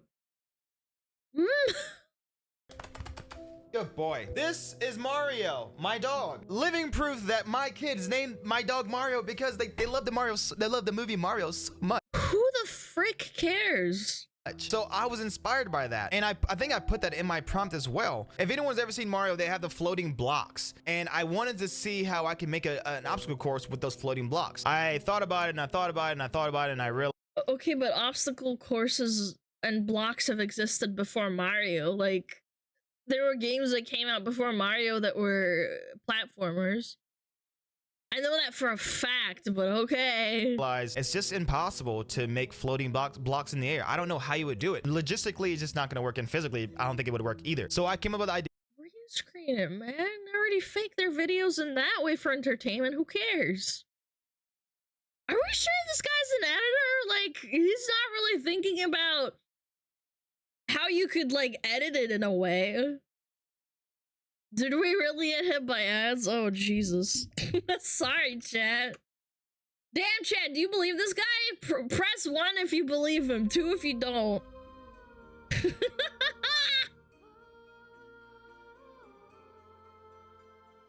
2, 2. Damn, that's a lot of 2s. 1? You believe this guy? Damn, that's powerful. I like that. I like the 1 in there. That's strong. 1, this guy has a dog named Mario. It checks out. 1, I think he believes it. Yeah, I bet you he does. Look, he was probably a really nice guy, but like, this was what, 16 minutes? Like, he yapped for a good 16 minutes until he finally got to the point of like Mario being his dog and he stole his idea. You be bad presenting your case and still be right, but yeah, you make it look good. That's what I'm saying. Someone out there might make a video that's like discrediting Mr. Beast and saying I worked for him, but now this guy's poor effort in like editing and explaining is gonna make everyone else after him look bad. He really should have thought this through. Holy smokes. It is pain, non-stop yapping. How do you guys sit through my stream? I yap so much. I could yap till the cows come home, man. Sadly, I'm back from ad hell. That's how? What? It's just my titties? Man, you guys are cruel.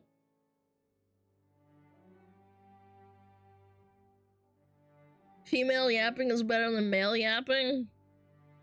Yeah, that is true. Most of the time. When women yap about video games, my brain go out the window.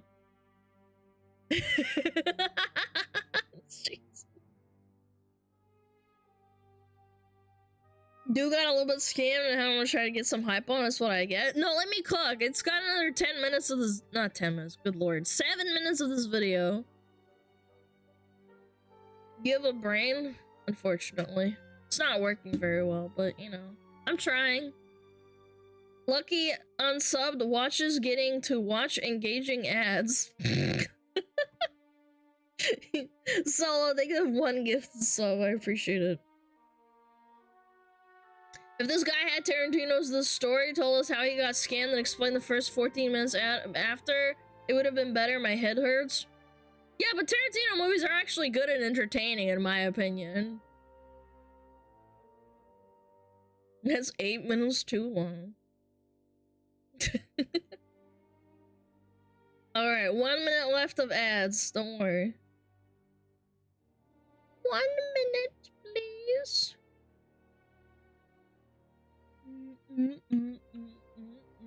What do the comments say? I'm getting pissed. Oh, we'll see after. You gotta wait. Chat, you gotta be patient.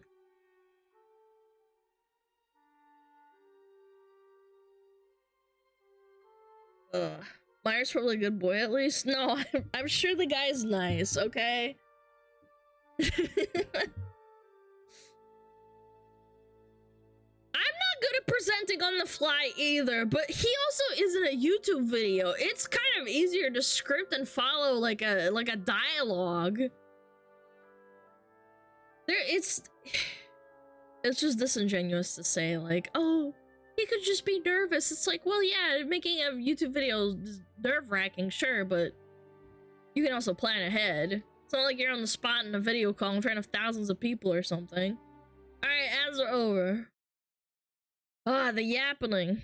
The yappening! With the trellis net, or I came out the deal with the truss. Taking a look at this picture right here. So this was my idea here. I wanted to make an obstacle course in the air, but like somehow incorporate it with the Mario idea. Somehow just, I don't know, somehow do that. This is a picture that I drew for this pitch for this idea. Okay, but like American Ninja Warrior also has like this kind of idea of like doing obstacles and then wait, does this say Annette?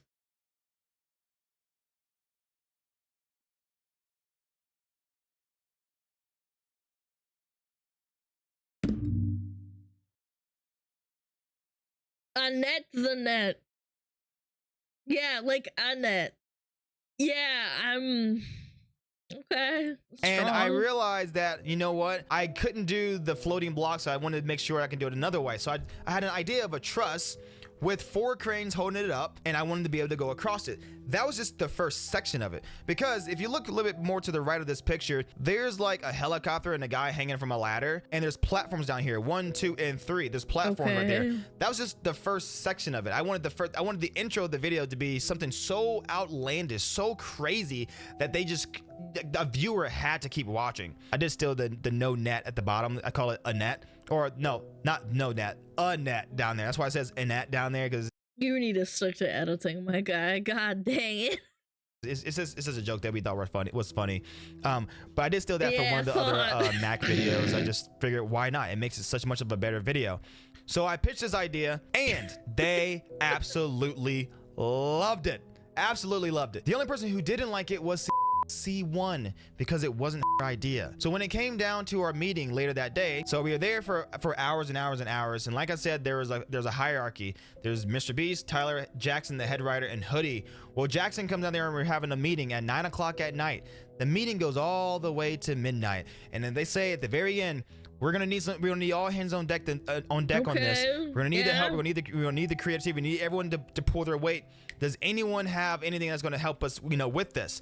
And I told him my idea. I brought up every single thing, not only just this idea, but the rest of the video.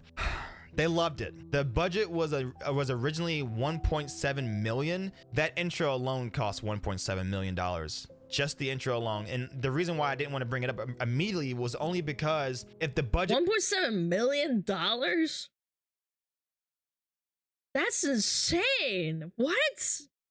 It was 1.7 million, and I'm here to prove myself. I can't start with going by over budget. Say, well, it would have worked, because who they're going to trust? You're going to trust someone who works there for months or weeks, years, or you're going to trust some guy like me that just flew here a couple days ago. So it was a little risky, but they loved it. We stayed to midnight. They freaking loved it. I got a pat in the back. Jackson was excited. Hoodie was excited. The only person who wasn't excited was a C1 that I kind of stepped over, because like they say in the company, it don't matter if you're C1, C2, C3. C3 can be a C2. C2 can be a C1. C1 can be a C3 by tomorrow. All right, so at this point, I've pitched my idea. They love it. They've set a date. They set a location, and now they have a new renewed budget for this video, and everything's great. I'm so happy. I text all my friends. I call everyone. I'm like, yeah, dude. And also, so after all that, I'm feeling great. I got a verbal confirmation that I was good to go. Everything was perfect. I know about everything was literally perfect until I got home. And that's when everything started to happen. Unfortunately, we have decided not to move forward with your candidacy at this time. We really appreciate you coming out and vibing with us. We would consider you for a role like this in the future, but timing isn't quite right. And the rest are about receipts. So at first I was like, you know what? Maybe that's true. Please ensure you send receipts from any expenses you incurred on your trip out to me and Leslie, and we'll get them sent over for reimbursement. Okay, that sounds professional. That's actually good. But then I started to think about it a little bit more. And I didn't want to let it bother me. So I said, hey, Dylan, that's a bummer to hear, but I appreciate the opportunity. Maybe another time, like you said. Candidly, may I ask if I presented myself poorly or rubbed the crew wrongly in any way? Talking about here because I know I did. Also, I sent my receipts, and this is talking about my dog because I had spent like $400 for my dog to be boarded. Sent all that okay, that's fair, yeah. information. He said, hello, Ty. You did not rub anyone the wrong way or present yourself poorly. We're going through some reorganization with the team and are limited on roles we have open for teams. I appreciate you sending a receipt, blah, blah, blah, whatever. This is where I started to like say, but I didn't. Yeah, and they're being really professional too. They said, no one rubbed you the wrong way. You're cool. Appreciate you sending the receipt. You may receive an email from accounting insurance with W9. That seems normal AF. Didn't say anything. I didn't say anything at all. Not a single word until I saw this on Twitter. Just uploaded the most insane video we've ever done. Go watch. Take a look at this picture. Take a good hard look at this picture. Does that remind you of anything you've seen so far? Does it remind you of anything you've seen remotely close to it? Or does it? Okay, but I've seen Wipeout and American Ninja Warrior do the same thing where they have these obstacles with like Takeshi's Castle. Yeah, I've seen Japanese game shows and I forget. There's a couple of others. Like, I remember Wipeout does this, but there's water underneath. You can't prove this in court. It's just impossible. Do you see any Mario decor on this? No, you don't. No, absolutely not. They're orange. Looked like the exact same thing that I drew. The exact same thing that I pitched. Everything. Do you want— No, they didn't. What? No, they didn't. Look, you have like, yeah, like this is similar, I guess. And then this one at the end has like an axe and a club, you know, those morning stars. You know, those axes, the swinging ones. You can't do that. I mean, I think you should, but yeah, you should have some axes for people to die around. So far, they remind you of anything you've seen remotely close to it? Or does it look like the exact same thing that I drew? The exact same thing that I pitched? Everything.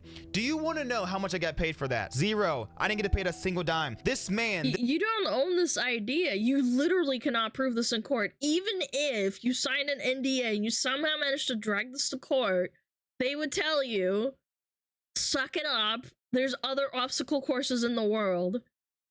There's no correlation of you like having like an idea. You can't copyright it.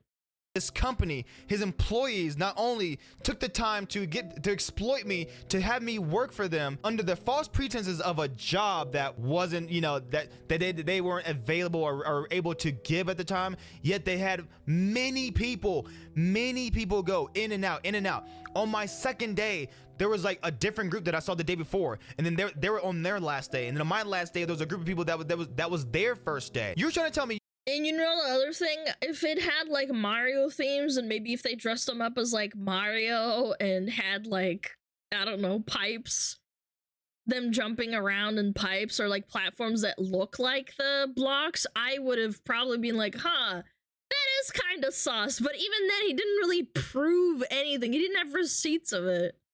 It's just like pictures of on the wall of like writing. You didn't have any positions. You didn't have any positions at all. Yet you had all those people. And not only did you do that, you used my idea. A lot of people would say, you know what? Legally, he had the right to do that. I don't know in what legal standpoint he could. I could be wrong. But let's think about this though. We're talking about a billionaire. We're talking about the world's biggest YouTuber. How is that so hard to just compensate for someone for some work? How hard is— Yeah, when you start bringing up people's like views and stuff and say he's a billionaire and stuff and you have no basis, it's kind of strikes me as clout chasing, I'm not gonna lie. To compensate someone for their ideas that made you millions and made me zero. I don't care if it was legally done or not. Like, think about it. We all have hearts here. We're all watching YouTube videos for the same exact reason. How messed up is that? You're a billionaire, dude. It's not like it's I'm some guy on the street or you're some guy on the street. You're a billionaire, man. Pay people for their ideas. Don't just— But they paid you for your time at least. Look, they even said it's okay. You can have your dog recompensated for boarding.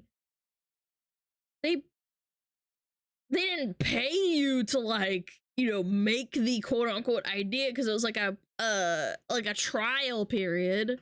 I've heard of that plenty of times. They didn't pay him anything? No shit, it's called an unpaid trial.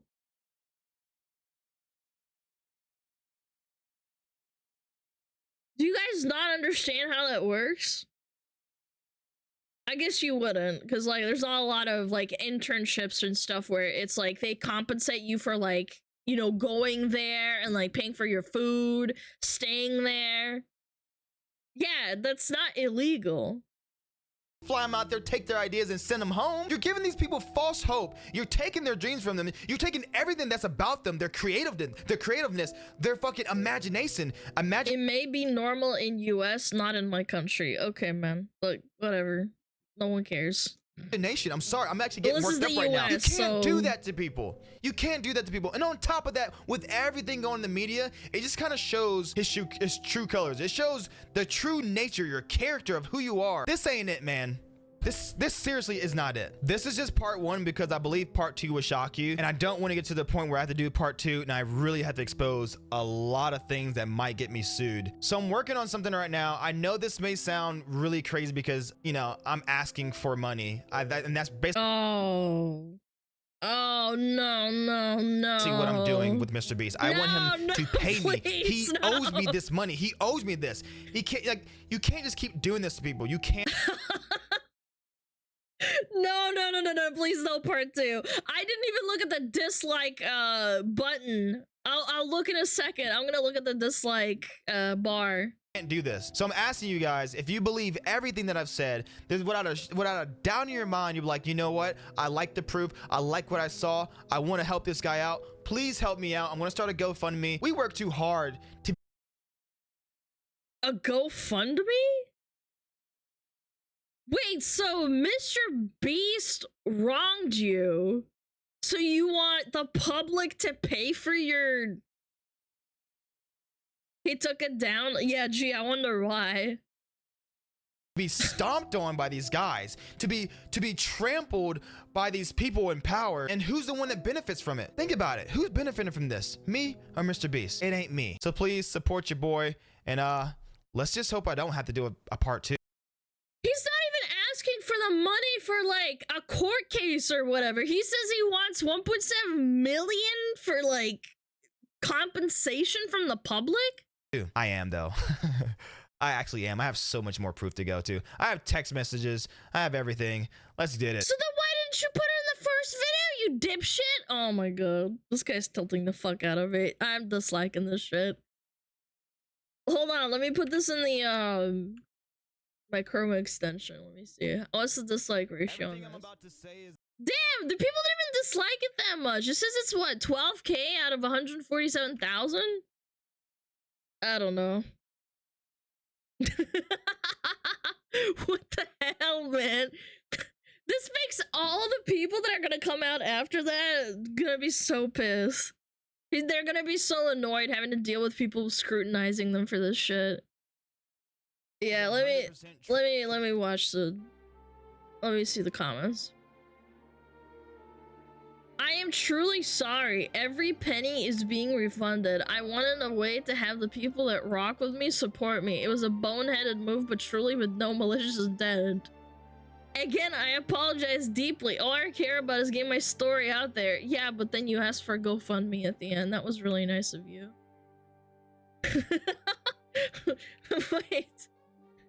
Wait a minute. Drama alert. The alleged former Mr. Beast employee agreed to a GoFundMe but has since closed donations. The fight against...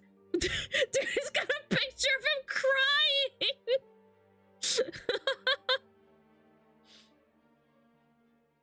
I am not begging for money! As it is a dream of mine, I would happy to see a dime. Bro, this is so weird. I hope he refunded everyone. There's actually a lot of positive comments. Never seen someone look so upfront and honest to them with just 6 words. I set up a GoFundMe page, make themselves look so bad and dishonest. Bro is tricking us by manipulating us on a $1.7 million GoFundMe.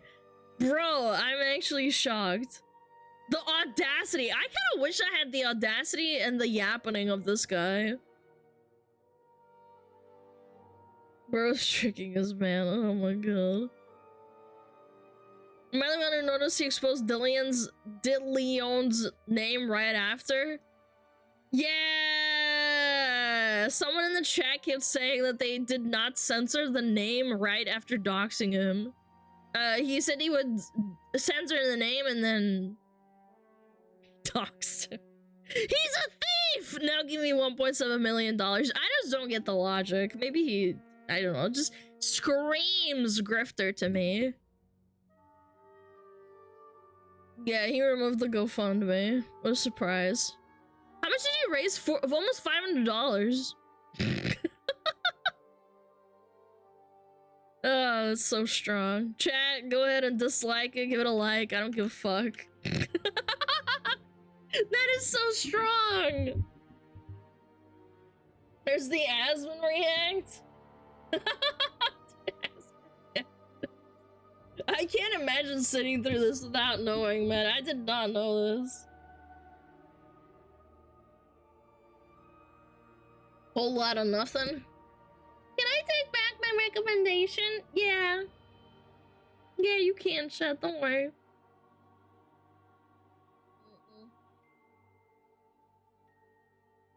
Vortex, did you submit this?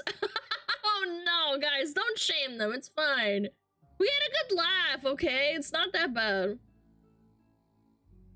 Asmon's face says it all. Yeah, but Asmon fakes his reactions. His thumbnails are fake, chat. 60%. Ooh. This looks interesting.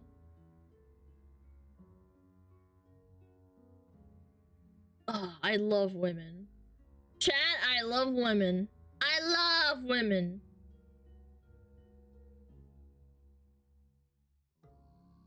Why men can't attract women anymore because all women are skanks.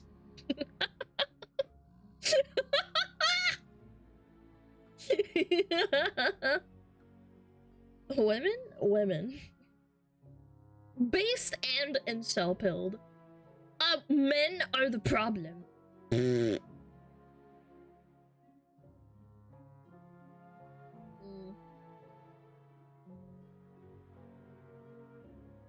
Six feet, 6 inches, and 6 figures. Yeah, exactly. Anything under that, you're not a human. Alright, I'm interested. Okay. 60% of young men are single compared to only 34% of young women. And studies are showing that Yeah, because women are the pickers.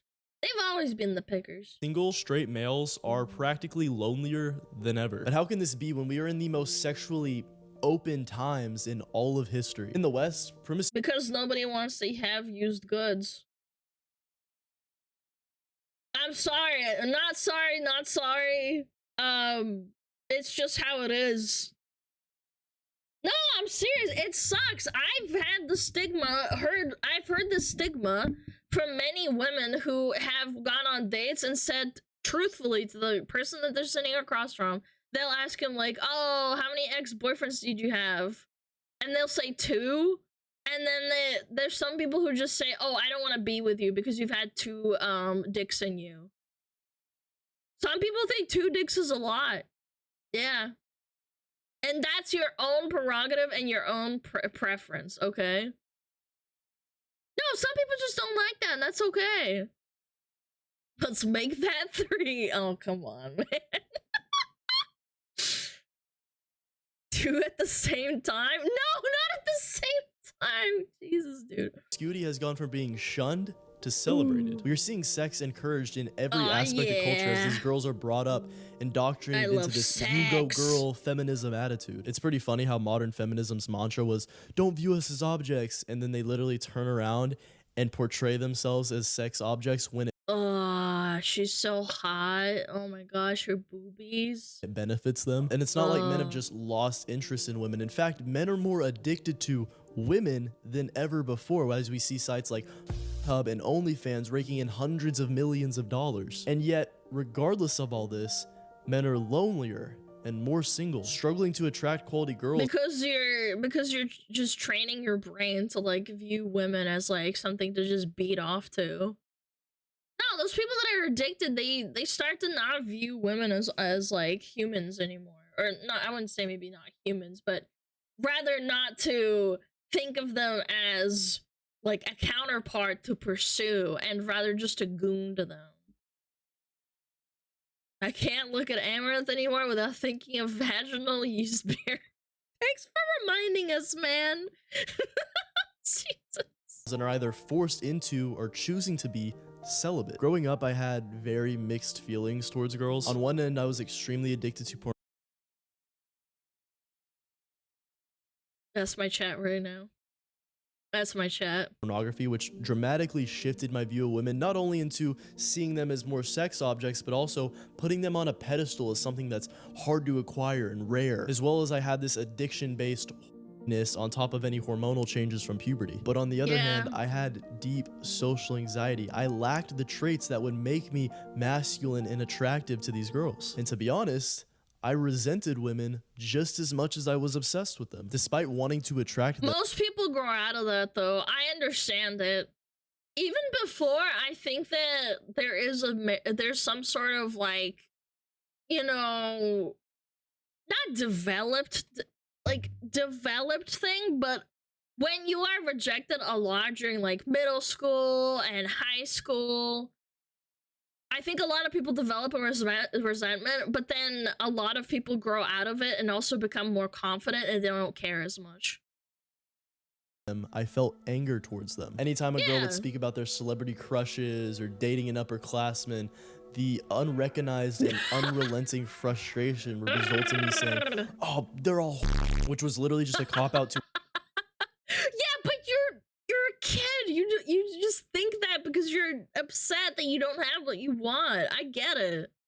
I totally get it. Why I wasn't pulling as a skinny, insecure gamer nerd. I was like that meme of the beta kid that's like, why do women only like stupid jerks who treat them like shit? And it wasn't until... I mean, I had that feeling too when I was younger, but I was a girl. It's just that in my last year of high school, I finally grew into like a non-ugly duckling. No, I really did have a moment like that. I had braces and I had acne. It was bad.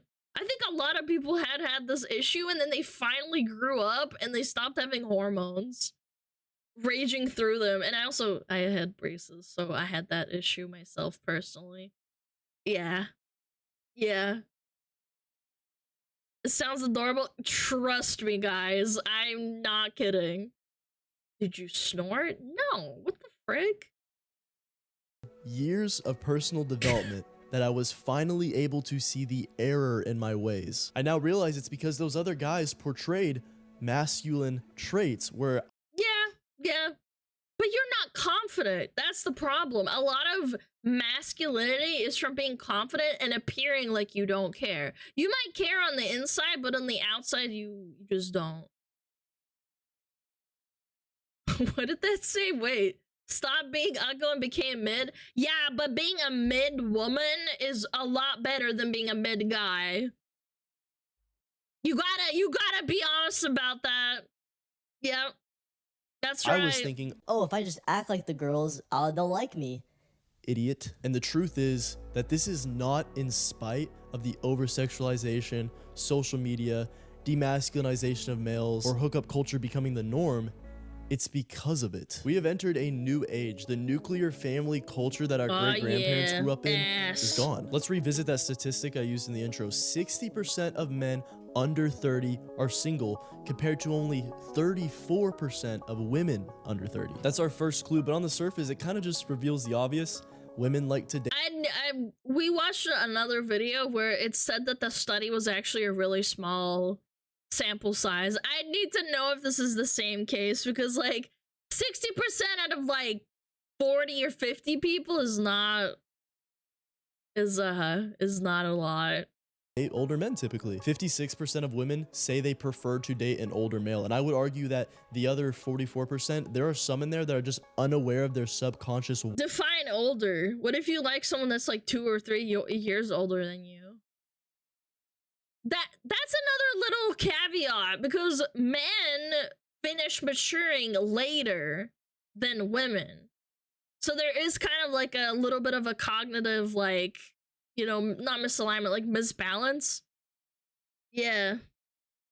Because I don't think there's anything wrong with dating someone that's like 2 to 3 years older than you if you're a girl. That's like, it's like kind of like the same mental age. And then it evens out as you get older. For some men and women never mature. No, I totally agree, but I meant like from a scientific perspective. Yes. Men take a little bit longer. Wiring to prefer that, and it's completely understandable. Men in their 30s are typically just more well-developed men. Their finances are typically better, they have much more responsibility, so they're much more mature and masculine compared to younger guys, as well as they have a decade of wisdom and experience on us that we just can't possess yet. But the thing is, but that's scientific. I'll have to argue that a lot of men at around about age 25, suddenly their frontal what's it called, frontal cortex or cerebral cortex suddenly develops. Are like, maybe I shouldn't play video games for 8 hours a day. Yeah, prefrontal cortex. They suddenly are like, maybe I should start getting a job. This is that it's always been that way, so it doesn't really explain anything. Like I said, social media has allowed people instant communication regardless of location. And while it may seem like a good thing because it gives us guys more girls to talk to, what it's actually doing is exposing women to much more men that are the most financially successful, confident, masculine, attractive guys in the world. Therefore, for the first time in all of history, women now not only have access to the highest value men locally, but worldwide. Couple this with the ability to just easily advertise yourself through saucing up a couple bikini pics on the gram. And what further amplifies this, and we're starting to see a shift in some women from monogamy to hypergamy, meaning not only are these desirable women more and more opting to pursue these high status guys, but we're seeing these high status guys take on multiple women at once. Now, I don't want to give any false expectations. Obviously, monogamy is still the most common and tried and true. However, we are seeing a significant shift, especially with the more attractive women. And because a lot of these girls' egos are... Well, yeah, I mean, again, I do have to preface this that in most mammals, women are the pickers. They pick the mate. Men present themselves. Like, you can see it in freaking birds. Birds dance, the male birds dance, and then if the female bird doesn't like it, then it's over. Yeah, like, birds aren't mammals, whatever, man. You get my point. Animals then, in general. Most. So gassed up because of social media and feminism, we're seeing average women not at all willing to settle for an average guy. And this shift is upsetting a lot of men. Even in my own space of like male self-improvement, we're seeing a lot of guys with this red pill rage, where they learn the truth about women's nature and just the reality of the world, and they're like, women aren't Disney princesses that'll just cook my meals and give me head because I exist? And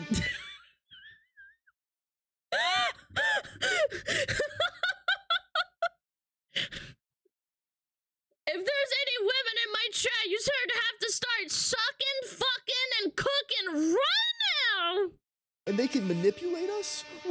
I'm angry. Well, it's easy to get lost in this. Yeah, but if you give them head, you have to buy them a microwave or something, okay? And just call women online, but then open another tab and jerk off to online with this mindset of, I want a woman that loves me for me and doesn't care if I'm fit, confident, masculine, successul. Counter argument, they beat off in their rooms because it's instant gratification.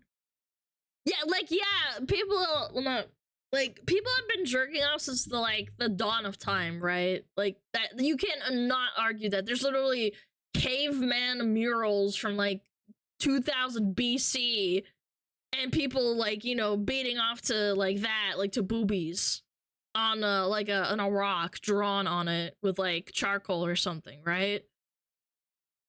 It's just that it's so prevalent and oversaturated and easy to access that the pursuit of like something as desirable as a mate has become increasingly less desirable, because why would I go get a job, go get fit, become good at this thing, like overcome my fear of talking to women when I can just go bust a nut in like 2 seconds, and then that feeling that I had 2 seconds ago that made me get up out of my chair and think about it is gone now. Like, it's the same thing. I think women also have ease of access to that kind of thing, but women are not built like men where they have this like innate human, like biological desire, the testosterone that drives them to like, you know, fight and like do gladiator fighting and fight for glory and all that. Fight for the wambin. Disciplined, you know, someone that looks past all that. The only thing past all that is you being a bitch. And rational men will realize that a mindset like this will get them nowhere. As well as much as we don't want to admit it, a lot of these current issues are also the fault of men. Let's not forget how many blue-pilled guys were cheering on the feminism movement just because they thought they might get some. Yeah, feminism. Yeah, free the nipples, free the nipples. These new generations. I don't think people are thinking that. I think that it was just like women being like, well, shit, we had women getting the right to vote, and now we want sex work to be more accepted and to be safer. Which in argument, I would argue that doing OnlyFans is safer than walking the streets at night in skimpy clothing.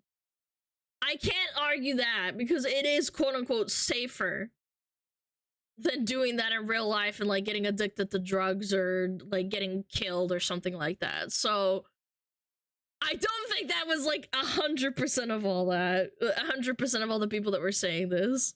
Of men are weaker than ever, taught that they should behave more feminine by overbearing mothers, their school teachers, and mainstream media. They're addicted to pornography, programming themselves to view women in a certain way and make them obsessed with sex. And at the same time, the pressure on young men to get girls, have sex, get laid is incredibly high, which makes sense. There's such a crisis in masculinity that there's always been a pressure for men to get laid. I think that I'm pretty sure that anybody at a certain point, I'm pretty sure there's certain countries, I learned this from Kirsche, where they have, what is it called? Like a coming of age thing where they, you know, do the deed with a donkey or something. Yeah, I learned that from Kirsche. Like, that's been a thing forever.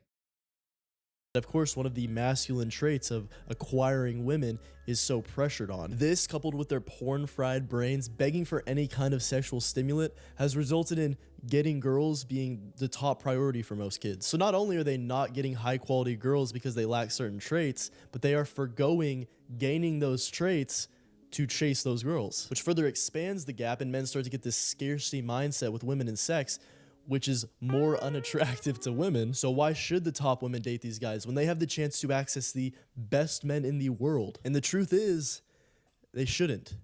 And the sooner you accept this reality, the sooner you can start working on becoming the type of guy that steals the top women from these bums. Prioritizing personal development. You're not stealing from those bums. You're just becoming something that women desire. Again, this goes back to like how women are the pickers, unfortunately. It's just biology. Much higher than getting girls and getting laid for the foreseeable future. But keep in mind, you still have to develop confidence and social skills, so still just by the way, you don't have to be a big buff guy and be 6 foot to get a woman. You can just be confident and hilarious. Working on yourself to become a better mate? Yeah, like start like walking on a treadmill like for 20 minutes a day. For your health. Think of it this way. Not to get a woman, but for your health. So maybe like you're thinking, like by the time you're 35, you don't want to have heart problems, so you should do it for yourself. For me personally, I started streaming because I'm petrified of talking to people in real life. And it has become just a tiny little bit easier to like talk to people. I've become just a tiny little bit better at trying to have to do small talk with people that I don't want to talk to. It has gotten better. No, like, just a tiny little bit. I still really don't like talking to people in real life, but whatever. That's not my point. No, but why women always gonna be the ones picking, bro? I want to pick too, because biology. I'm sorry. It's kind of like how I need a gun to equalize a situation with a big scary man because I can't fend off like someone who weighs like 100 pounds more than me. Sorry. Unfortunately, I can't. I'm not God. I didn't do this. It is what it is. Just carry a gun. That's what I just said, you fucking dum-dum. Yeah, go yell at God. Interact with people, talk to girls. But the reality is that most men that decide to take this path are going to forego casual dating and casual sex for the foreseeable future. And for those who decide to take that route, I want to let you know that you are not weird and you are not wrong for doing that. You are playing the game the way it's meant to be played. You are playing the long game, the delayed gratification. It's all going to come back. And keep in mind, if you don't go this route, if you want to be a bum, you're going to have to settle for the women who throughout their 20s were running amok, doing who knows what, trying to bag one of these high-value guys or perceived high-value guys, and now they're settling for you. And you have to deal with all of their past and all of their baggage. However, no, you don't. You don't have to. Do not settle for someone who's willing to settle with you. You have to come to an agreement. Also, I think this guy brings up a lot of good points. It's just that I think he's going it through like a very like small, narrow lens, you know? You don't have to. My brother, for example, he went through 2 horrible breakups. I was there for them. I was the little sister. I had to deal with him being like, you know, oh, I freaking hate women. Why can't everyone be nice to me? I work out. I have a decent job. I have 2 degrees in school. I'm smart. He's smart. I work out, blah, blah. I had to deal with that for years until he just finally, like, found someone that he thought was good for him. And it worked out. He didn't go out looking for her. It just kind of happened. You gotta have hope in yourself, you know? He found her at... I think he was 35, chat. He found her at 35, and they got married at 36. So, yeah. Don't be, like, so fucking hard on yourself. I also want to clarify that it's not like all girls now are running around being hoes and are just evil and manipulative. That is not the case whatsoever. But the reality is that these beautiful, good girls are in very high demand, especially now with social media where they are able to be found. So the first step has to be physical fitness. And while yes, you do become more visually appealing to girls, it also displays the hundreds of hours you put in the gym and the discipline it took to achieve that. And don't let them— Oh, women don't care about that. They just look at it at face value. I'm sorry, I hate to burst your bubble. The low IQ women do not care about that shit. They just see that you're attractive and just expect you to stay attractive. It is not easy to maintain this kind of physique, like what he's got right here, like a 6-pack, and not have to have like a really strict regimen of like diet and like discipline. If you just want to be a fit guy, women don't know the difference between like a fit guy that has like a big chest and like big muscles and like a guy that just like watches his weight and like works out like, you know, 4 times a week. Is the hundreds of hours you put in the gym and the discipline it took to achieve that. And don't let the modern day fitness industry fool you. You do not need to look like an Olympian bodybuilder or a superhero from a movie, both of which are taking copious amounts of steroids to attract women. There's a certain line you reach where you have the base of looking fit, the confidence from it, and then everything else is built upon that. And next comes finances. Now let me be clear. You do not need to be some kind of crazy billionaire or multi-millionaire, because what matters way more than the exact number in your bank is the lifestyle that you portray. A guy who makes 100K a year, but— Oh no, this is not the take I was gonna have. Hold on, I'm gonna lose my take, so I'm gonna say mine first. In my opinion, being consistent and being financially secure and not having really bad spending habits is more important for a woman than how much you make. Okay, I'm gonna let him talk.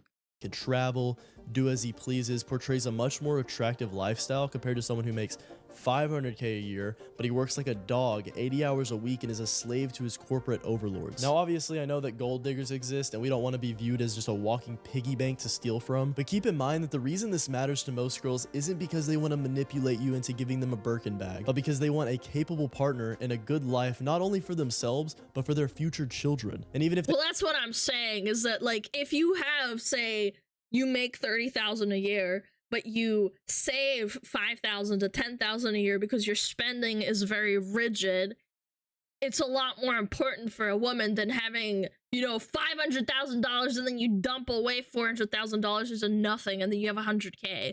At least for smart women. For stupid women, I don't know. I can't speak. I'm not that stupid. They say they don't want to have kids, there's plenty of subconscious drivers that still make that plenty attractive. And the rest of the equation is practically all the other aspects of self-development and becoming more masculine, which if you're interested in that, my channel's all about it. Consider subscribing. Also, be sure to resist the urge to cash out early. Don't get a little bit of abs and a little bit of money for some bottles and start clubbing 3 times a week in hopes of getting laid. The truly fulfilling life will come from building that equity for years, and then finally you'll get to a point where you just get to collect that sweet dividends. Guys, the times are changing and there will be a group of guys who just... I don't think that you should be working on that for like getting a return. You should just be working it for yourself. Again, most people I've ever talked to, and like the men that I've had in my life say things like that were to this effect, always said, I didn't go out looking for that thing because I gave up. I was starting to think that I was gonna die alone, and then suddenly something fell in my lap. Happened to my brother. He said, I don't give a frick. I'm gonna go work out. I'm gonna go get an apprenticeship, and I found myself a lovely wife. If you want to go to Thailand and go find yourself a wife, do whatever you want. It's your prerogative as well. Same for women, by the way. If you've given up, you can just find something while you're working on yourself. Don't like give up fully. Forfeit, don't want to play the game, don't care, video games, porn, OnlyFans, and there will be the guys who embrace the adversity, who will still build an impressive physique, try to raise their natural testosterone, try to be more masculine, try to be more confident, and those are going to be the winners, not only for getting the best girls or whatever, but for achieving fulfillment, achieving the best life you can. And it means you need to resist the siren calls of today's society. Resist the degeneracy, embrace the discipline, embrace the long-term rewards. And if you're wondering what are the 8 main ways to become more masculine, consider clicking this video on the screen right now. But that's all I got for you. I hope you found value in this video. I hope this video explained the current situation we are in. Thank you for watching this far to the end. It helps a lot with the algorithm and whatnot. Bye-bye.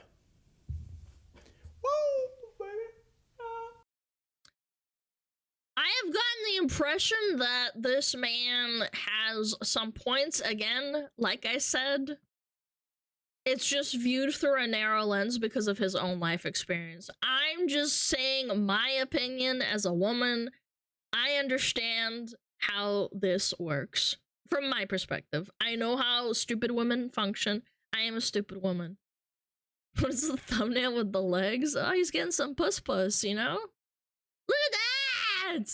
But this is also a really good guy. The guy that does these videos where it's like, you know, the 10, the 9, the 8, and how like the 10s only go for 10s because they have that option, and then the 5s get left with nothing. That's very common. Yeah, the whole math. Ho. You're not that stupid. Thanks, chat. Well, that's a nice thing to say, that you don't think I'm that stupid. I really have to view reality without a lens. Well, like, your own life experiences put that kind of stuff in, you know, like, if a guy gets rejected, like, 15 times by women calling him ugly, or that, like, they just don't have what they want, like, I'm not gonna be able to change their mind. I might help a little bit and, like, give them a little bit of, tiny little bit of encouragement. But ultimately, the saying goes, what is it called? God, my ADHD is so bad. I keep looking at the freaking boobs. Freaking boobs is distracting me. Oh my god. It's actually killing me. Hold on. No, what was I saying? Something about if you reason yourself into a situation and you're not gonna reason someone out of it. Whatever. I don't fucking know. I'm just a dipshit anime girl that yaps.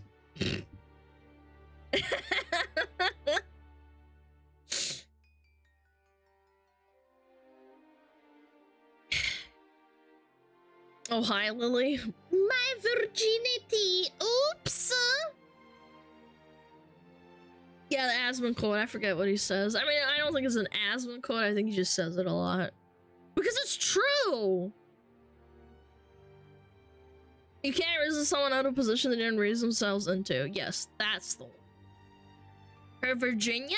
Ooh, Lily's been to South Virginia? That's hot. That's hot.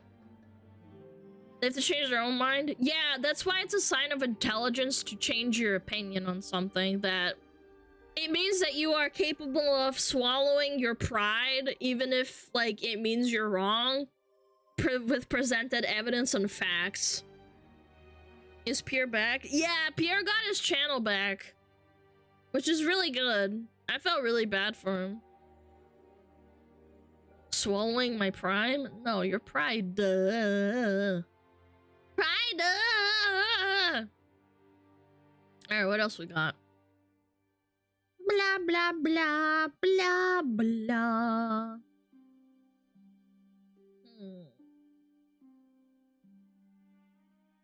Ooh, this just seems kind of relevant. Well, it's the middle of... This looks interesting. Shibas. Yeah, we haven't seen a Shiba in a little bit. Let's look at a Shiba video. Oh, Shiba. Yeah, we haven't seen a Shiba in a bit. I swallow because spitters are quitters. That's powerful. Oh, they're so cute! They're so cute.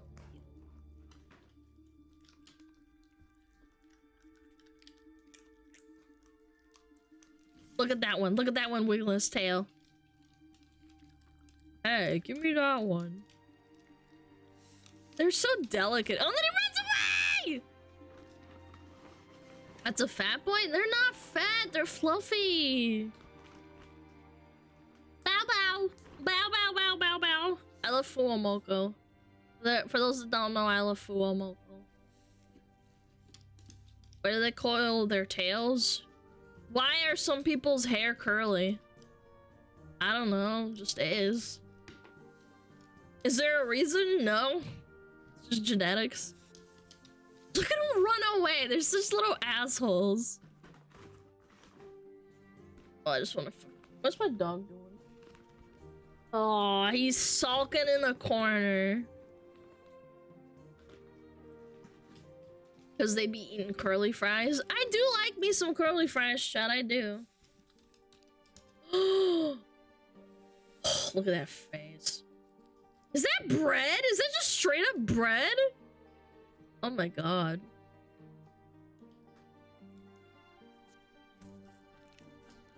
Can I have another one?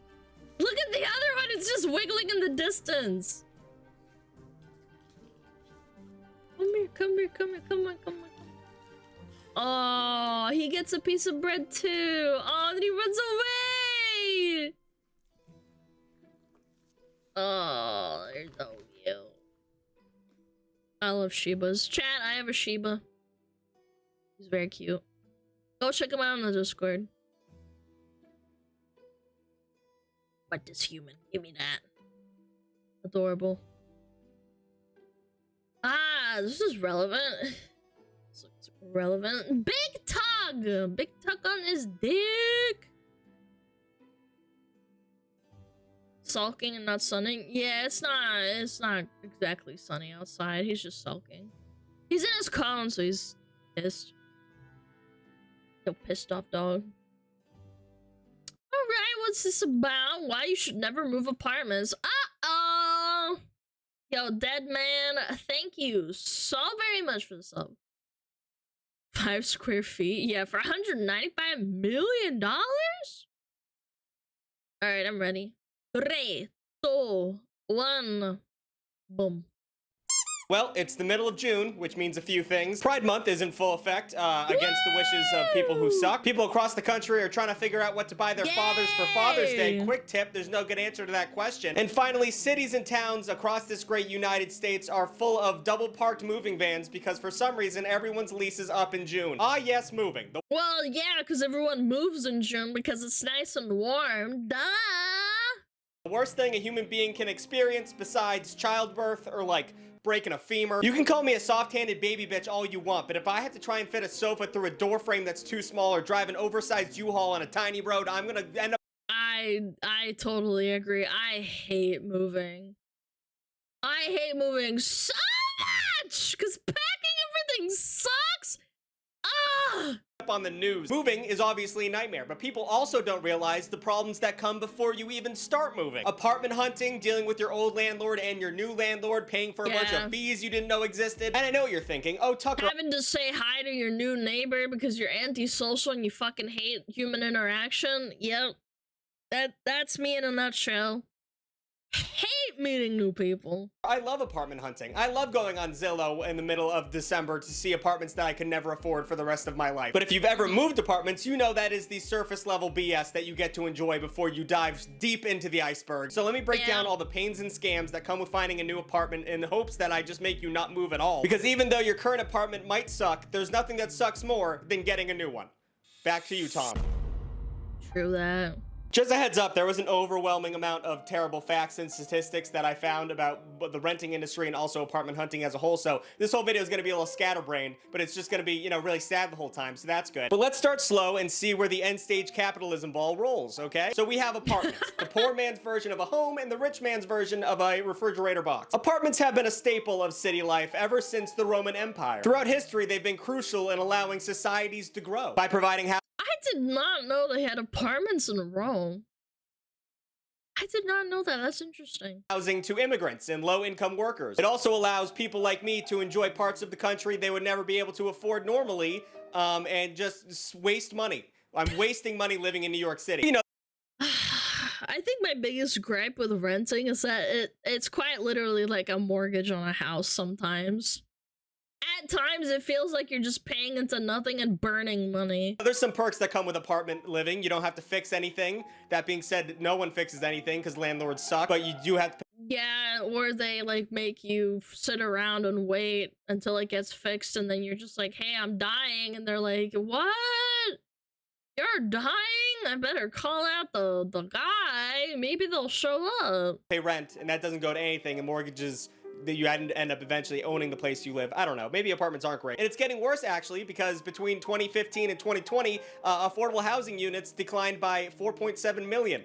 So it's kind of hard to find one. So let's take a little stroll down statistic lane and find out exactly why things are rapidly approaching shit town. As we all know, it's really, you can't own a house anymore. So a lot of people are going towards apartments. 38 million. Yeah. Oh, look at that.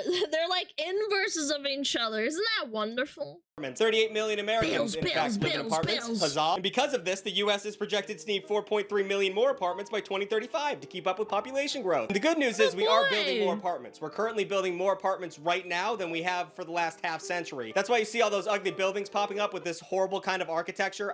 Oh, I hate this. It sticks out like a sore thumb, and then I think to myself, what kind of sucker lives in there? And then you like go inside and you're like, oh wait, I live in here. They're so ugly. I don't know what this is, but it makes me want to die. But because of those ugly ass things, nearly 1 million new apartments are going to be popping up by 2025, which would be great if they weren't all for rich people.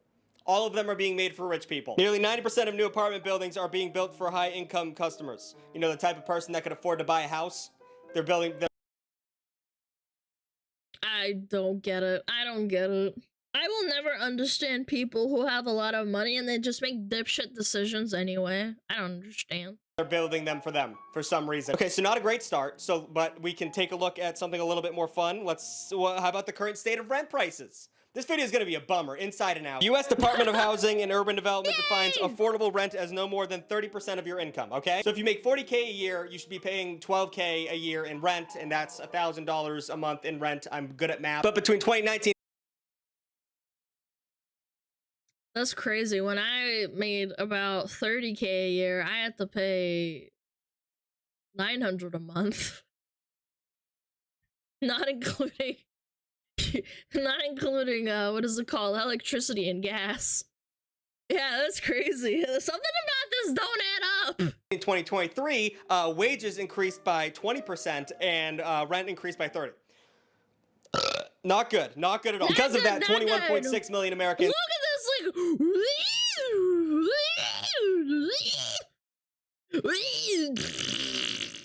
like. That's fucking terrible. Are paying way more than 30% of their monthly income on rent. According to a recent study, households with an annual income under $30,000 only have about $310 left over each month after paying rent and utilities. Wow, $300 is a lot. I used to get by with $100 for groceries, entertainment, and what is it called? Like MMO subscriptions. I used to have to ration my MMO binges because I couldn't afford to. I'd be literally, okay, Final Fantasy, I'm gonna try it out, so I have to cancel my World of Warcraft subscription, and then I'd have to go and play Final Fantasy for 30 days. And otherwise I wouldn't get my money's worth because I couldn't start a new subscription because it's too expensive. But who needs things like entertainment, or friends, or daycare, or education? Who needs those things when you got a roof, huh? You know what they say, shelter is the main top priority in living a healthy life. Oh man, it's only the bottom of that triangle. I know what you're thinking, Tucker, all the people complaining about rent prices are just those fancy fat cats living in big cities. You could live in a small little shitty city and save a bunch of money. I personally live it doesn't matter. I live in a tiny town, doesn't matter. In Natick, Nebraska, and I only pay a nickel a rent a month, so I don't know what the big No, they don't! No, that's a lie! That's a lie! If you live in the boonies, maybe, but even then... is about. Well, you make a good point. Living in some U.S. cities is cheap as hell. I'll give it to you. I mean, it also coincides with lower wages. You're not going to find like an 80K job out the gate when you move to Nebraska. But you know, there's pros and cons to living in a big city compared to a small city. Like sometimes you want to go to a restaurant that you haven't been to a million times, or meet someone new that you haven't met already 20 times at the... And you also have to keep in mind, those places out in the boonies aren't going to have jobs that you're qualified for, that you can get a job to like fulfill that need. So you're kind of like stuck in a predicament. Local supermarket. So to weigh the pros and cons of which American city you should get an apartment in, I have created a completely scientific breakdown of the cheapest and most expensive American cities for a one-bedroom apartment. That way we can look at the numbers and find a balance between boring and sad and fun and expensive. On the cheap side, we have Oklahoma City, Oklahoma. I would make fun of that city name, but I live in New York, New York, so whatever. Rent on average is only $850 a month, which is pretty great, but it also sees more tornadoes than any other U.S. city, which is Yay! Tornadoes! Crazy, and it also has the highest rate of suicide. Chad, don't listen. Don't go to Oklahoma. Highest rate is... Holy fuck. Good rent, though. Good rent prices. On the expensive side, we have... It's because Oklahoma sucks. Boston, Massachusetts. It's got a lot of stuff to do. It's got a bunch of college kids running around. Its food is like a 7 out of 10, kinda. It's not really known for its food. But it has one of the worst skylines out of every American city. And also, no matter what race or creed you are, you will be hate crimes. So, the rent is $27. Wait, $2,700 is cheap? Hello? $700 a month for that luxury. For cheap, we have Omaha, Nebraska. Who doesn't love Omaha? Birthplace of the Reuben sandwich and literally nothing else. But rent is only on but Nebraska. Average $920 a month, which is fantastic until you realize the only thing you can spend your excess income on is either a vacation to get far away from where you live or meth. So make your decision. Expensive. Miami, Florida, a city known for doing everything the Bible tells you not to do. Oh, he's doing expensive then cheap. Okay, I misunderstood. Known for good restaurants, good-looking people, good-looking views, and a whole heaping of STDs. And if that's the lifestyle for you, all you have to do is pay on average $2,840. I'm gonna throw up. A month on rent. Good God, that is expensive. On the cheap side, we have Albuquerque, New Mexico. Not great, but it's not Arizona, and you're only paying $950 a month. Expensive. San Francisco, known for its gay population and smashed windows. $3,000 a month on rent. Mamma mia, man. I remember when people used to say that San Francisco was like a cheap place to live. In like the 80s and 90s. It's like a good place to get started. God damn it. Cheap, Buffalo, New York. Have you ever met someone from Buffalo, New York? It's like they all just witnessed a murder and they don't want to talk about it. On average, $1,000 for rent. Expensive, Jersey City, New Jersey. It's right next to New York City, so people who can't afford New York City go to live there, and now that's raising the rent prices because it is $3,000 a month. Just bite the bullet and get an apartment in the Bronx. Cheap, Kansas City, Missouri. It's Missouri. $1,000 a month. And then expensive, New York City. $3,500 a month, but it's New York City. The Big Apple. There's a homeless man's gonna yell at you, and then I had a friend that would pay, I think it was like $3,800 a month for a 3-bedroom apartment in New York with like 2 bathrooms. That blew my mind. Yeah. Yeah, they moved to Texas. I don't know what happened to them, but yeah, it was a long time ago. you get bit by a rat. There's no good place to live in this goddamn country anymore. Holy shit. So there you go. Make some decisions. Make some good decisions. Just don't move. Just don't move at all. It's time for an ad. Back to the ads. Sorry. Do you smell that? Can you smell the winds of change? The smell of a new identity blooming from a perfectly procured fragrance, not only defining who you are, but who you want to be? Or maybe it's this shirt. I haven't done laundry in a couple weeks. We're talking about Scentbird, baby. It's a fragrance delivery service that sends you new designer scents every month for just $17 a month. I mean, personally, I love walking through dead malls in order to get to a Macy's so I can buy a $150 bottle of perfume that I'm probably not gonna ever wear because it's not perfect for me. But if you aren't like me, aka smart and charming, then Scentbird has you covered. With each scent from their service, you get a 30-day supply, so you can try out fragrances before committing to a full-size bottle. It also says here it offers affordable and flexible subscription plans, and you can also skip or cancel your subscription at any time, making it a hassle-free experience. There's no surprises with what you get every month because they let you pick, which is fantastic if you're like a goat or a possum.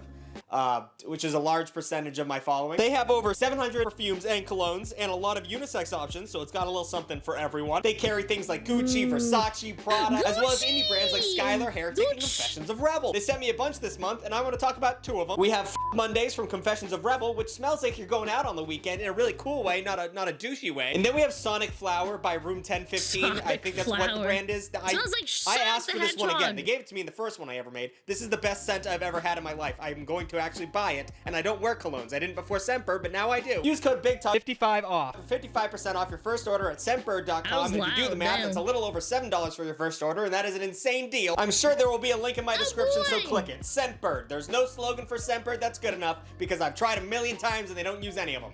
Not one. I'm gonna stop working with you guys if I didn't love your scents.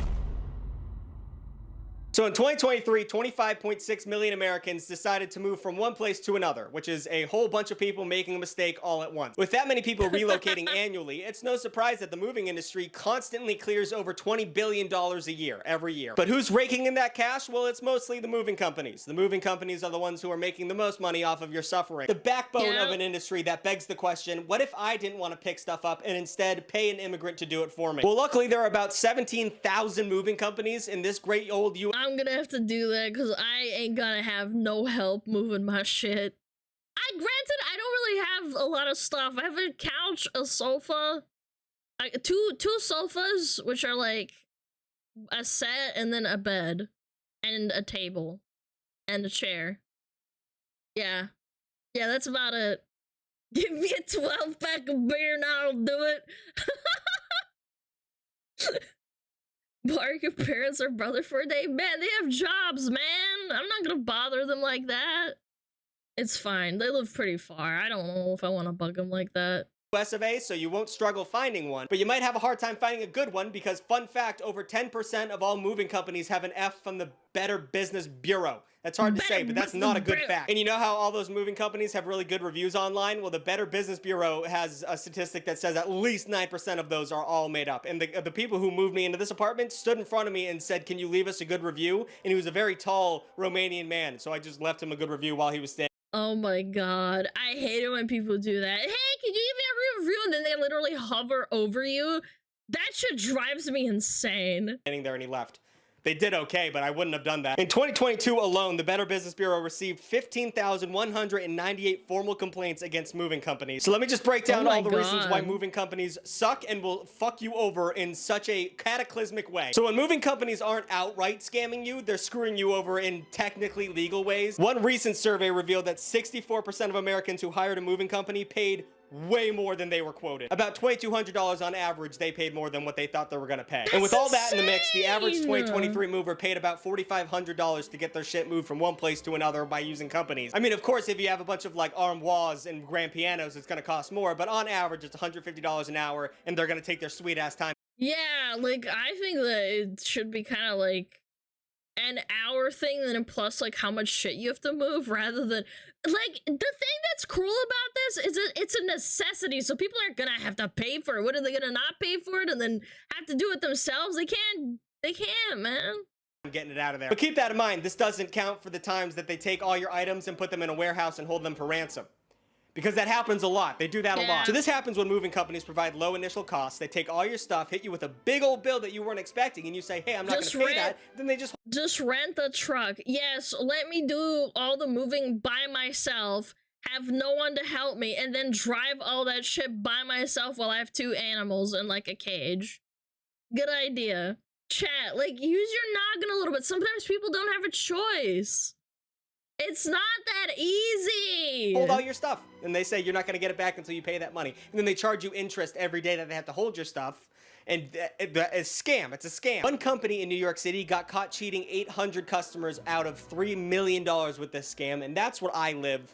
That's where I live. So all that considered, let's say you decide not to use a moving company. Well, let me tell you, that is an equally, if not more shitty move that will have dire consequences for the rest of your life. I mean, for one, moving is not a 1 or 2 person job. You're gonna have friends and family show up to help you out with. Yeah, what if you have no friends and family? What if your family lives in a different state? What if you have no friends? You guys are so mean! Trying to reason with this thing. And guess what? Fun fact, in the entirety of the human race, nobody has ever been pumped to help someone move ever. No one ever wants to help you do that. So now instead of paying— I've helped people move and I felt really, really bad. I felt really bad, but I helped them anyway.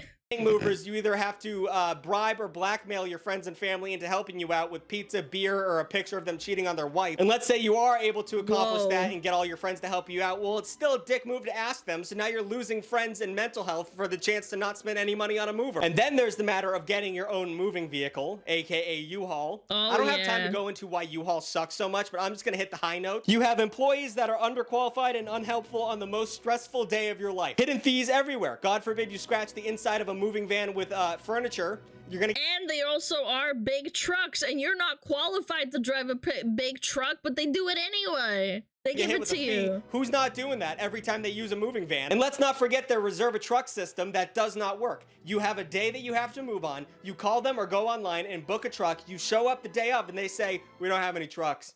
Sorry, we don't have any trucks for you. And then they give you like $100 in compensation, as if that makes up for literally anything. U-Haul will not give you a moving truck when you need one. I can't even describe how insanely shitty that is. I have no funny comparisons or analogies to relate to U-Haul not having a moving truck for you, because there is no other company that does something like that. That's insane. Oh, and also let's not forget the fact that you just have to drive a giant box truck on a busy highway or— That's what I'm saying, man.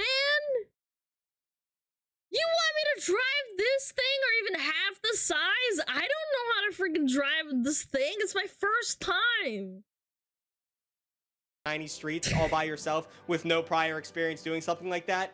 I almost puked the first time I had to do that. So yeah, there's no good way to accomplish a move. You either have to spend millions of dollars to get things from one room to another, or you have to lose all your friends and family. So enjoy picking one, King. Just stay where you are. It's gonna suck. So before you even get to move to your new but somehow shittier apartment, you have to pick your new but somehow shittier apartment. This is a situation that 20 years ago was a nightmare, but nowadays it has gotten to an apocalyptic event. The amount of BS and scams you have to deal with while apartment hunting is awe-inspiring and jaw-dropping. I'm not— By the way, I have a personal anecdote with this. I dealt with someone who illegally subleased a apartment to me because I thought they owned it. It turns out they did not own it. They lied to me, and then I got in trouble with the landlord saying that I lied to them, and then this bitch ran away and didn't pay rent! I had to move out. I had to scramble and bring everything together within a week because this chick was, this upstairs landlord was so pissed at me. And I was like, dude, I don't know anything. I can show you everything. I showed her all the text messages. She ended up saying, okay, you have like a week to move out. And I'm like, but I have a job. I have no one. I need help. I don't know how to do this. I have nowhere to go. I had to move back to my parents' place. That was so fucked up. Isn't that illegal? It's not, because, so, for those that don't understand how law works, because it's illegal subleasing, I'm not signed under contract to listen to the landlord, and neither is she, because we're not under an agreement. You guys don't understand. The chick that subleased it to me was lying to me, and I don't have the kind of money to sue her, and it's not worth it. I just yelled at her. She was like some fucking 19-year-old girl. I was 22, and I said, you're a bitch. Just make a new agreement? Oh yeah, man. You guys are legal experts for sure. The chick, what she did was illegal, but what she did, she ran away and basically ghosted me. And then came back a week later and was like, yeah, sorry, I didn't know that this was illegal. And I said, you know I could sue you if I had the money. And she's like, what? You're not gonna sue me? And I said, if I had the money, I would instantly sue you. I would make sure that you could never do this to someone else ever again. And then she ran away and never talked to me again, of course. But yeah, I was super pissed. I fucking hate scams. I'm going to spend time on brokers, which are pretty much just real estate agents, but for apartments, and all they do is open a door and then show you around a 600-foot square apartment, and then you ask them a few questions, and then they charge you $2K when you get the apartment. The apartment housing industry is full of cockroaches and middlemen that just take money from you. And the worst part is they're feeding off of our essential need for housing. This is not like— I know, it's terrible. Oh, is there an ad? I might as well go pee, honestly, chat. Is that okay with you guys? Since we're getting hit by an ad anyway. 2K for what? For nothing. Yeah. I pay $1,200 minus electricity and gas for a studio apartment for 1 bedroom. It's pretty like not great. It's okay. Go piss, okay.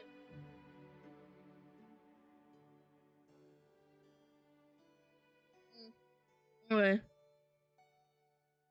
You ask us like we can stop you. You're gonna put a gun to my head. I'll be right back.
If you're scummy little monkey, I am a scummy little monkey.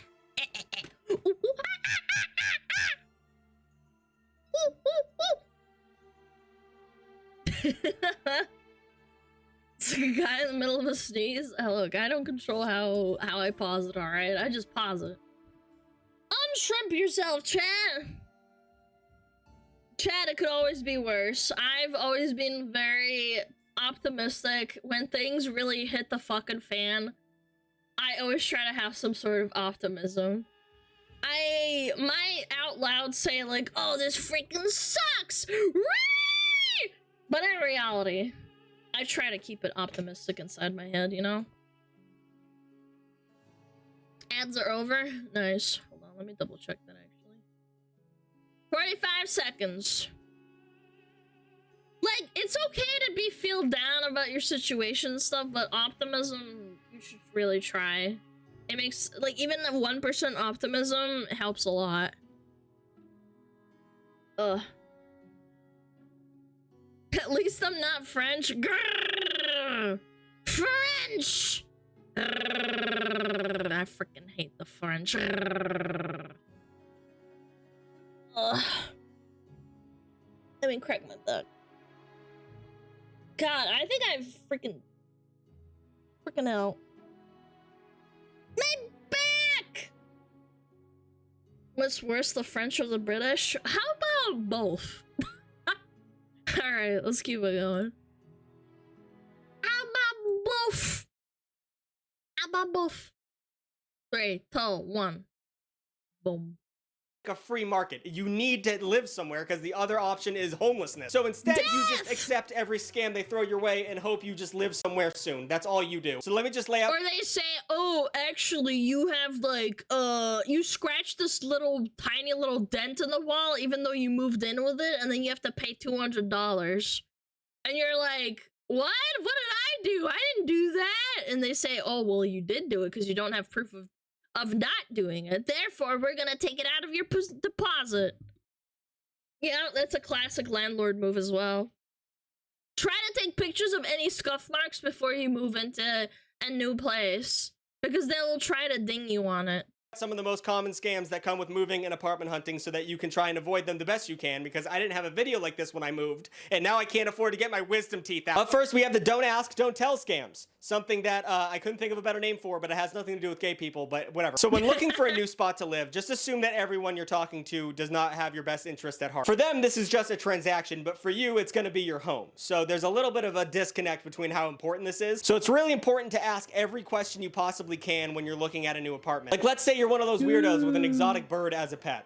Just one of those perverts. Never will you ever see— Why are you a pervert for having a bird? What the fuck? an apartment listing that says we accept exotic birds. So you got to check in about that. But people who show you apartments are hoping you don't ask specific questions like that so they can screw you on the security deposit on the way out. They never give you a full out spiel. They always ask you if you have any questions, hoping you're not going to ask the important one. God forbid you forget to ask about hot water and then you're stuck taking cold showers for an entire year. And it is awkward just standing there asking questions of someone in a big empty apartment, but just get it all out in front because they're hoping you don't ask questions. My biggest pet peeve is when you call out someone to look at like a place and then they just don't know anything about the place. Have you guys ever done that before? You like arrange an appointment and then you ask a bunch of questions like, so how's the internet? And they're like, oh, I don't know, I'd have to look into it. And they're like, okay, how much is the water bill on average a month for like one person? And they're like, I don't know, I'll look into it, I guess. And you're just like, why did we even come out here? And we have the LOL JK apartment scams, which are happening way more frequently nowadays. The internet is littered with these types of horror stories. People get tricked into renting apartments that aren't actually for rent. Or they think they're renting an apartment that somebody already lives in. It's become such a problem that the FBI received 11,578 reports. Wait, is this like how the subleasing thing? Yeah. I don't know. It's like not something you would like know about until it happens. Rental scam in 2022, an increase of 64%. So if you see an apartment that looks dope as hell, but the landlord's not going to give you an in-person tour or even a virtual tour, that's a red flag. What are the prerequisites? Non-existing rentals, hijacked advertisements, suspicious money requests, pre-leased apartments. I did find mine on Craigslist, that one. So I guess that was kind of my fault. I was young. I didn't know what I was doing. Stealing identity, missing amenities, too good to be true price. Big red flag, huge ass red flag. This usually means that there isn't a place for rent or that they're not actually a landlord, which is crazy to me because that means there's a kind of human that's lower than landlord, which is a human pretending to be a landlord. They're just trying to get info from you or money from you, and then they're just gonna ghost you. And it is crazy how much personal info you have to give to a stranger in order to get an apartment. Like, they need to do a background check, they need your social security, they need you get your birthday. They need a drug test, they need to check with the last 3 people you've had contact with. They need to see what you've eaten the last 24 hours. Classic. It's so easy to steal someone's identity. I might just get into that business. I might give up on this YouTube shit. Also, if a landlord is super eager. You guys do that? No, I'm kidding. That was a joke. No, I was kidding about the drug test thing. No. For you to sign the lease and pay immediately, that's a big red flag as well. Especially if they're asking you to send money through a sketchy service like Venmo or Cash App or a wire transfer or gift cards. If you, in the modern era, are paying someone in gift cards and you don't know immediately you're getting scammed, you're a moron. You deserve to get them. Yeah, honestly, I agree with that. I think if you pay in Google gift cards, you're done. You're cooked. Do not redeem! Do not redeem! Money taken from you if you're going to buy Google Play cards. But besides gift cards, every payment process I just mentioned is almost impossible to get your money back. So that's why they use those things. But it's also crazy because the apartment I'm standing in currently asked me to pay for my deposit through Venmo. So there's no way to know if it's a scam or not. I just had to blindly go into it because I needed a place to live. And the biggest red flag about the LOLJK scam is if they don't live in the country. Once again, pretty obvious, but a lot of people don't realize that that's a huge issue. I mean, sometimes landlords don't live in the same country where they own the property. I mean, every Chicago pay meter for parking is owned by Saudi Arabians. Fun fact. But you should insist. Wait, what? What? Hold on, I'm gonna read this. This is actually kind of mind-blowing to me. Today I learned that in 2008, the city of Chicago sold the rights to collect revenue from its 36,000 parking meters to a foreign-owned company based in United Emirates Estate, whatever it's called. United, blah blah Emirates, receiving a one-time lump sum of 1.2 billion against a 75-year lease. Wait, this is a scam! This is actually a scam for 75 years? They're making more than the money back, like 1 million times. Yeah, United Arabian Emirates. Yeah, sorry. Brain's cooked. They make 200 million a year. That city got scammed? No, for real, actually. That's so fucked. But you should insist on meeting your landlord in person before giving them any money. I mean, even if they do live in another country, that just means you're gonna have like a terrible back and forth with overseas hours on trying to get a light bulb fixed in your apartment. But I mean, a lot of the times it does mean they're scamming you. I mean, some of them have gone even so far as to send you fake keys in the mail to make you feel like you're actually getting an apartment, so you send the money. But through all of these steps, at the end of the day, if you ask to meet them in person or you ask to like see the apartment, they'll just move on to the other 500 applicants that are trying to get the same apartment. So it doesn't matter. It doesn't matter. Yeah, it's a buyer's market. Sorry, a seller's market. It doesn't matter. You're all trying to apply for these apartments because you just have nothing else. Like, you need shelter as a human. At the end of the day, landlords end up getting the longest road and the largest army, and you're just pissing through development cards, trying to get victory points, and ending up with a pile of knights. Does anyone play Catan? Actually, you know what? Let me talk about landlords real quick. Landlords. I don't like the term landlord. It's too fancy of a title for what the job actually is. Here's some alternative names I've given landlords. Rent raiser, the strange bald man in my Venmo feed, not a plumber, but the person I talk to most about my toilet, CEO of not doing anything at all, the only reason I've ever cleaned an oven ever, cat vomit stain inspector, and the only person I still lie to about smoking weed. But let's talk about security deposits real quick. Last one. In 37 US states, landlords are allowed to collect interest on your security deposit, but only 5.6% of renters actually get the interest on your deposit. They don't give you the money that they're earning interest on. So not only does a landlord take your security deposit and put it in a bank and earn interest on it, but the majority of the time, people just don't get their security deposit back in the first place. Around 25% of Oh yeah, obviously, because you scratched like the door a little bit, so it's like your entire security deposit is out the window. Yeah, I've heard that happen. Thankfully not to me, but still. Renters do not get security deposits back based off of bullshit parameters that the landlord just made up. Only 29% of landlords give you a itemized receipt of all the things you messed up at the old apartment to prove why you don't get a security deposit back. So all that seems like we should make laws to stop this from happening, right? Well, every state has landlord-tenant laws, but because tenants are generally poorer than the landlord, we can't pursue legal action, because not only does it take $1,000 to move out of the apartment, it costs thousands of dollars to pursue that legal action about the old apartment. The net worth of most renters, which is, you know, what the money they have laying around, is $600 to $300, so they can't afford $4K in goddamn law fees. So trying to get a security deposit back while chewing up your life savings in a small claims court is just not feasible. Let's not forget about the made-up fees that your prior landlord is going to hit you with when you move out. Let's not forget about all that bullshit. Fees for not returning keys, something that they have 40 copies of in their office. Cleaning fees. You know, they charge you to clean the apartment after you leave, even though you clean the shit. Yeah, I freaking hate that. My unironic worst dislike, my least disliked thing is cleaning the apartment after I'm done moving. That shit wears me the frick out. You have to be so thorough, and then they bitch at you and they're like, actually you didn't like clean the toilet hard enough, and you're just like, bro, I just moved the entire apartment out, and then you want me to do like a stellar job while not being like a professional maid? You can go fuck yourself. Out of it. And fun fact, they didn't clean it before you got there, and they're not going to clean it after you leave. They charge you a fee per hole in plastic.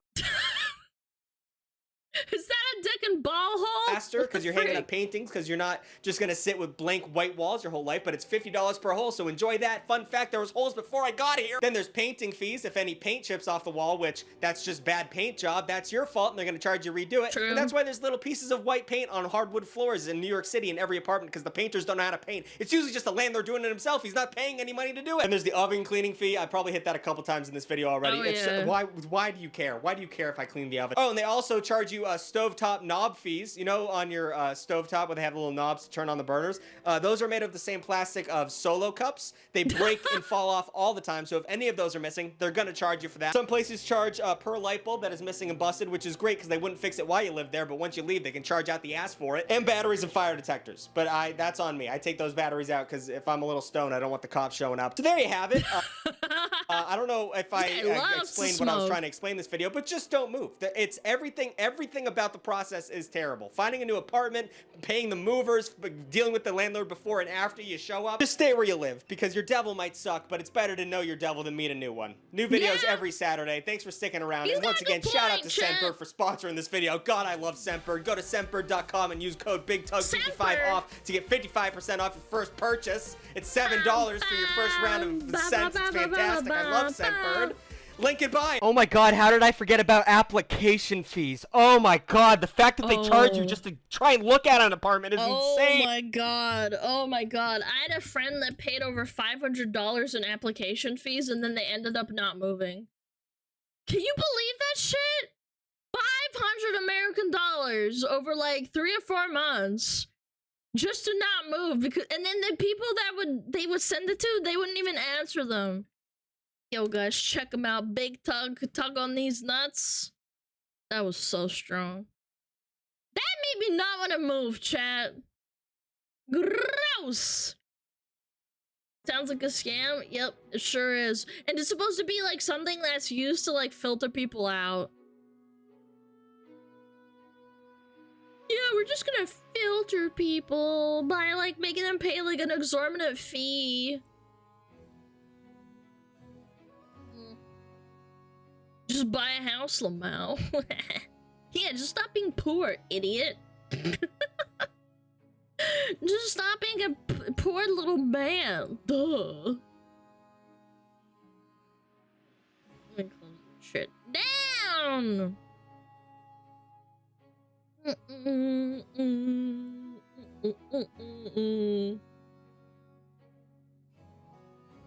25. Ooh. Vegan booty is often called. You guys did not hear that. Nobody heard that. But as with US landlords, I lived in Switzerland and we had asinine landlords too. They were super annoying. Arguably they're kind of worse, but like legally the law is usually on the tenant's side. Yeah, landlords suck everywhere. I don't know. Like, it's not just America, unfortunately. Heard what? Yeah. You're right. Anyway. What's this? A vegan booty? I love booty. Right, chat? The vegan TikToker who's worse than the vegan teacher. We know about the vegan teacher. She's crazy AF. Vegan booty is often called the vegan teacher's daughter. She thinks walking your dog is animal abuse, has been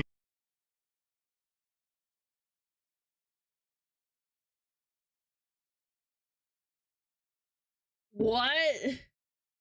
Wait, walking your dog is animal abuse? I thought that was the opposite. Am I crazy? I didn't realize. Maybe I should stop walking my dog. Apparently it's animal abuse. I should let it piss or shit on the floor. On the news for calling horses slaves and believes it's okay fighting butchers, service workers, and even children at their birthday party. Man, how is she not locked up? Australia, can you like do something about this? The government has banned her from living in her hometown and her first— Wait, that's based! Man, Perth did something right, huh? viral video will start to show you why. That's amazing. The event amazing. scene behind her is the Million Paws Walk, where families meet to walk their dogs together and help raise funds for animals in need. Well, vegan So she thinks it's abuse even though you're raising funds for charity? Booty called the event the most violent thing that you could ever participate in, protesting that every animal should be treated the way that dogs are. Why would you love one but she also said that walking your dog is abuse, so therefore if you let your cow out to pasture and eat grass, that's also abuse. Because you're forcing it to be outside. Right, chat? Yeah, I'm starting to understand this chick. I think I am getting into the mindset. Yeah.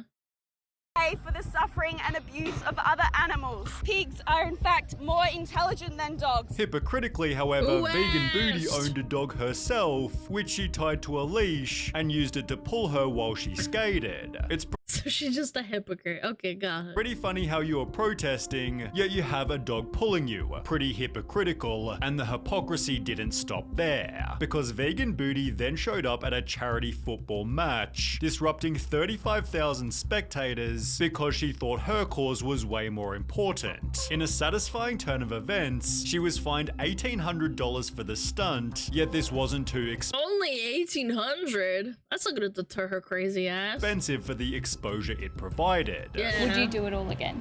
Yes, 100%. However, Why are you giving her attention? God, man! News journalists need to like... Ugh, I hate it. I hate it. Why are you giving her attention? at around the same time, Isaac Butterfield was going viral for his anti-vegan videos, featuring Tash in the worst vegans on TikTok. Why is your name Vegan Booty when you run around with that? Change your name to Vegan Pancake Ass. Vegan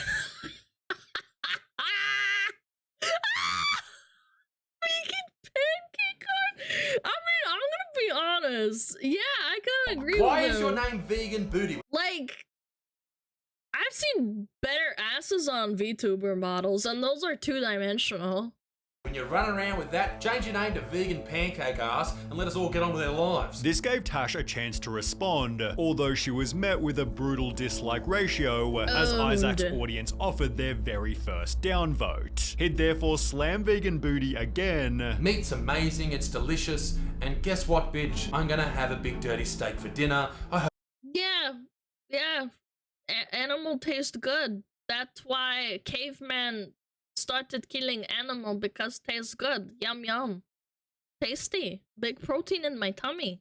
Hope you enjoy your broccoli, you tiny little child. Yet with comments such as who else came from Isaac's channel, this was only helping Vegan Booty grow. She'd use her newly found fame to launch a vegan clothing company, spoofing the anti-social social club to instead read anti-animal cruelty club. Well, Isaac then launched his own anti-vegan social club, leading Vegan Booty to call in heavy reinforcements. She'd discuss is Isaac Butterfield's anti-vegan club responsible for this vegan phobia with no people just don't like crazy people. I don't think all vegans are bad, man. You're allowed to like have a preference in your diet and also have the balls to not eat animals because you think it's cruel. I respect that, man. I do. Like, if you want to do that, I don't have the self-control. Sorry. I will look at a cow and think it's adorable, but then I will eat a burger later. I'm sorry. Yeah, like, same with vegetarians. Like, there's nothing wrong with that. You can do what you want. It's your body. one other than that vegan teacher. He literally has shirts made that say anti-vegan club. The pair became so close that they'd call each other family. Hi, sweetie. How are you? I'm gonna make a t-shirt and say anti-stupid people club. And then I'm gonna get canceled. Hello. Hey, Mom. How you going? However, it was obvious Vegan Booty was the crazier of the two. She began infiltrating supermarkets wearing an animal onesie before standing in the milk section, dissuading shoppers from their purchase. You know, cows like legitimately die because if you don't milk them, they die. Like their titties explode essentially. They become very uncomfortable. Yeah, like not milking a cow will give them physical pain. Like they will go kaboom essentially. Woman, I think she's just fucking stupid, man. Like, I know plenty of women that are smarter than this. For obvious reasons, staff weren't too happy about this, and even after being ejected, she still yelled outside the store. Her babies are taken away from her straight after birth, and her sons are murdered. As a result, Tash was permanently banned from Australia's two main supermarkets, yet this didn't stop her protests, as Vegan Booty would only get worse. She'd shop at McDonald's in a much more detailed costume, being kicked out not by staff but instead this time police. Hilariously, this guy began his own protest, countering her with a legendary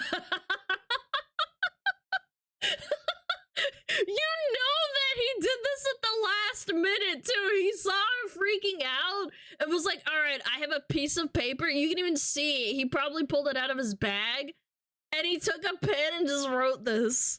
He did not plan this out. Sign. In Vegan Booty's next stunt, she walked into KFC and poured orange paint everywhere while blasting dying animal noises for over 15 minutes. Ew. Not gonna lie, but you're incredibly selfish to the— Like, why are you causing a disruption to the workers? The workers aren't the multi-million billion-dollar company, man. They're just trying to do their job. They didn't... What do they do? people that work at that place. All they're trying to do is do their job. I feel so sorry for the workers, while even other vegans called Vegan Booty out. She is giving veganism a bad name. People wrote about Tasha's public stunts. Instead of promoting vegans, you kind of just embarrassed them, and nothing showed this better than her children's party meltdown. These two horses were clearly very well looked after, and were waiting outside a family festival so kids could take a picture. Oh, look at the ponies! Oh my god. They're Well, so of course, cute. Vegan Booty somehow thought it was abuse. I just want to know who the slave owner is. Holy shit! Oh my god! Wait, what? Excuse me, slave owner? Holy smoke. Holy Hannah, I did not expect those words to come out of her mouth. I'm losing it, dude. This is animal abuse. Oh my god! She tried. Wait, what did you say? I just want to know who the slave Okay, thanks. Disgusting. This is animal abuse. What else is disgusting? Do you know what else is disgusting? Your ass is hanging out of your shorts.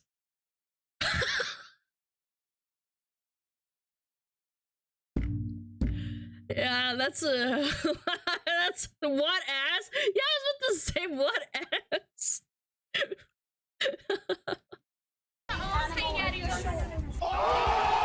She tried and failed to make any decent points. If you were in their position, would you be happy? Although vegan Yeah, they probably feed them apples and carrots and look at them, they're so well groomed. Look at their little hooves. No, I'm serious. I've been around horses before. I went to a little camp when I was a kid. Yeah, they love to look at how cool their coat is, and they're happy. They're not freaking out.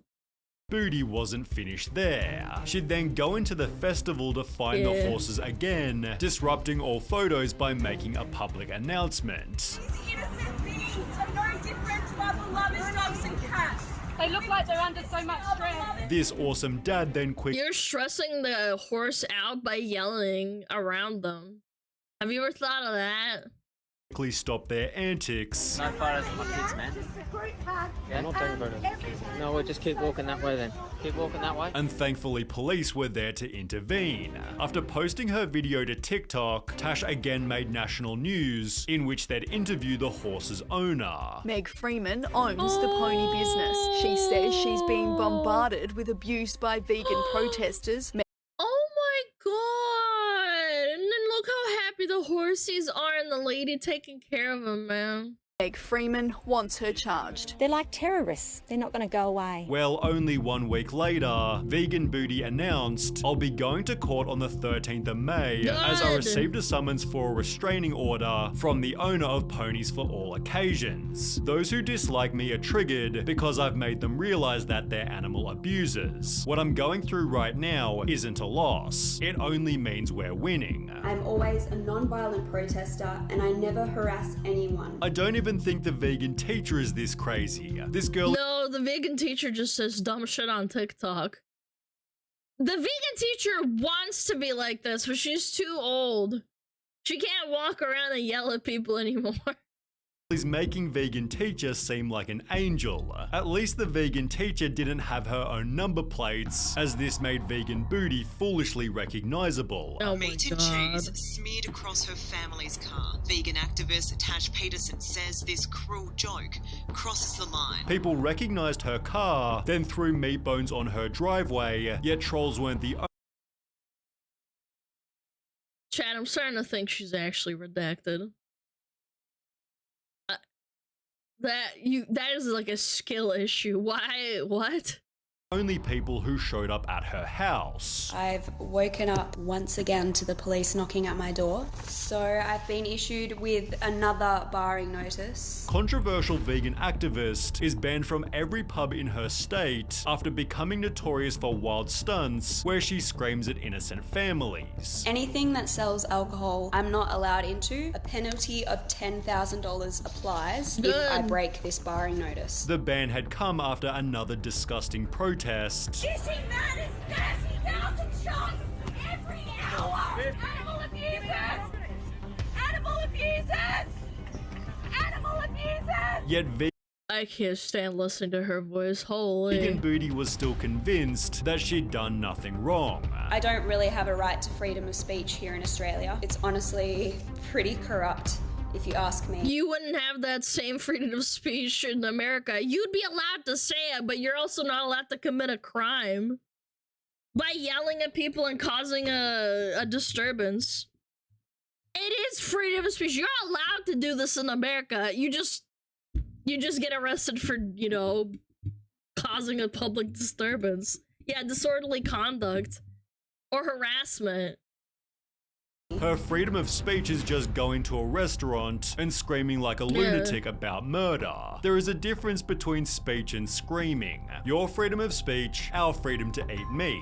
Goodbye. She'd therefore leave Perth and spend a month protesting in Melbourne, but when she tried to fly back home, the government said she couldn't return. The Australian police have banned me from entering into my own city. If I choose to fly home, I could face a 1-year imprisonment. Her application was rejected based on her statements made in public, and after eventually having the rejection overturned, you will not believe how awful she became. She'd go back to what, worse than that? harassing the innocent pony business before trying to ruin the life of a hard-working chef. John Mountain owns Fire Restaurant in northern Perth, where on one unassuming night, a diner made a complaint about the lack of vegan I've heard about this. I heard about this years ago. options on the menu and was charged $32 for vegetables. Well, rather than bending the knee, John instead stated it is not a vegan restaurant, and if customers want vegan options, they should go elsewhere, announcing on their Facebook page, sadly all vegans are now banned from Fire for mental health reasons.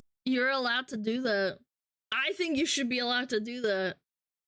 If you're a vegan or vegetarian and you go to like a butchery with a restaurant attached to it, you shouldn't be upset at them for not having vegan options. Sorry, go to a vegan restaurant. I know plenty of restaurants that have vegetarian and vegan options. We thank you for your understanding. All vegans are banned. End of. No more. Never again. God help them. Everybody loved the chef's bold move. Well, except for one person known as Vegan Booty.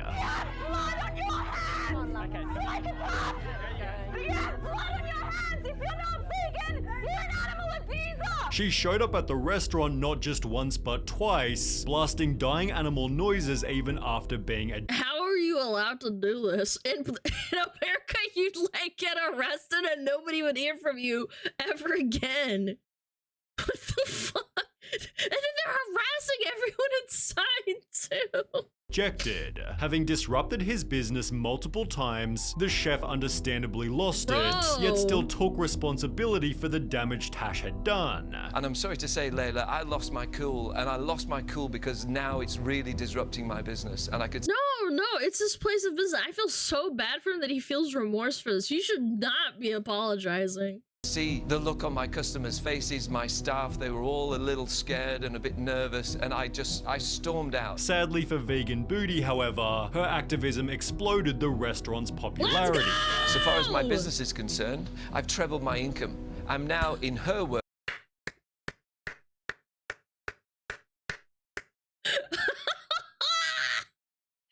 having to murder more animals because of their actions. Unfortunately, there was a bit of a trade-off. I lost my partner because of this. I thought I was going to marry this woman, and she just couldn't handle the amount of attention. She's a very private person. Yet this... Actually, you know what? I understand that. I kind of do. That's very sad and unfortunate. Dumb wife... They're not married, you dipshit. They wanted to marry. He said she is a very private person and she was being put in the limelight. Yeah, it's not his fault and it's not her fault. Wasn't the only marriage that Tash's TikToks ruined. Her next target was, get this, the Bicton Veterinary Clinic, a business literally designed to help unwell animals, and Vegan Booty lost it over budgies out the front. You're the type of vets that eat your own patients, are you? Yeah, I do eat meat, but I don't eat dogs and I don't eat cats, and I don't appreciate you pushing your agenda on my personal... I don't appreciate you enslaving animals. I have Holy fuck.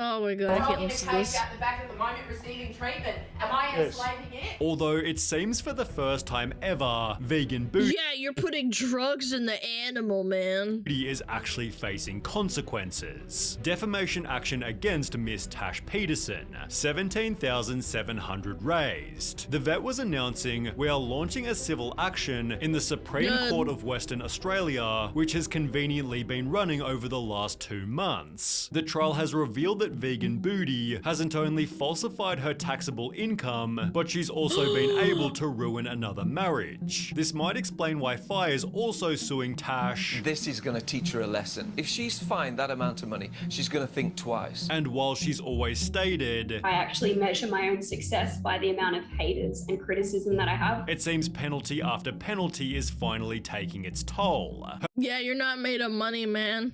Her public nuisance stunts are becoming far less frequent, as most of her content now focuses on street. It's funny because this laying the roses on the meat thing is the most sane thing she's done. We saw some activists doing the same thing, but at least they weren't screaming the whole time. Yeah, like, this isn't even that bad. Stunts are becoming far less frequent, as most of her content now focuses on street interviews. Do you have a moral justification for animal abuse? Yummy. Vegan Booty will likely never change, but maybe she's reached a decent middle ground that's respectful not just to animals, but people's lives as well. What a joke, bro. Holy schmuckamole, man. Yummy! Nah, she's not gonna learn her lesson. She's gonna either go to jail or, you know, they'll keep slamming her around. Chat, check them out, Sunny Vito, very cool. Go eat a burger right now, chat. Clappies! Clap, clap, clap, clap, clap, clap, clap.